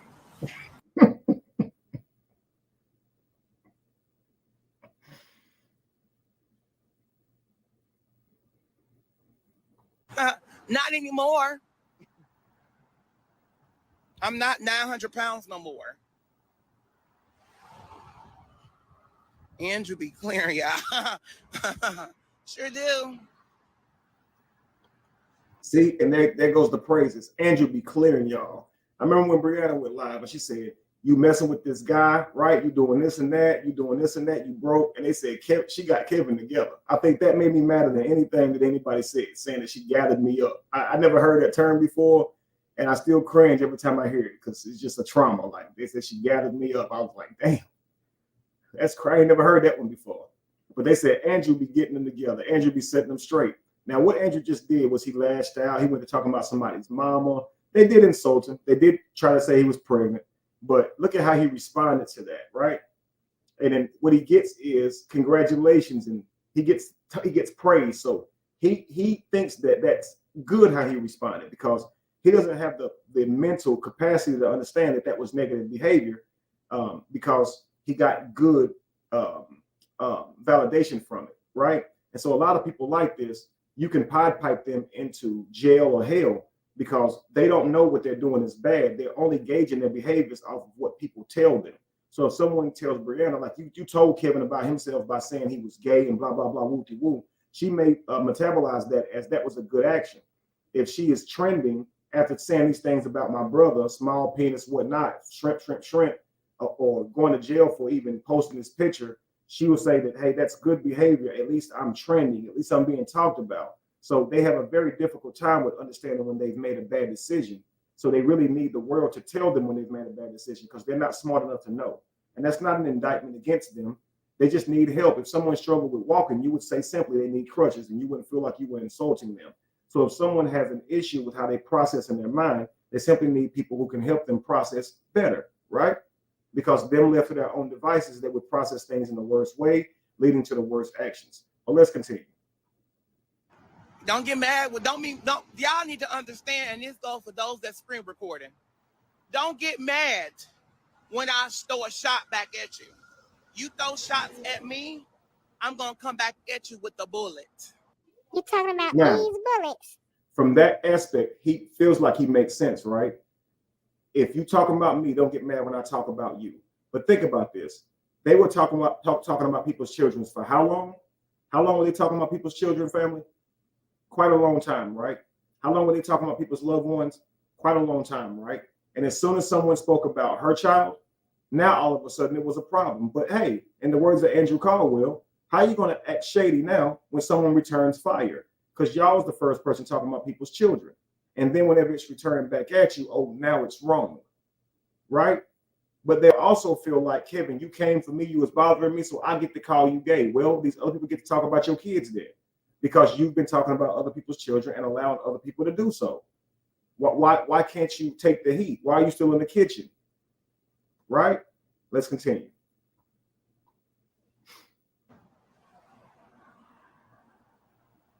That's why I'm on Wilding Out for 2 seasons and going back a third. The Wilding Out where your lawyer basically had to have them sign a contract so that anything they said or did wouldn't hurt your sensitive ass feelings, and that as you can see, he brought up Wilding Out, and that's what these people do. They'll bring up their popularity, the things that their popularity has earned them, and they don't understand that people will use them for that popularity. Because you have a large social media following who likely follows you because they're making fun of you and you entertain them, not because they're truly supporting you, but they're laughing at you. Because you have a large following, people will still fly you out and book you for events and things of that nature because they want to earn your crowd. It has nothing to do with you actually truly being popular or being funny. No one's going to have him come to Wildin' Out to hear his jokes. They brought him there to laugh at him. You understand? But again, without the right mentorship, he won't understand that. He'll actually go out there and get himself laughed at, right?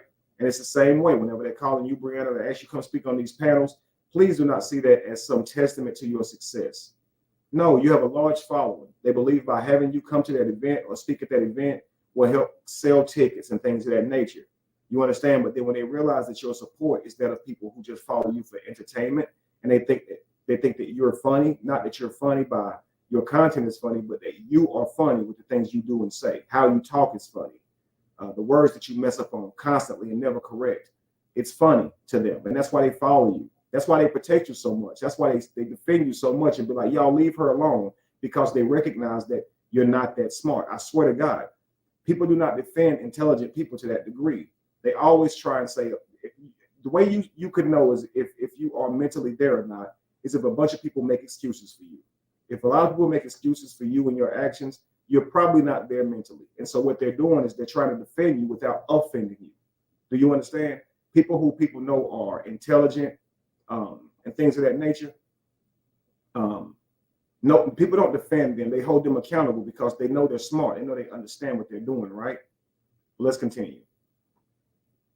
Wilding Out had to write all your lines because you have pathetic reads. That Wilding Out. Okay, I'ma always get you. Don't be talking about, oh, he mean, he ain't humble. That's not God. Go at the people in the comments and tell them that's not God. Start doing that. Leave me alone. I'm gonna be the biggest person, but I'm now. Again, there's truth to what they all say. There's always some truth to what they're saying. Did you hear that? Go tell them other people to stop. Don't tell me to stop, because now that Andrew's going off, people are in his comments saying, hey, chill, relax, don't go off on them, don't cuss them out. They only said you were pregnant. Don't give them all that. Don't do all that, right? But Andrew's like, nah, don't try to stop me now. You done said all this to me. You done got me riled up. Leave me alone, and you won't get this. How many of us have felt that feeling? How much of us have felt like, as soon as we get ready to go in on somebody, now people are in the comments telling us to relax and let it go, but they didn't tell those other people that. They encouraged them. But as soon as you get ready to address it, what happened? Makes no sense, right? Now they want you to stop and chill. And now you're like, nah, tell them to stop. Y'all didn't tell them to stop. Leave me alone. So whether or not he's funny, whether or not he's, his mental capacity is a little bit off, he still doesn't like being bothered. Nobody really deserves that, family. And we all sound the same when we're under that same distress. Leave me alone. Let's continue. I'm also gonna let them know what time it is.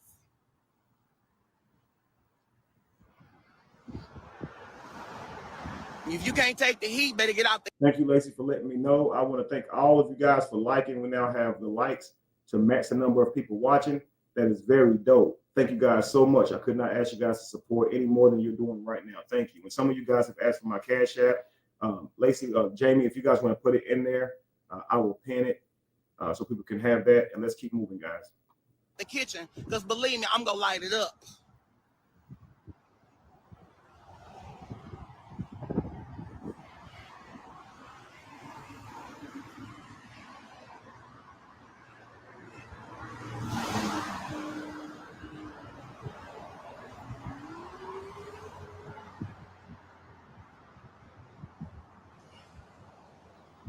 They should have lipo the neck too. And you are a beautiful woman. I guess they say, yeah, this woman is beautiful. Shout out to my black queens again. I'm gonna pin your comment.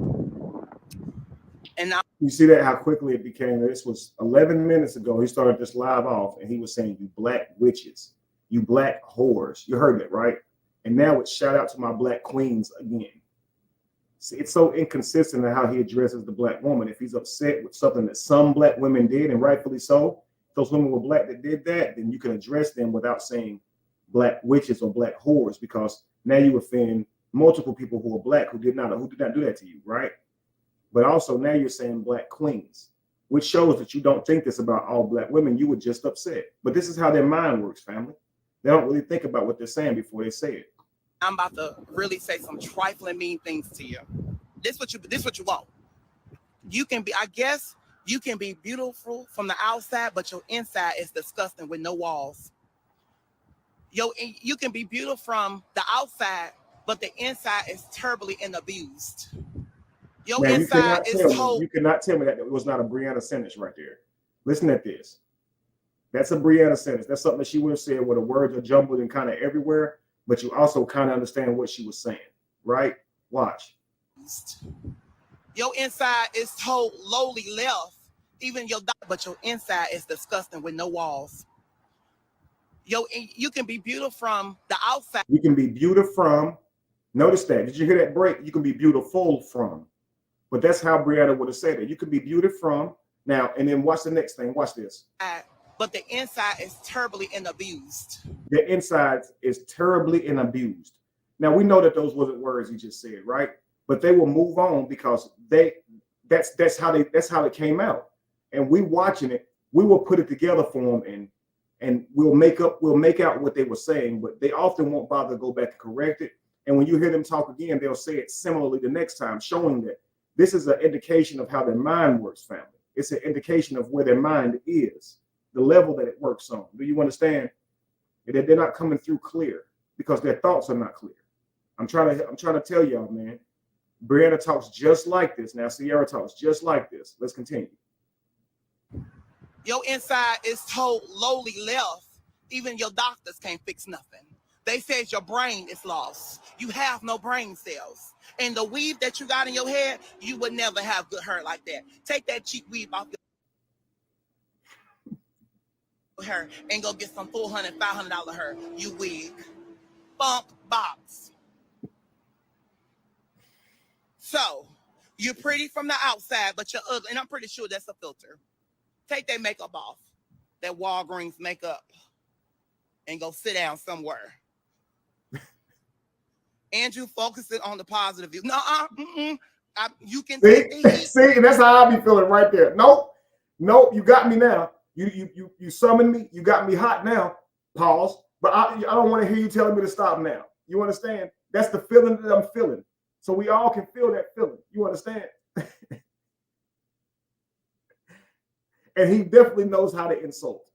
And this is me. I'm not good at this. Like, he went into Walgreens makeup. I bet it's filters. He talked about the wig, her having no walls. Like, this man went everywhere to offend. Like, he knew exactly instantly how to say stuff to hurt somebody, to trigger them. He was far from the actual topic. He didn't say, man, you shouldn't have said that about me. I wasn't bothering you. They went straight into, she said something about him. He goes, just tells this girl, you know what, you beautiful. I guess he looked at the picture and said, the picture's pretty. But he said, you know, it's crazy how you can be pretty on the outside, but your insides be wallless. See how he did that? He flipped that to saying, we thought it was you ugly on the inside, but he flipped it to your insides is now wallless. You ain't got no walls. He made sexual insults now. No walls. You can be brutal. You can brutal on the outside, but the inside be you know, whatever word he tried to use in there, lowly left and all this type stuff. And, you know, it is funny. Don't get me wrong. And people watch this for entertainment. And because it's funny, people encourage it because they want to see more of it, but they're not considering the consequences for that person who's putting this stuff into the universe. So it's very selfish, family. And we got to find a way to where we don't let this stuff entertain us. I mean, even I'm sitting here watching it and I'm giggling at it, but this is not something that I'm going to go to and tap into it daily and even encourage this person to do it. I would never encourage this person to spiral out the way they're doing. It's not good behavior. It's bad, man, but they will never know that. You understand? When they say Andrew the GOAT, Andrew know how to get people together. All these things are validation, which keeps him behaving this way. And it's the same for Brianna, okay? The way she handles situations in the worst way, people praise her for that. So she thinks that's how you're supposed to do it. I swear to you. Let's continue. You have to behave. I'm telling y'all, don't come for me.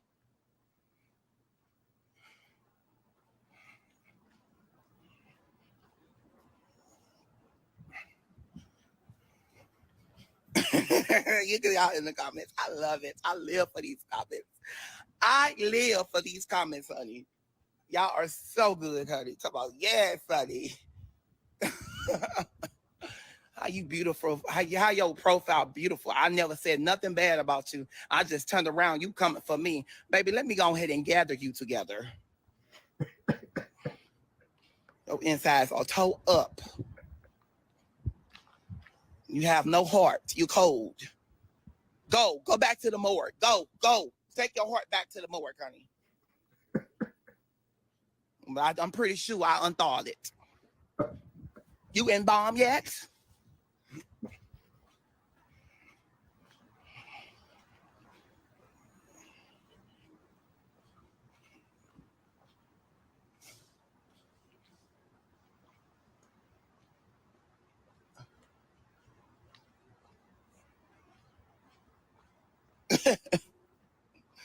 It ain't funny no more, is it? You're gone? You okay, baby? I'm not even gonna block you because, baby, I just read you all the way good, and I know I did.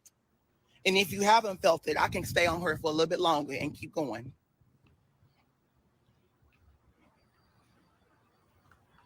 My hair is not hanging. I had on my do-rag, and I keep doing my hair because I hate her in my face.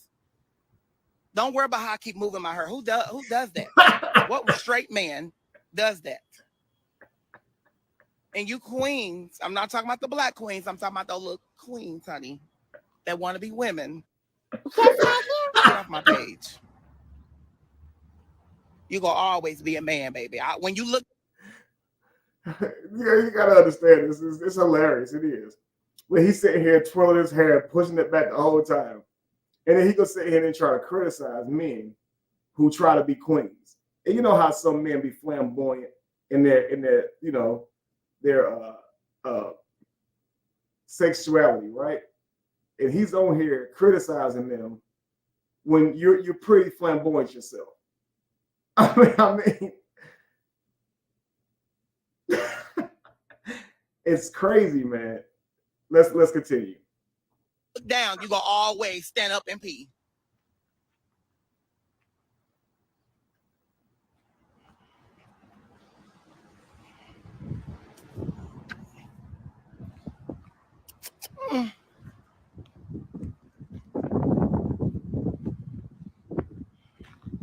What was that? Oh. And don't forget, go shop. Come.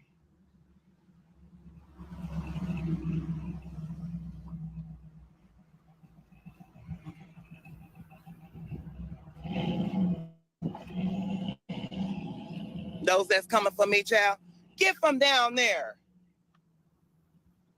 Come over here. No, this way. Oh, that's your dog? Oh, okay. Now, I'm like, get from down there. Now listen, y'all. He's talking English to the dog. Get from there. He don't know these dogs. I guess he's thinking, who let the dogs out? Roof. Who let the dogs out? Because he's like, you get from there, right? Y'all get up. Y'all get up. Y'all. And then he realizes that people are with their dogs, okay? But watch how he continues on like this is some type of scene that really needed him, okay? Now, just watch this. These people are out here with their dogs. And imagine looking up and you with your dogs, and you hear some stranger just yelling at your dogs, telling your dogs to get somewhere, right? And then when they see you, they act like they was about to do some type of good deed for those dogs, right? But this person right here look like they don't know whether they coming or going, right? Just watch this. Come here. Oh, okay. Okay. Oh.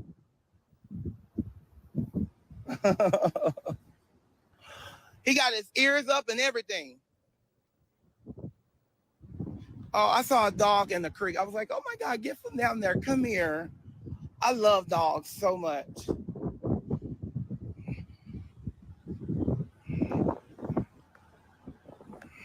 Why the dog can't be at the creek? It's not your dog.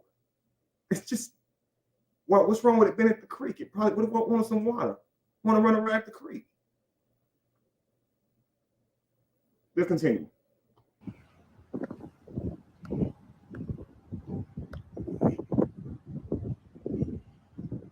I love dogs so much. He was in that creek. I was like, get out that creek.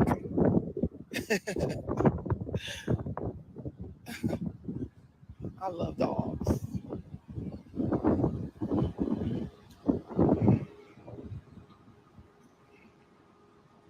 Andrew out here being a Karen. No, I'm just getting that dog from out there. Like, come here. I didn't know his family was right there, but he's good now. He's good. He said he was good now. He was good the whole time, man. Yeah, I would thought he was talking to a child the way he talks to that dog. Hey, get from up there, get from down there. And I was like, oh, okay, I know English. Let me. He said the dog is good now. The dog was down there with the owners of the dog, man. They was good the whole time.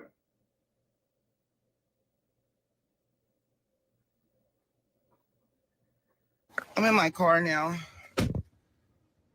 I'm in my car. Now notice this, family. Notice how he's telling people he's in his car. Now we can see that. But the mentality of these people is they think they have to tell you this. You understand? I'm in my car, family. I'm in my car. We see you. You don't have to tell us. But it shows where they stand in their mentality. They believe that they're talking to people, that they got to tell them where they are. And probably the people who listen to them, you do got to treat them like that, because intelligent people really don't follow this type of stuff.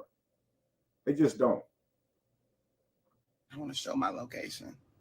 That's that. Can't even show our locations when we travel or when we do this. That's that. People are weird. People are weird. I'm telling y'all.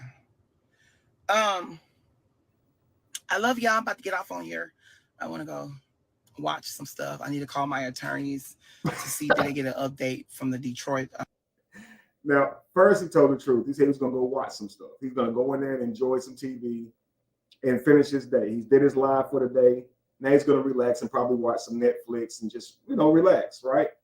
But then he had to say that he was about to go call his attorneys to make sure that they own their job. So that these team of attorneys who now are working for him, he's going to check in with them because he wants to keep you guys that he's threatened into believing that if you continue to talk about him, then he's coming for you, right? Let's continue. FBI to see they get an update, because I know we talked to them last week about an update. Guys, keep. Notice how he said update. It was update. Did you see that, right? And most people would not want to say words wrong. They would try and correct it. I'm not making fun. I have to keep making that clear. I'm saying that the way a person presents themselves and how they speak, it says a lot about their mind's capacity, right? So let's just watch this again. When he starts talking about the FBI and getting the update, right? Watch this. Did they get an update from the Detroit elections when we travel? When they get an update from the Metropolitan Detroit Police Academy, right? Let's go. Travel. Or when we do this, that's that. People are weird. People are weird. I'm telling y'all. I love y'all. I'm about to get off on here. I want to go watch some stuff. I need to call my attorneys to see did they get an update from the Detroit FBI to see they get an update, because I know we talked to them last week about an update. Guys, keep screen recording videos. If you guys can go on YouTube and screen record some videos and send them to me. I don't like to see them. I don't go over there.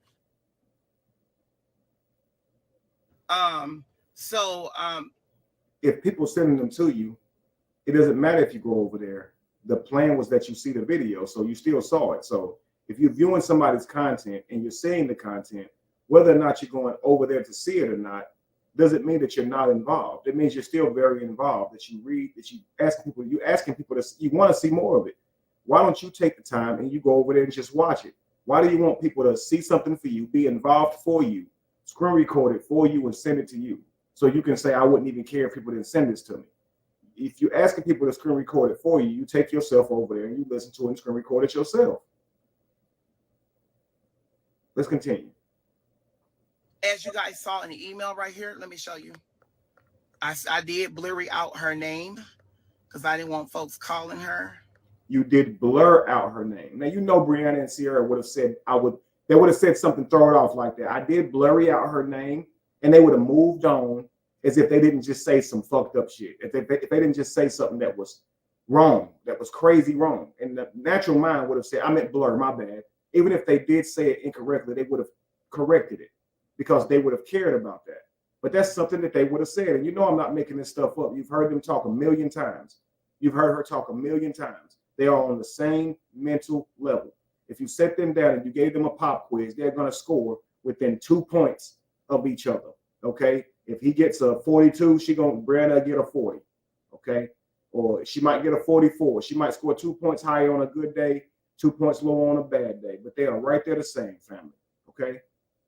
He blurred it out. I did blurry it out, right? Let's continue.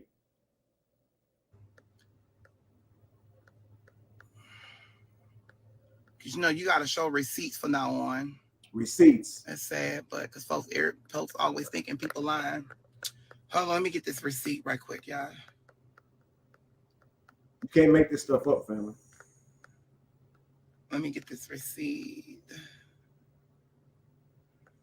Look in the comments. They're picking at him. See, blurry it out. What's happening with the FBI? What is happening with the FBI, the Metropolitan FBI Anti-Domestic Task Force? What is happening with them, with these updates? What is happening with the updates on the Metropolitan FBI Task Force? What is up with the updates? Okay, what's up with the updates, man? Right? Let's continue.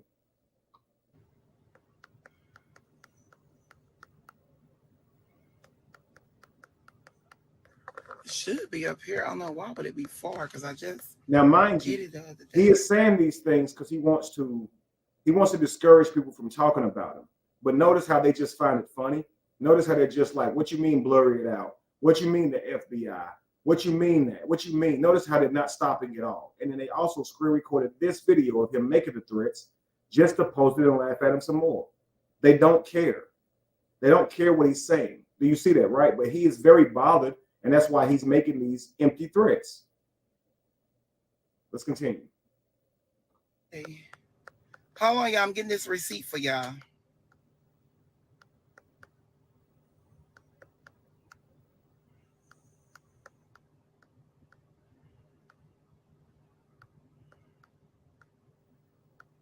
You can even see the resemblance in there where they hold their face, their facial expression. Because I know a lot of people like to send me stuff. It took you over a minute to find this screenshot of this email because this is something that you produced last year.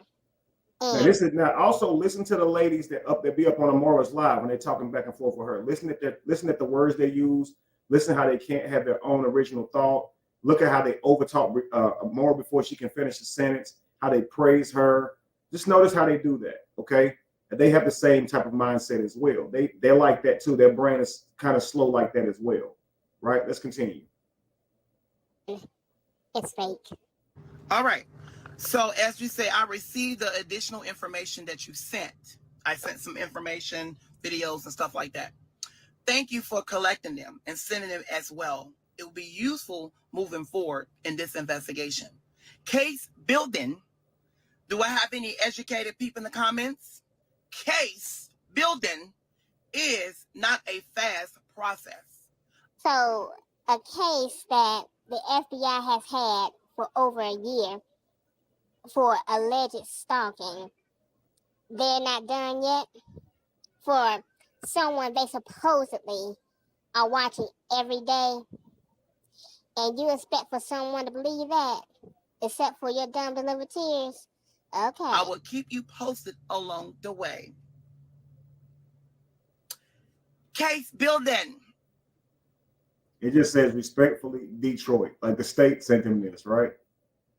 And like the person said, if the FBI is investigating this and they're sending you all these updates, you wouldn't need the people to also help you investigate by sending you screen records and stuff like that. So you are trying to use this idea of the screen records to scare other people.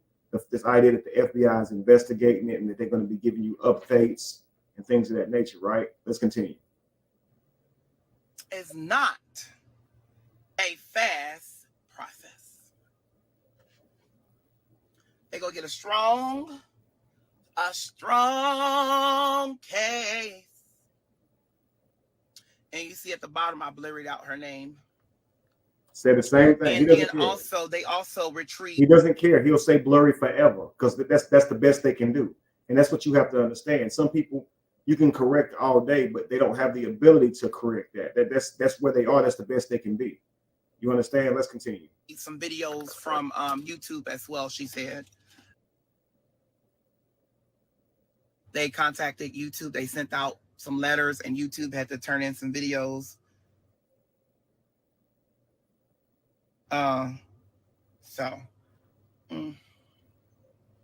So the day will come soon, you guys. Just know when that person is live, they're watching it. You don't have to keep telling me about certain things, but I do need certain things on my end when we go to court.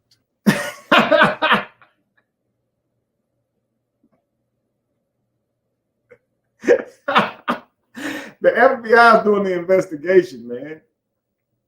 You don't need nothing on your end. They got you. They got this. They are investigating this person. Let's continue. Well, I'm about to end this. And guys, here's the link. Here's the link again. Come on up here, family. Let's talk. Come on up, family. Let's talk. You've been going to court for over a year now. And weren't you supposed to have his followers, his subscribers arrested as well? Whatever happened to that?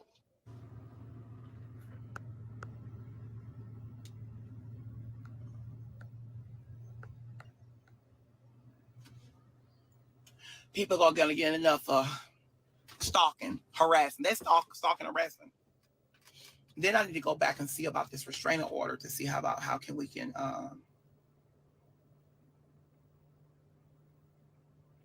Okay, so you guys can see that, right?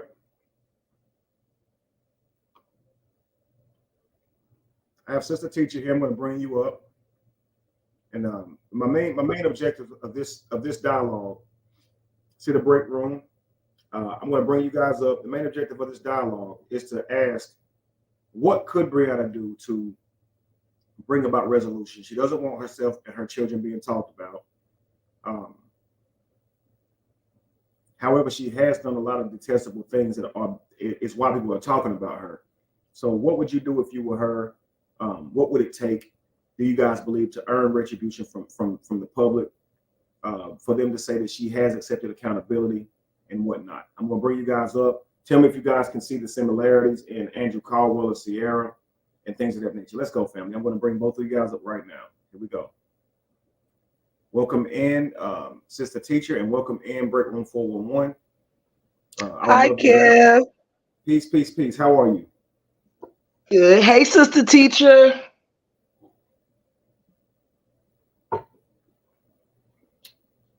Sister Teacher, we cannot hear you. Sister Teacher. While we're waiting for her, maybe she's got some technical difficulties. Talk to me, Miss Tiff from the Break Room 411. Talk to me, sis. What's going on with you?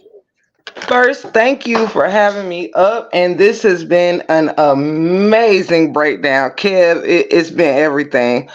I will say this much: Brianna's biggest mistake, as far as like her kids go and her reputation goes, sometimes you have to put, if not sometime, all the time, a person like me, I don't put money before my character and my integrity and the protection of my family, things like that. So I figure, like, if with her saying, you know, people are talking about my kids, people are doing this, people are doing that, the best way for her to protect her kids to me is maybe take a break from all of this and let it just die out and just fall behind the scenes. Not forever. We ain't telling you to miss your bag or whatever, but take some time from it and just let it die out. If you're not on the scene, people ain't watching you. They're not, you know, judging your life or any of that. Like, what's more important? You on here to get a, you know, online bag, or you protecting your kids and kind of trying to rectify what you've done to your character? Like, it makes no sense. Absolutely agree. There's been so much damage that's been done by Brianna and the things that she has done and said. Now to just try and say, I'm done with it, I'm just doing my own content, and I'm just focused on me now. It's just not an effective way to leave it alone, because people are so furious by the things that she's done and said about them, and it infuriates them to see her walk around with her normal everyday life without apologizing for the things that she has done. And so that's a lot of that is people have addressed the situation because they saw it was wrong, but then it turns into an actual animosity and disdain for her. And that's what I believe. That's the things I believe she needs to clear up by making sure that she brings retribution to those people that she has offended, by simply getting online and saying outwardly with her mouth that she was wrong. She should have never said the things that she said. The divorce was difficult, and just be honest about what she was feeling in those moments. You understand? Because she doesn't want people talking about her children, but she has weaponized his children. She has spoken death into his children and told his oldest daughter that she didn't love her, that he didn't love her. She convinced the youngest daughter that he doesn't love her too, and used that daughter to hurt his feelings and provoke him. But she doesn't want her children being bullied. But she is the one that's doing the damage. Anything that anybody can say about her children, they likely would never see unless Brianna gets on her live and says it. You know, so the things that she's doing to other people and her own children are far worse than what anybody else can do to her children. And she doesn't get it. And that's why I say that, that's why I'm showing you guys Andrew Caldwell and people like this, that they will literally be the one destroying their lives, but blaming others. And they're just not smart enough to grasp it. And we'll get upset at them. And because we don't know that their brain doesn't work normally, right? We don't know that they're sick, you know? And so a lot of times when someone is slow like that, they're slow like that with reason and understanding as well, and regulating their emotions. So someone like Brianna, Andrew Caldwell, Sierra, if they get absolutely upset at you, they don't know what to do with that energy. So where most of us have regulators where we can, you know, find something to do and get our minds off of it, they don't. They get lost in it. And so they just become so super tapped in with this emotion and they spiral out. So if we know when we are physically sick, right? We know when we start to feel discomfort in our body, maybe our nose is stopped up, maybe we feel fatigued, sore throat. We know when to know we're sick, but we don't know when to know we're mentally sick. So guys, a way that you can know is when you have anger that is built up to the point where you're hostile and volatile for days. You go to sleep with anger, you wake up with it. Your brain is sick. And in order for you to regulate that energy, you have to see some type of counselor. You have to call someone who can talk some sense into you, kind of keep you on the straight and narrow. But these are indications that you are overwhelmed, that you are mentally overwhelmed. And we don't really focus on our mind being sick. And that's what kind of breeds these bad decisions that we're making, is that we're not taking the time to deal with who we are mentally. Your body may be healthy, but your mind, after going through trauma of being picked on, heartache, like divorces, separation, and whatnot, if you don't get that counseling, man, you may be still angry about something for far longer than you should be angry about it. Take me for instance. You got people chasing me for 5 years, stalking me, harassing me about things I've never done to them, appearing to be the most type of angry over things about like a trip, or the things that they tell you they're mad about is not sufficient to the anger that they are displaying, right? But that shows that they have a mental issue they can't deal with. They don't know how, and they actually need help. I'm gonna bring in Tamika Burns as well. Tamika, hello, how are you doing? Welcome in. Tamika ain't speaking either. I had the sister up here, she didn't speak. But talk to me, Bert. What did you think about what I just said? The sister up here, she didn't speak. But talk to me, Bert. What did you think about what I think I got an echo. Yeah, it's Tamika. It's Tamika. Yeah, Tamika, your YouTube probably still on. Is it me echoing? Yeah, just turn your YouTube down. Is it me echoing? Yes, ma'am. It's you, Tamika. Just the next time you come up, just mute your YouTube. And what were you saying, Tiff? I was just going to also point out real quick before it leaves my mind is that to piggyback off something you said after I spoke, is that most of the things that I discovered concerning Brianna's children, I have 100% gotten from her. Like you mentioned earlier in your live, things about, her son. She was actually the first person that I remember her complaining or saying something about your sister saying something about her kids and their sexuality or something. I could not believe that, because I heard Brianna refer to her own son as the G word twice. And I remember saying to myself, well, dang, you do got him living in a pink Barbie house. Like, you have 2 sons and 2 daughters. Why is your house so, girly? You know what I mean? And when it comes to like sexualizing her children, just different things, all of that has really started with her. Like we watched her kiss all of, let Janelle fill up on her and kiss all on her, and you could hear that baby Amora or Lauren or any of the kids will be right there. You know, when she said she wanted to break the internet, we could hear baby Amora in the background saying that her pants was wet and she needed her pants changing, and she was so busy up under this man's neck that she told Lauren to go do it because she didn't want to leave the situation of the live or whatever. And also, just different things, like when she was doing the experiment on her channel, baby Amora was in the pool calling for her, saying, "Ma, come, I want you to play with me." And she just stayed on the live and was like, "I'm not getting in that water, but you went to the pool to be with your daughter at the pool." Like, it's a lot of things concerning her parenting that, I mean, I don't hold no bars to speak my mind on it. She's done a lot of the damage to her children on her own, all by herself. Even where Robert's concerned, and this is my last point with the kids.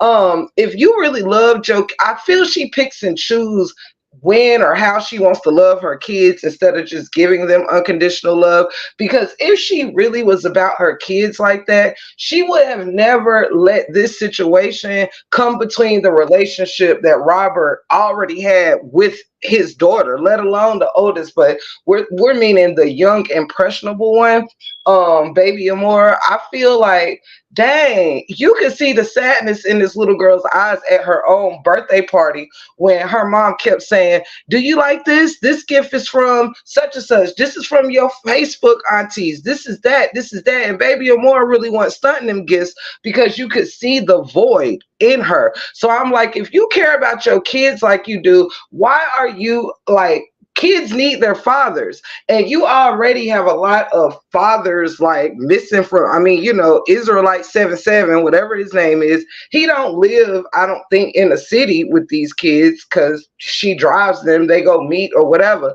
But you already got 3 kids that don't get to see their daddy as often as I'm sure they would like. So why would you do that to a baby Amora when her dad could have easy access to her and keep building the relationship? It's almost like you're making his rejection of you his rejection of the children as well. And I don't think that's fair or cool at all, like at all.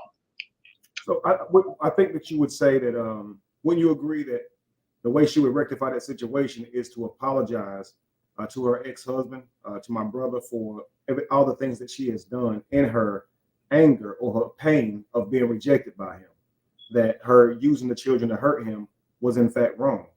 And if she wants to be a co-parent, she is now willing to do whatever it takes to show that she wants to be a co-parent and want him in his child's life, because she knows the value in that. And she'd have to go out of her way to show that. Wouldn't you agree? Because she's went out of her way to destroy it.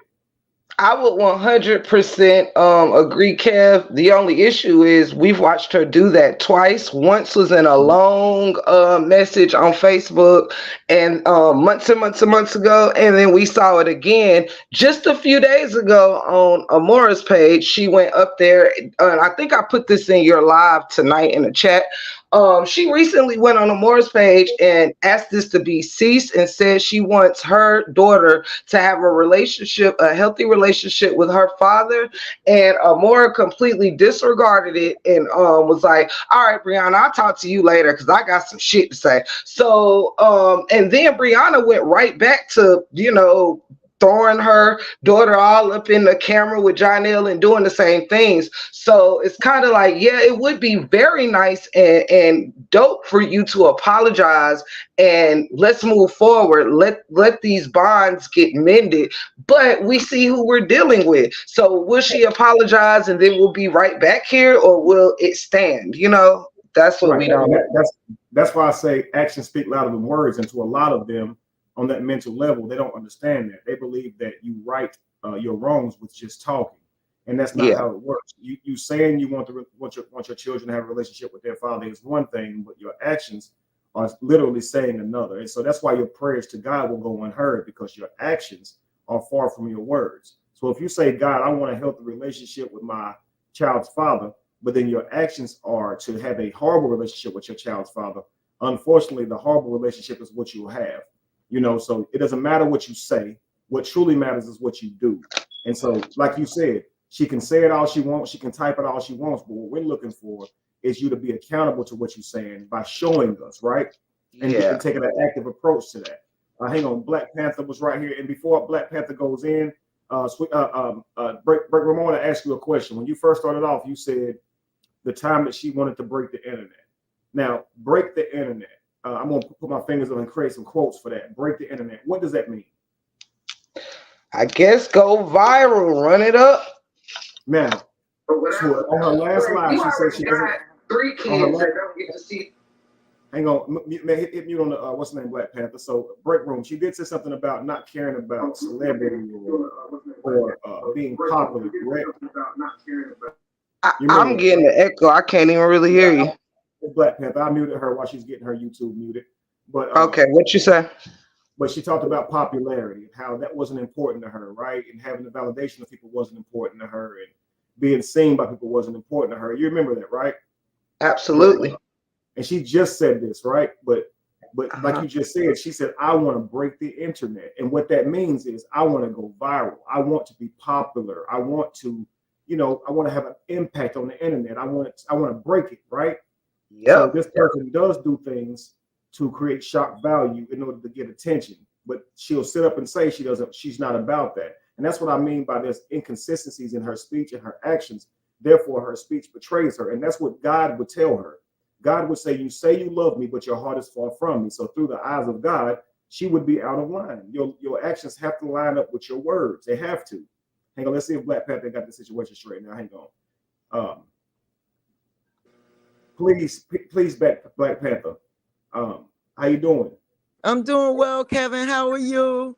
I am fantastic. Welcome on. Oh, it's a pleasure to be here, my brother. Thank you for having me up. What's up, Tiff? Hey, sis, love you. I love you too. So, Kevin, you be spreading out a lot of jewels. You really do. For the people that has a brain, like really intellectual, smart people, we get it. We understand it. But with your level and your vibrations is so higher than theirs, and we know this lesson ain't for us, but so they'll never receive it because they don't understand it. So where do we go from here? That's a great question. That's what I was going to say about a lot of people in your life will absolutely not understand the gravity of what you're saying. And you'll be highly offended when they don't seem to grasp it. And what you have to understand is they are far in the real world. You would never contend with these people. You would never be in the same places as these people.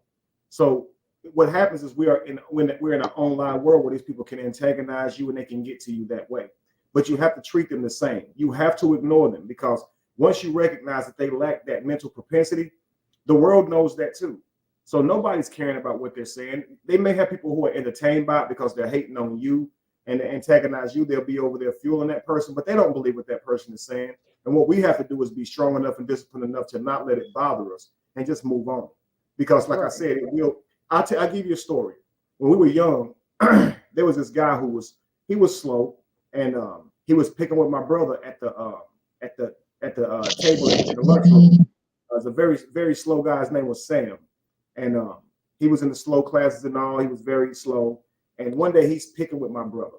And he walks up behind my brother and he said, "Do it, kid." And we don't really know what words he was saying, but this is Sam. Everybody knows Sam. And my brother's trying to eat his food. He knows that Sam is slow, so he's trying to be patient with Sam. It's like, "Sam, leave me alone, I'm eating."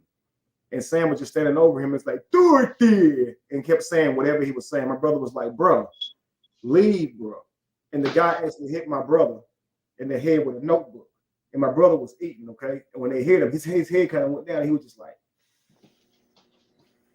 now, you could see my brother wanted to get up and go ahead and take care of Sam. But if he had done that, my brother would have been seen as a bad person, because he would have been, physically assaulting someone who was slow. Right. But Sam did hit him. Now, I'm saying that to say that you got to treat them like my brother had to treat Sam that day. Yes, he was offended that Sam was standing over his shoulder, antagonizing him. He was offended that Sam hit him in the head with that notebook. But he had to let it go, okay? Because Sam wasn't smart enough to know that he was barking up the wrong damn tree. Man, I'm gonna tell you what's crazy about this. I witnessed it, and I made fun of my brother about this for years, okay? That Sam did this to him. And this is why people make fun of us. I'm serious. People make fun of us because somebody slow and said some slick shit about you. and I swear, my brother wanted to go back to the school and get Sam because of the stuff I was saying to him. So when we got home, I was like, Sam hit that ass with that notebook. I'm done. I made my brother madder about Sam than Sam made him mad.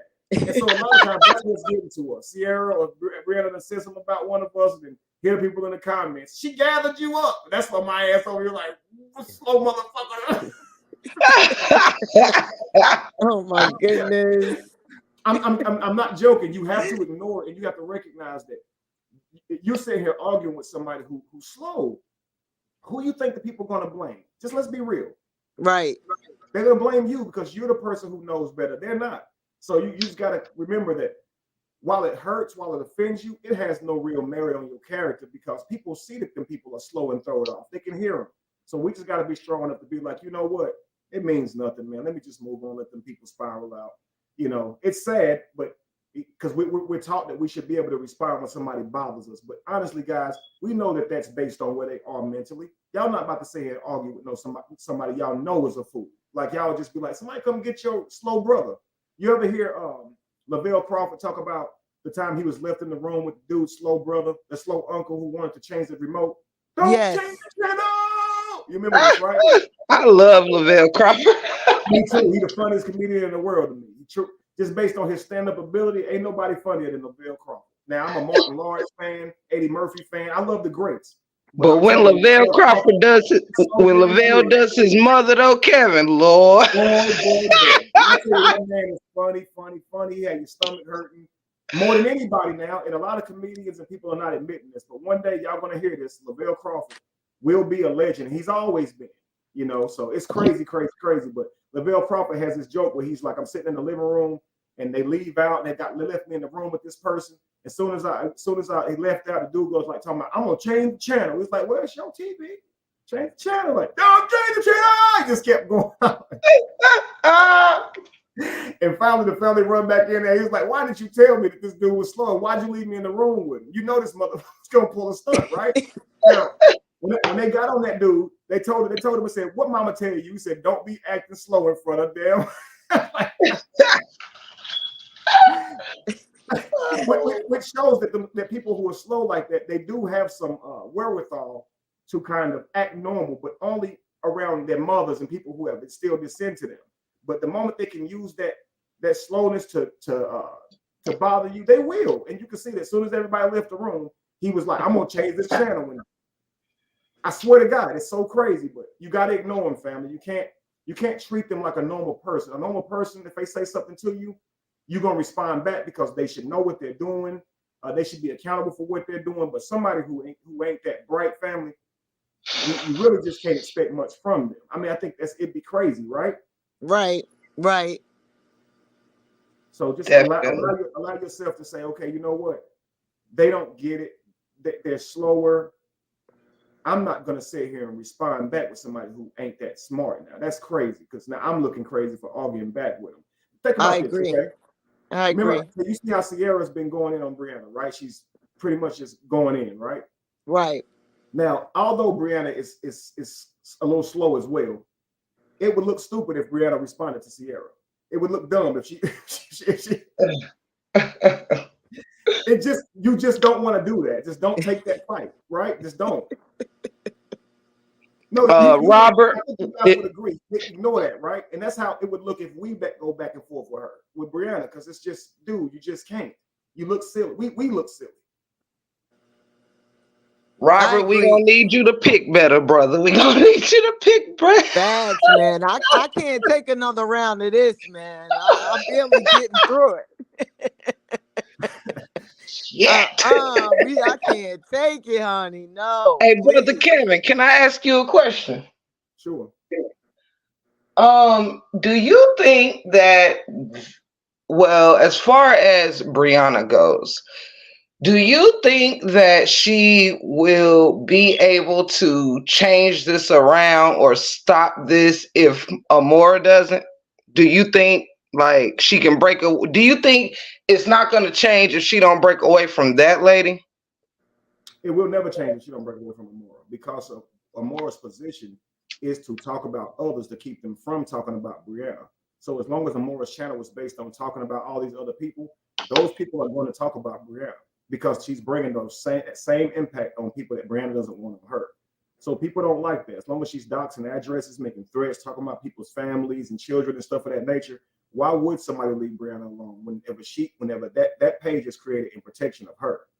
You see what I'm saying? So I do think that Brianna does not want this, because initially she wanted to say my brother was an abuser. She wanted that stuff to be out there. But now that the light is on her, she doesn't like that. She doesn't like the fact that she can make a video just driving down the road with her children, and then tomorrow she has to wake up to see that same video being reviewed and her parents being called into question. She wants to be with her children and be free to love on her children however she chooses to see fit, without any judgment or criticism, just like everybody else. But what is happening is so many people are being criticized by the people who represent her. They're just not about to leave her alone. So if she truly wanted it to stop, she would be accountable to what she has done to others and ask those people to discontinue what they're doing, and have some good faith that people on this side would discontinue what they're doing to her. But I can't see anybody on this side stopping while Amora is still going to be going live and doing the same things. She does too much. She says too much. She really does. She doesn't care anything about Brianna the way she represents Brianna. She doesn't care about Brianna's future or Brianna's reputation. If anybody goes to her channel to look at the things that she says, they would say, Brianna, you need to move away from her. You need to not deal with her. And Brianna would not go far in her career with someone like Amora attached to her. She just would not. Who serious would give Brianna a chance with a person like Amora by her side? Right. Right. A job or a real man at that matter. Facts. Facts. And I would be very afraid if I was Brianna, because Amora is very emotionally driven as well. She spirals out as well. She lashes out as well. So if Brianna were to actually discontinue dealing with Amora, she would get the worst person in the world. You see the stuff I go through behind Callie. That person once protected me. That person once defended me. That person would once give people the worst, who even said my name. He would make a video doing the worst stuff to them. And now look at how he attacks me. So often the people who seem to go the hardest for you, they're doing this because they're emotionally driven. And when they're emotionally driven in the negative towards you, they will use all their energy to attack you. So I mark my words, if you see Amora and Brianna going at it, and Amora targeting Brianna, it's because Brianna rejected her, told her she didn't want to deal with her anymore. And that Amora absolutely would not walk away and say, you know what, if you say you're done, because she's completely lost in it. It's consumed Amora. It's consumed her. There's no way she'd leave this alone.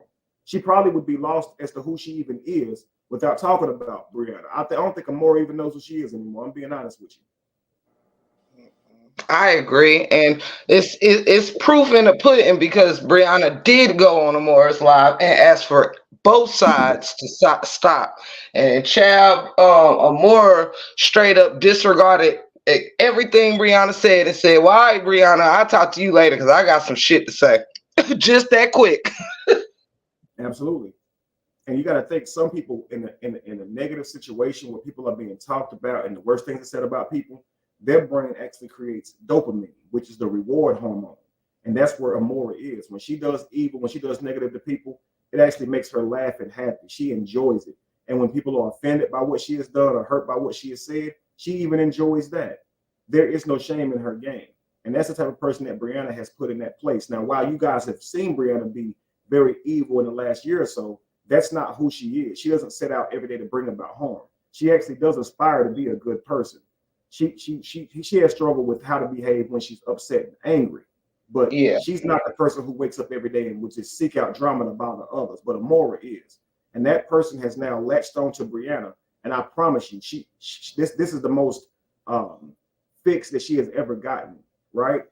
They talk about how narcissists are looking for that fuel. Right? She's never had this degree of fuel for her. Other than chasing behind Brianna. So she would feel like a nobody. She'd feel worthless if Brianna was to say, I don't want you doing it anymore. I'm done. You know, she would feel used. She'd say, "You're gonna have me protecting you this long, and now you're gonna tell me you dumb." It'll be a whole bunch of crazy stuff. I promise you. So Brianna is actually kind of in a situation that she can't get out of. She's in a tough one because Yeah. Amora ain't stupid. She's definitely calculated in what she does. You can tell she tries to hide her intelligence to take certain stances and positions, but she's not dumb. The people who follow her are thrown off a bit, and that's why she can manipulate them the way she does. But you can tell that they get on Amora's nerves. I don't know if you can tell that when you watch Amora's lives, but the people that she brings up on her lives to talk, she absolutely detests those people. She does not have any value in what they say. They only repeat her. How can she? I think she wishes that she could have an intelligent dialogue where people Do you don't know just. the people in her chat when she had Ligris on her panel the other day? It was people in her chat saying, I can see this lady is starting to frustrate or more, like, because I guess Tigers was just talking, and it started to seem, I guess, to the people like empty, like what I call flower fillers, like when you really not talking about shit, you just filling up the space with your words. I don't know, but yeah, you could. Yep, and you could just see Amora getting frustrated. I saw it in her when Callie was on her panel. Yeah, she knows they're not truthful. She knows it, but she's willing to put them up there to keep the deflections going, the distractions going, and to antagonize the people that's on the other side. So she says this is to make them see what it feels like when they all got on Brianna, but it's turned into something far different. You know what I mean? So I don't think that she even knows where she is right now. But she's definitely in a place that's lost. Yeah. Facts, big facts. And that's why we know it's dangerous. This situation can really spiral into something terrible and dangerous. And I believe Bree's scared of her, to be honest with you. And like I you agree. said, Kevin, I think she is too.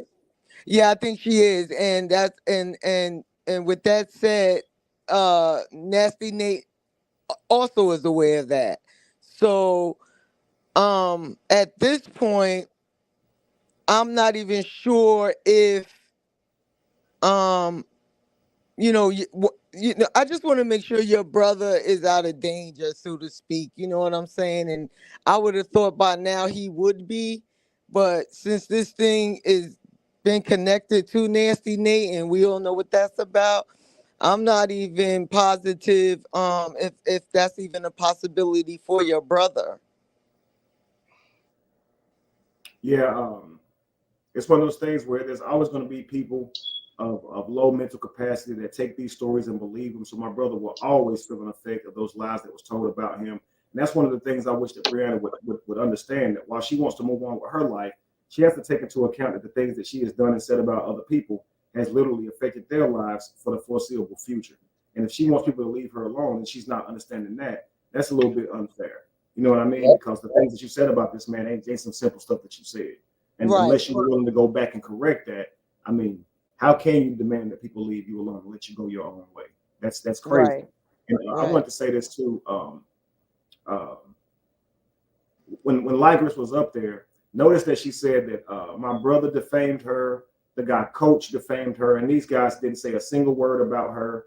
Notice she said that I said that she was loose. I never said that she was loose. I said that she wasn't loose. That's what I said. You're not loose, but the way you're making it sound as if you were. You know I never talked to you that way because you know you're not that way. However, she gets up there and says that I actually said that she was loose. And nobody up there just checks what she says, and they know that she's lying, But I digress, Sister Teacher's back up here. Let me bring you back in, Sister Teacher. Welcome, man. We're gonna continue this for another 10 minutes, family, before we wrap it up. Peace, Sister Teacher. How you doing? Hey, Kevin. Hey, Black Panther. Hey, Break Room 411. Hey, Hey, sister Sister teacher. Teacher. Hey, baby. Hey, how y'all guys doing? Good. Amazing. Yeah. So give us your thoughts on the topic. Well, one of the things that lay heavy on my heart, something that I've been seeing, and that's been Brianna and her boyfriend antagonizing the truth with little Amora. Now, I can only imagine what Robert feels like because I feel bad. I felt it so deeply in my heart when I saw that, because I have sons and I have grandkids, you know. And I think that those things are allowed to happen. Uh, One of the reasons is because neither one of the parties have mothers. Brianna doesn't have a mother. Robert doesn't have a mother. So there's not a grandparent to come in and step in and say, look, you know, don't do this to my grandchild. Don't let this man, you know, but it's so defiant, it's so foul, it's so hurtful. It's one of the ways that you can cut a man or a woman so deeply with their kids. Though these are our children are, you know, most important to us, you know, and for somebody to toy with our child like that on social media, you know, and I have to watch this and the world has to watch it.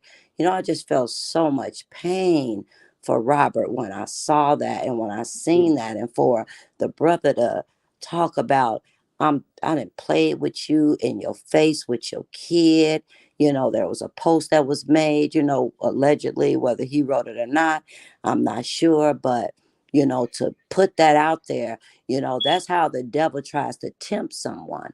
You know, I'm going to say this to you now, do something about it. Now, do something about it, but do something about it that's going to get yourself locked up, you know, just trying to, I guess, bait them, you know. And another one of the things that is just so very disgusting, you know, with me when Brianna talked about being nailed to the cross. I don't know how you can talk about being nailed to the cross and talk about your God in the same sentence. I just don't understand that you don't know that this is blasphemy. This is so bad, you know. Do you know what that cross represents? You know, how they led him up a hill and beat him all night long and nailed him to the cross and pierced him in the side, and blood came streaming down and he dropped his head and died. And this is the sacrifice that he made for us. And this is what you are going to compare you and your man's sex life to. Oh my goodness. Disgusting. That's just something that sister's going to have to pay for. And she does have to take accountability. She does have to apologize. She does have to say that I'm sorry, and has to, you know, really mean it. You know, you hear people that say, well, apologize, and they'll say, well, I'm sorry. No, that's not an apology. You're not sorry because you're angry saying that you're sorry. You're mad that you even got to say that you're sorry. So you really, excuse me, you're really not sorry. But the whole thing has become demonic. It has this whole thing has become demonic. It's so bad with all the things that are happening to people. And I do know one thing: the seeds that you sow are the seeds that you are going to reap. You cannot get away with doing these things and think that this is not going to come upon you.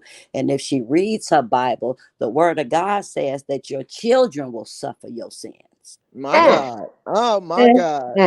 Up into your children's generations. And when you read this, it's like, Absolutely. Oh wow, my God. Oh my Will God, suffer your sin. So if you right. want to So, protect your children, you better come out and hold some accountability.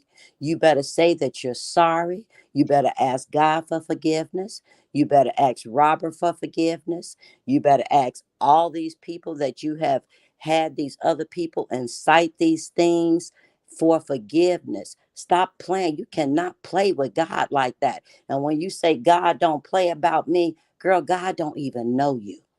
Facts. Facts. That's facts. That's He a now don't word. even I know want to you. say this, He okay? is not your father. Right now, I want to say this because you said two things, and the first thing you talked about was how she's been weaponizing the child, the things that she's been doing to hurt my brother, right? And I Yes. wanted to say, you said something. You said that when we sow seeds, we are the ones who reap that harvest when we sow these seeds. So she's sowing these seeds of contention with him and his daughter, right? She's Yes. antagonizing. She's sowing seeds of a lack of love into the kids, telling them all these things that he has done to her or about them or whatever, right? Now, you can't do this to hurt that man without hurting your child. Now, again, Absolutely. people aren't that Right. smart. So the problem is this person isn't that smart. They aren't that cerebral. So they don't understand this. So they won't catch this until way later that the person that they're actually hurting is their future self and their child. So they're trying to hurt the man, but who they're actually hurting is the child. And so she's literally abusing her child, trying to abuse him. And again, she said, I don't want my child to be harmed, but you're willing to harm him and do this. Now, here's another thing. Back when I called Janelle, right? I was talking to him about what I heard, which was him threatening, making threats towards my brother. And I wanted him to know that I don't want him to pursue any threats with my brother. And if he did, I would be involved, because I'm not going to sit around and allow anybody to be violent towards my brother. Now, during this conversation, I could tell that he was sincere. He did not want drama. He did not want to be in this. He wanted to date Brianna without being involved in this. But however, emotions overtake us all, and they make us go against what our initial plans were. Now he seems very involved, very invested. But this ain't the brother that I talked to on the phone. Okay? If you guys could hear that conversation, you could tell he was sincere, that he didn't want to be a part of this. He was actually very apologetic about the video that he made with Amora, where it's like, you don't want to go with Robert, you don't want your daddy to get you. He said, I was wrong. I shouldn't have used my energy in that way. It was to retaliate. I shouldn't have done that. And we had a conversation about that. But now it seems that he's back on that again, proving that his emotions have gotten the best of him and he's gotten involved again. But that young man didn't want any part of this. He cared about his future and he liked Brianna, so he said, right? And so you can see how everybody's being pulled into this, whether they like it or not. So it's really wild that he recognized that this was negative behavior that could hurt the children, and he apologized for it. But when he's angry, he's doing it again.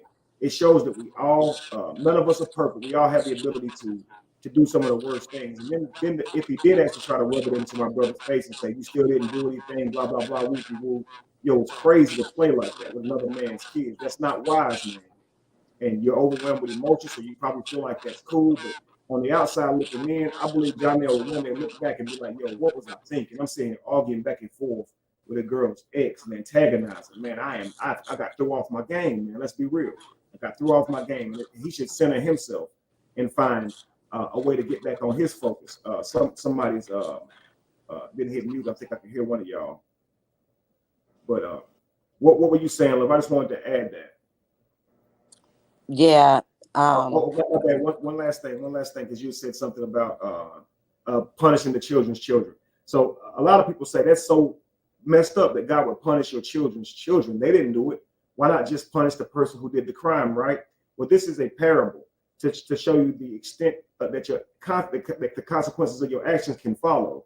The things that you're doing today, the reason your children will be punished for them is because they will have the experiences of the impact that you just brought upon them.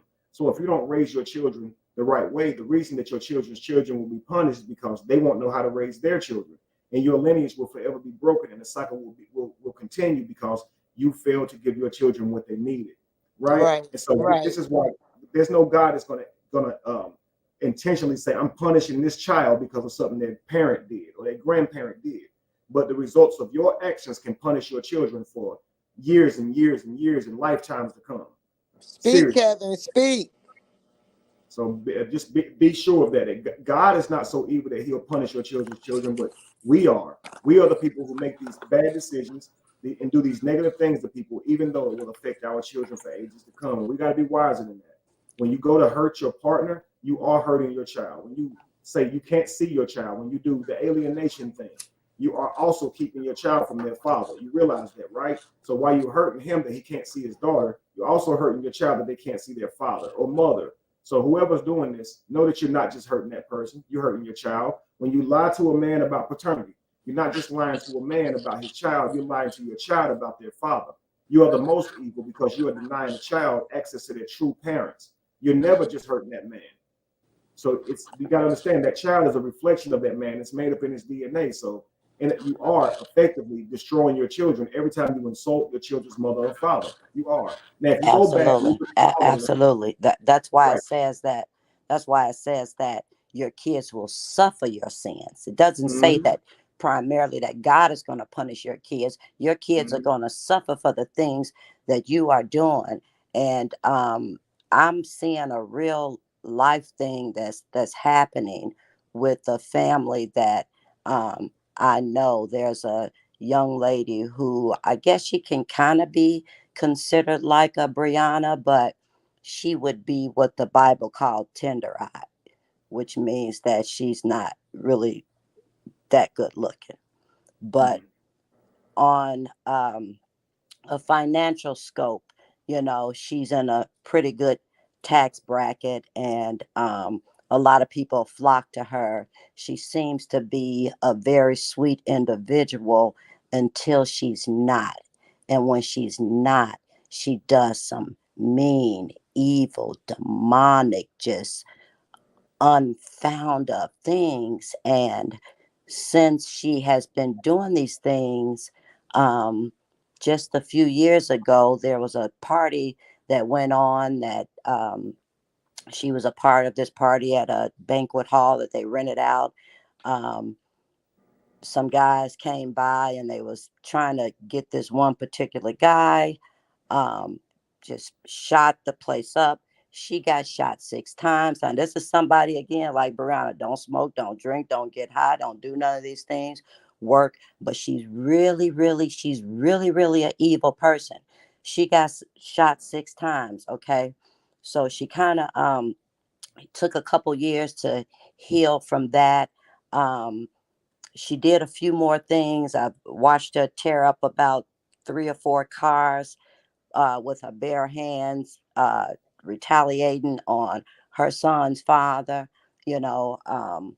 and just 2 weeks ago, she had a son who had never been to jail a day in his life, but he was considered like, I guess, one of these street guys, up and coming rapper or whatever, went to jail, and in jail, he committed suicide. Now, it was just so surprising to me because I'm thinking, this is a street guy, how do you get in here and you kill yourself like that? And I'm just continuing to think, you're suffering from the things that your mother has done and has not taught you. Your kids are suffering, and along as well as her, she's suffering. So I just think about, what's going to happen to Brianna, what's going to happen to her kids, what's going to happen. And I don't see it being good unless she takes accountability, unless she asks for forgiveness, unless she truly gets on her knees and pray. And after she take her medication. I mean, That's another thing. If there's you've healing already in been God, evaluated, if you've already been evaluated and it's been suggested or you've been instructed to take medication, it is up to you to take that medication, even if you don't like how it feels.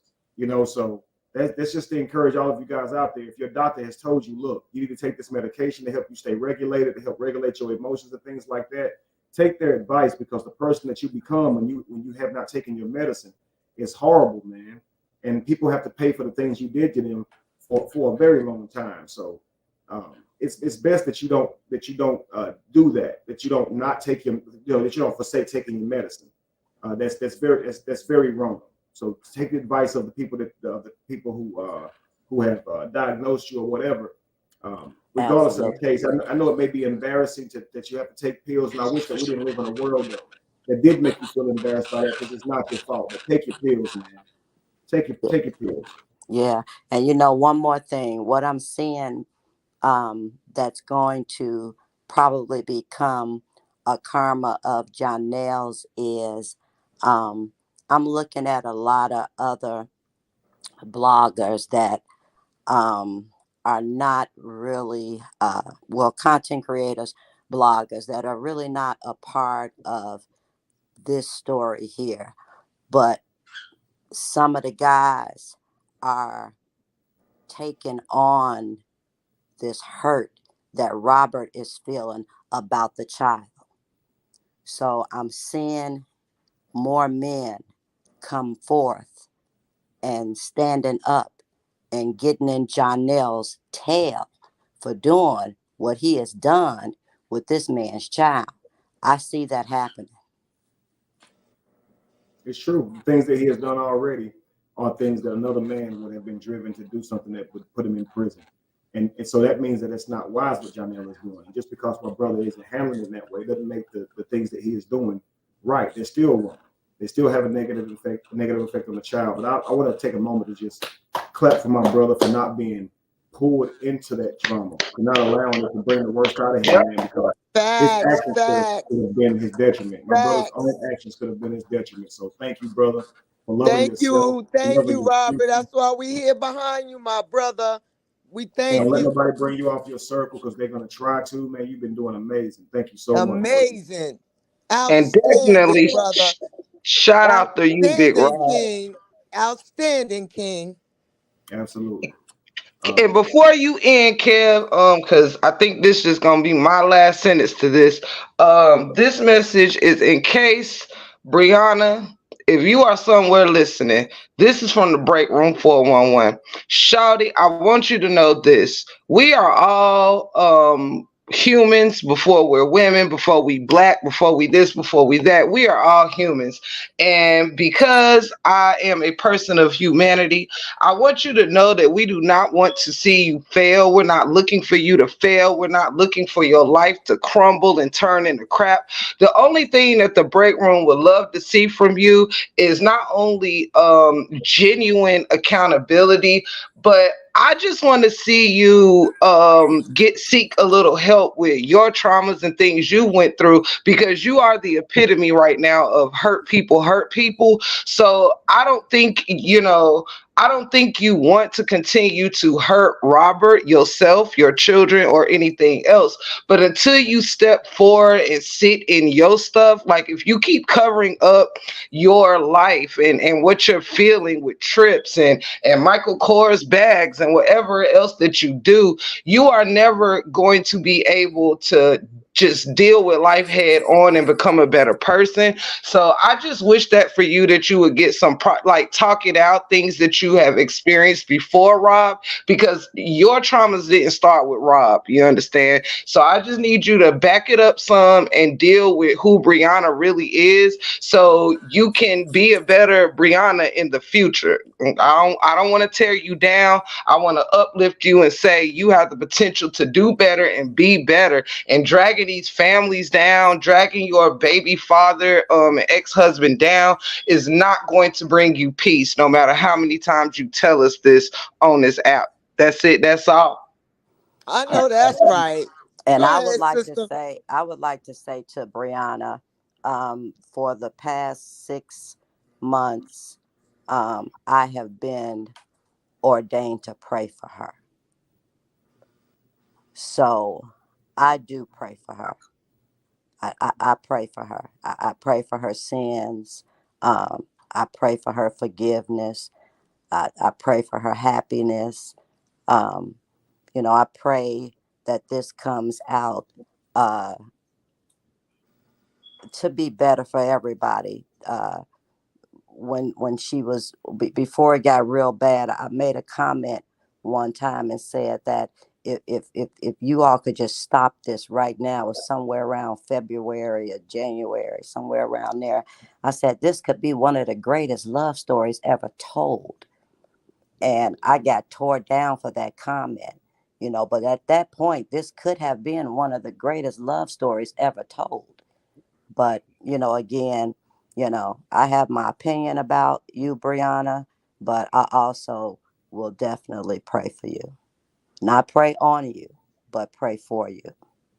Oh, that was really sweet, Sister That's Teacher. beautiful. And yes, it was. And my message to you, Brianna, is very simple. Robert gone, sign those papers, and move on. Pretty much. Absolutely, absolutely. And someone just popped in here and says 5 hours talking about Brianna. That's crazy. Robert is an angel. Never done anything. Brianna is the villain. It's not about that. Brianna actually made a video where she is requesting people to leave her alone. And we're going to be discussing, this concept of freeing Brianna and what that may entail. Should we free Brianna? Should Brianna be freed? And what would Brianna do to earn her freedom if she truly is seeking some type of retribution from criticism and daily people daily are holding her accountable, right? Even if it means bringing up the things she's done in the past. Well, I think we all can agree that someone constantly bringing up your past, even if it's something you actually did, can be a form of bullying, right? To make you feel maybe guilty for what you've done in the past, embarrassed for what you've done in the past. So we do understand that. And so I can imagine how she feels every day seeing people talking about how evil she is. And she wants it to stop. She doesn't want her children to see this about her as she grows up, as they grow up. She doesn't want people to see this. So how can she make this stop? Because she says, I can't control people. She knows this. I can't make anybody stop. If everybody wanted tomorrow wake up and make a video about her, they could. They'll probably do the same about me tomorrow. There's nothing you can do to make it stop. But if she wanted it to stop, what's some things that she can do in order to make that stop? You know, people are saying that, well, she said she's gonna copyright strike your page. She can try. That's perfectly fine. But what she should be more concerned about is the things that she's gonna do to bring about this restitution that she wants. She doesn't want people talking about it. So I've made some suggestions here on what I think she should do. And number one is rectify the damage that she has made. We help restore that relationship of my brother and his children. Tell the Sharia the truth. Tell her you was lying the whole time. Keep it a buck. Apologize to her for bringing her into this, emotionally stirring her up to go speak. To apologize for encouraging her. You are the adult. She was the child. You should have never been fueling her to make her think that was correct. She trusted you. She believed in you, and she has now did a lot of things that hurt her father too online. And you should apologize for your contribution to that. You should also apologize to the world for making this thing public. Why you're steady asking them to stop talking about it, but you haven't yet apologized to us for making it public and bringing us into your craft, right? And you haven't yet done that. And so many of us are angry that you disturbed our worlds with these lies about being abused, because we really cared about you. We really tried to protect you from this lie you were telling us that was happening to you. And so a lot of us are offended that you got us that emotionally driven. Many people who have been in domestic violence are highly offended at Brianna because they know what it's like to be dominated. They know what it's like to be abused and hit. And she played on their emotions, and they are so infuriated by that. You owe them an apology. You need to apologize to those single mothers that you promised to give those gifts to. And if you can, go ahead and give the $500 gifts to them. But there's a lot of retribution on your side. And if I were her, I would just write down a list before I went live so I could keep it all in my mind's eye and be able to go through these things one by one. And also, what is the action behind the apologies? When you go make these corrections, you need to say what you plan on doing to show that you really truly want forgiveness for these things. And then I believe that a lot of what she has done will be not necessarily corrected or regulated, but she would at least have done her part, because she can't go back in time and change what she has done.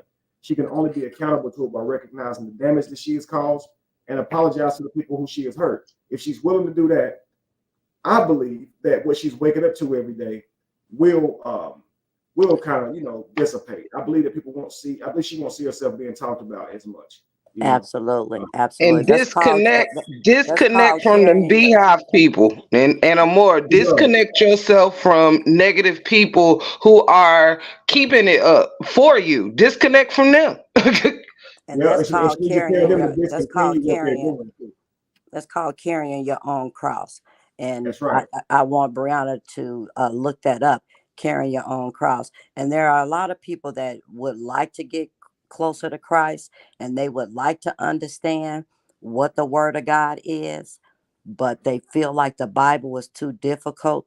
For anybody who's listening, if you do not understand that Bible, I will suggest to you what my pastor suggested to me 16 years ago. Get yourself a children's Bible.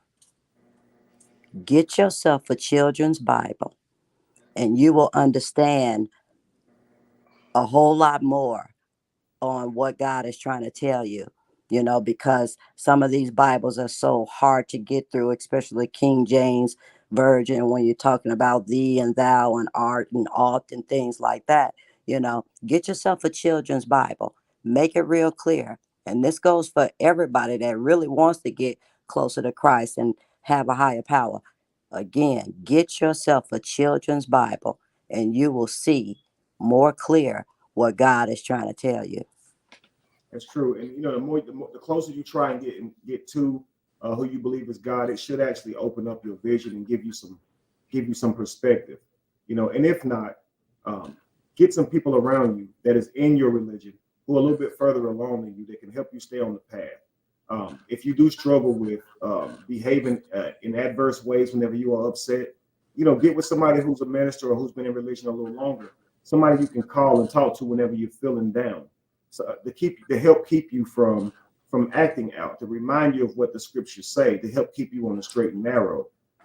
Wide is the way to hell, narrow is the way to heaven. So in order for you to walk that narrow path, you have to keep people in your circle family that's going to keep you pointed in the right direction.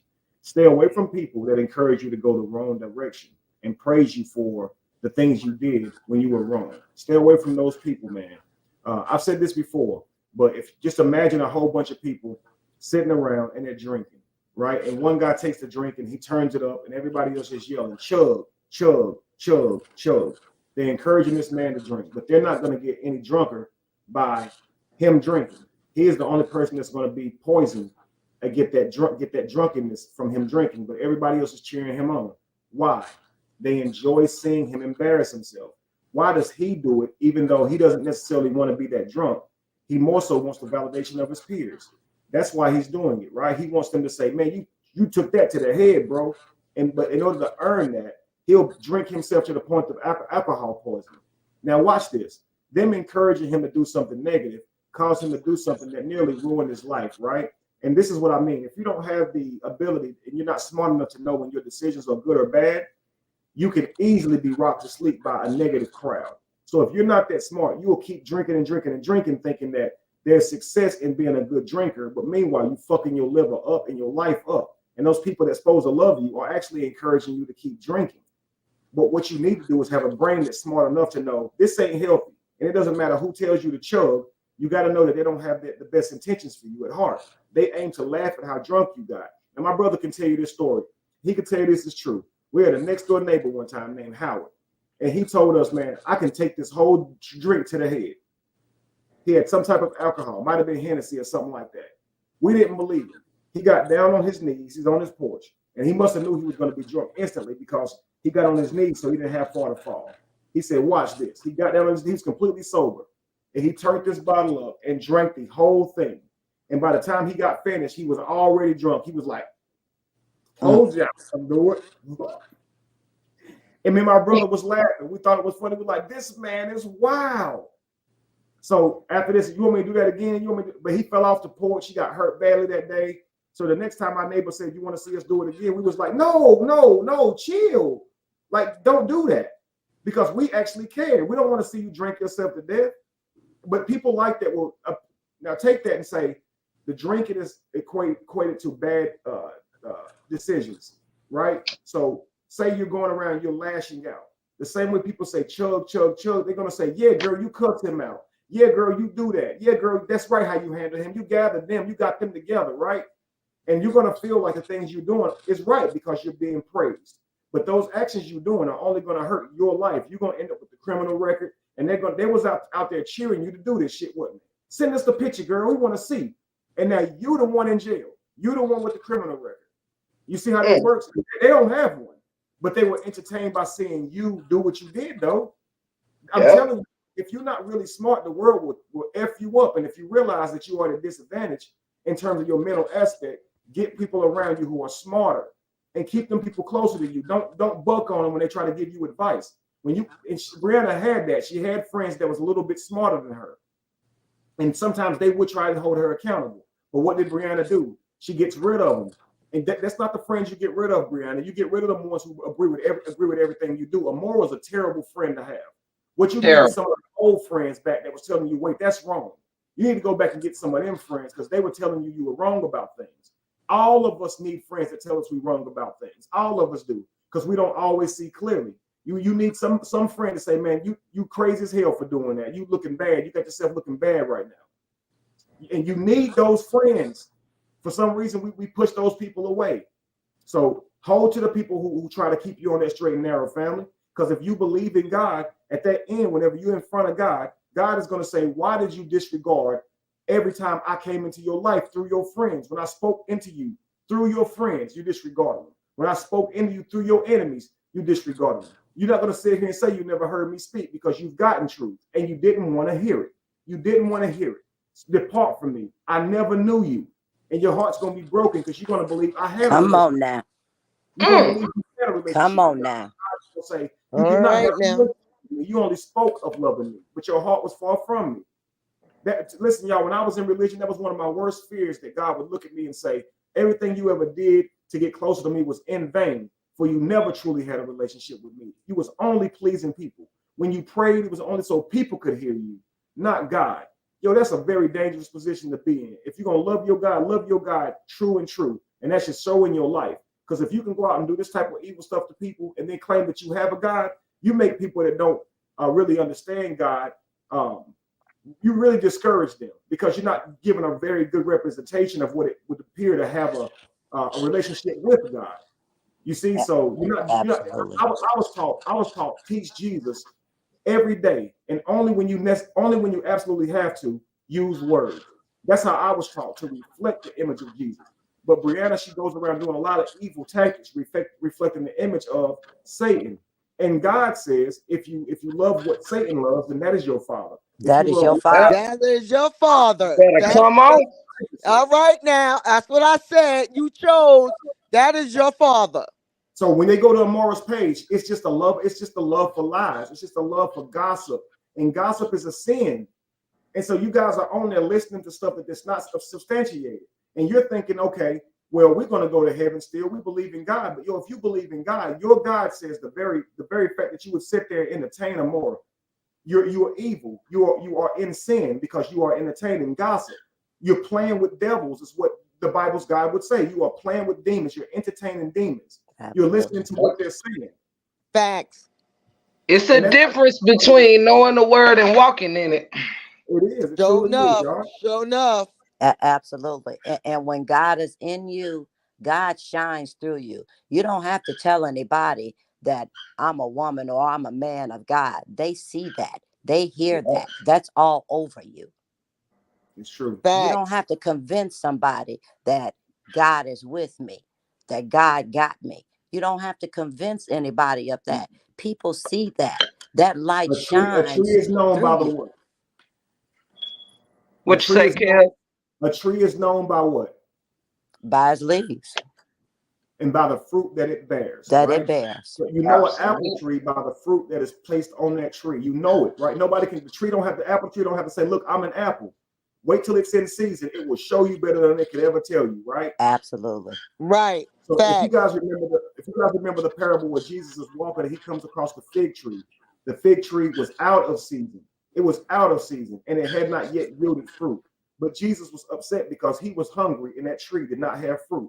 And what did Jesus do when he came across this tree? He cursed it so that it would never bear fruit again, right? So many of you guys who are out here claiming to be of God that do not bear the fruit, your God is one day going to curse you. And you're going to be so far out of the anointing of God, you're not going to be able to get back. You're not going to be able to find your way. You're not going to be able to have the life that was truly designed for you, because you're going to be able to mess your reputation up, and nobody can restore that once you have done damage to that degree. So start bearing good fruit if you're claiming to be of good fruit. Absolutely.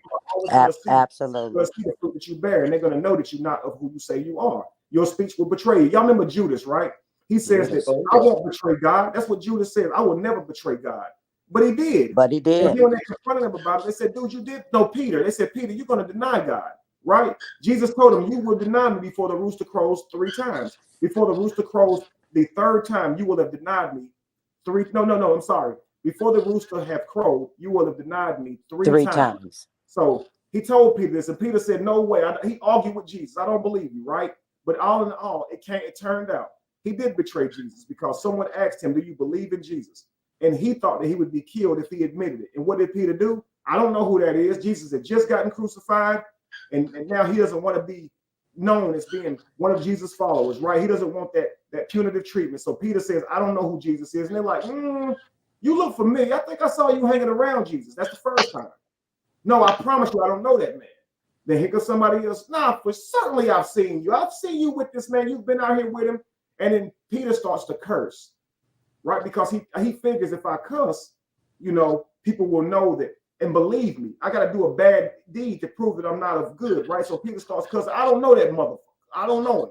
Mm-hmm. And they said your speech betrays you, right? The words that you say don't line up with your actions, bro. You definitely know Jesus. And here we go. Absolutely. It's amazing, man. Absolutely. Man, Kev, this word you gave tonight, this panel right here, done did more than you think it has. This is bigger than Brianna. This part right here, bigger than Brianna. It's a Absolutely. few people needed to hear this word tonight. I certainly did, and I believe a lot. Likewise, all of us have invested in negative energy dealing with this situation. And when we invested in negative energy, we were feeling negative. We were angry. We were hurt. We were mad, downright frustrated at things people were saying about us. So we got online and we went the fuck off. And we all know that we can do that. So if not anything else, there should be understanding for all of us dealing with this. But like you said, break room. That's accountability of her saying, look, we all could hear that. Many people could hear this. Brianna, prove it to us that you're human. Prove it to us that you can listen to righteous teaching and make the change today. You keep asking everybody else to stop. But the one person that you do have control and power over is you, Brianna. Now, if you really want life to change, you have to do what's necessary for it to change. If you turn from your ways, only then will God heal your land. If you want God to give you a life of peace, you're going to have to make the decision today, Brianna, to stop investing in negative energy and stop doing it, even if it's backhanded through a moral or anybody else, because God is not going to give you the peace you want as long as you are out here being deceitful and causing chaos behind the scenes. You're going to have to stop entirely. Entirely. If you don't want to keep Absolutely.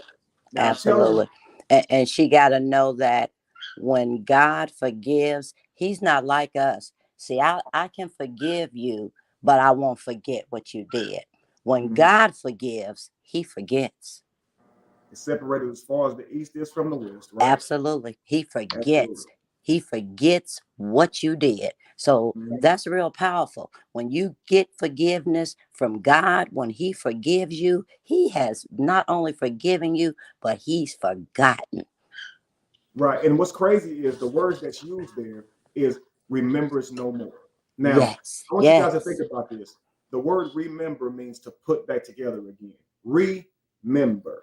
To dismember something is to take it apart. So remember it no more, Brianna. Do not sit there and put in your head these things that got you feeling negative. Don't harp on the past. Don't sit there and meditate on the past. Even if someone did slight you, it is not wise to remember that, for you have forgiven, right? So when you remember things, the emotions that go along with that thing also manifest. So right now, if you guys were to think about a trauma that you've been through in your life, the emotions to that trauma will likely manifest. And the tears and all the pain that you felt about that will manifest. This is why you're not supposed to remember no more. Let the dead bury the dead. You focus on positive things and create new and let that stuff go. People will always judge you for your past deeds, but the only way you're going to have a healthy life is recreating new deeds. Now, Brianna, you say you love people. You actually pride yourself on doing good deeds. I believe they make you feel better about yourself. I'm the same way. I love doing good deeds. It makes me feel like a better person. I believe that you can use your love for good deeds to make this right. The people that you slighted, reach out. Do what you can do to make it right, the thing that you've done to them. Call it a good deed, if you will. And this will help you restore your reputation and your life back to where it was. And maybe in a couple of years, people will trust you again. They'll value what you say again. They'll watch your channel with love again. But so far, it's people just watching you to make fun, kind of like they do Andrew Caldwell, or to criticize you. You created that reality. Take accountability for creating that reality like the creator that you are, and change. You have to change. And I want to thank all of you guys for joining this live and having this discussion after. And please make sure y'all join me for my other breakdowns too. I am going to have a heart-to-heart conversation with Janelle. And it's going to be another type of session. I'm going to do one with Callie, with everybody, and also just new people that come along. So this is going to be a new series I do where we really just talk about the past, present, and the future, and how the decisions affect everybody and yourself. Because we want people to truly be able to see through the eyes of God what their decisions are doing and causing on others. Right? Yes. And so again, thank you guys. Thank you 411. The break room. Thank you, Kevin. I'm honored, love. I appreciate you. I really do. And thank you so much, Sister Teacher. Thank you so much, Kevin. Thank you, Kevin. Thank you I for having us. appreciate it. Thank you so much, Kevin. God bless you and your new platform, this platform. Like I hope the universe just blesses you, Kevin, and keep doing what you're doing. I will continue to have your back, whether you like it or not. I love it. Thank you so much. I see all you guys doing. We're gonna get ready for some great fields in the future. Peace and love to Lacey and I forgot Jamie. Jamie. Yeah, I was about to say Thank you so Jeannie. I'm much. thinking about Jeannie Couture. Peace and love to you, ladies. Love you so much. We definitely love you. Peace and love, guys. Love Lacey, you, Jamie, Lacey and Jamie, and the whole beautiful Rods women, family. beautiful family. Thank you. Thank you. Thank you guys so much. I'll talk to y'all soon. Good night, y'all. Good Bye, night. King. Family, I love y'all. Thank y'all so much for joining us. I'm going to end it now. Stay tuned, family. Peace.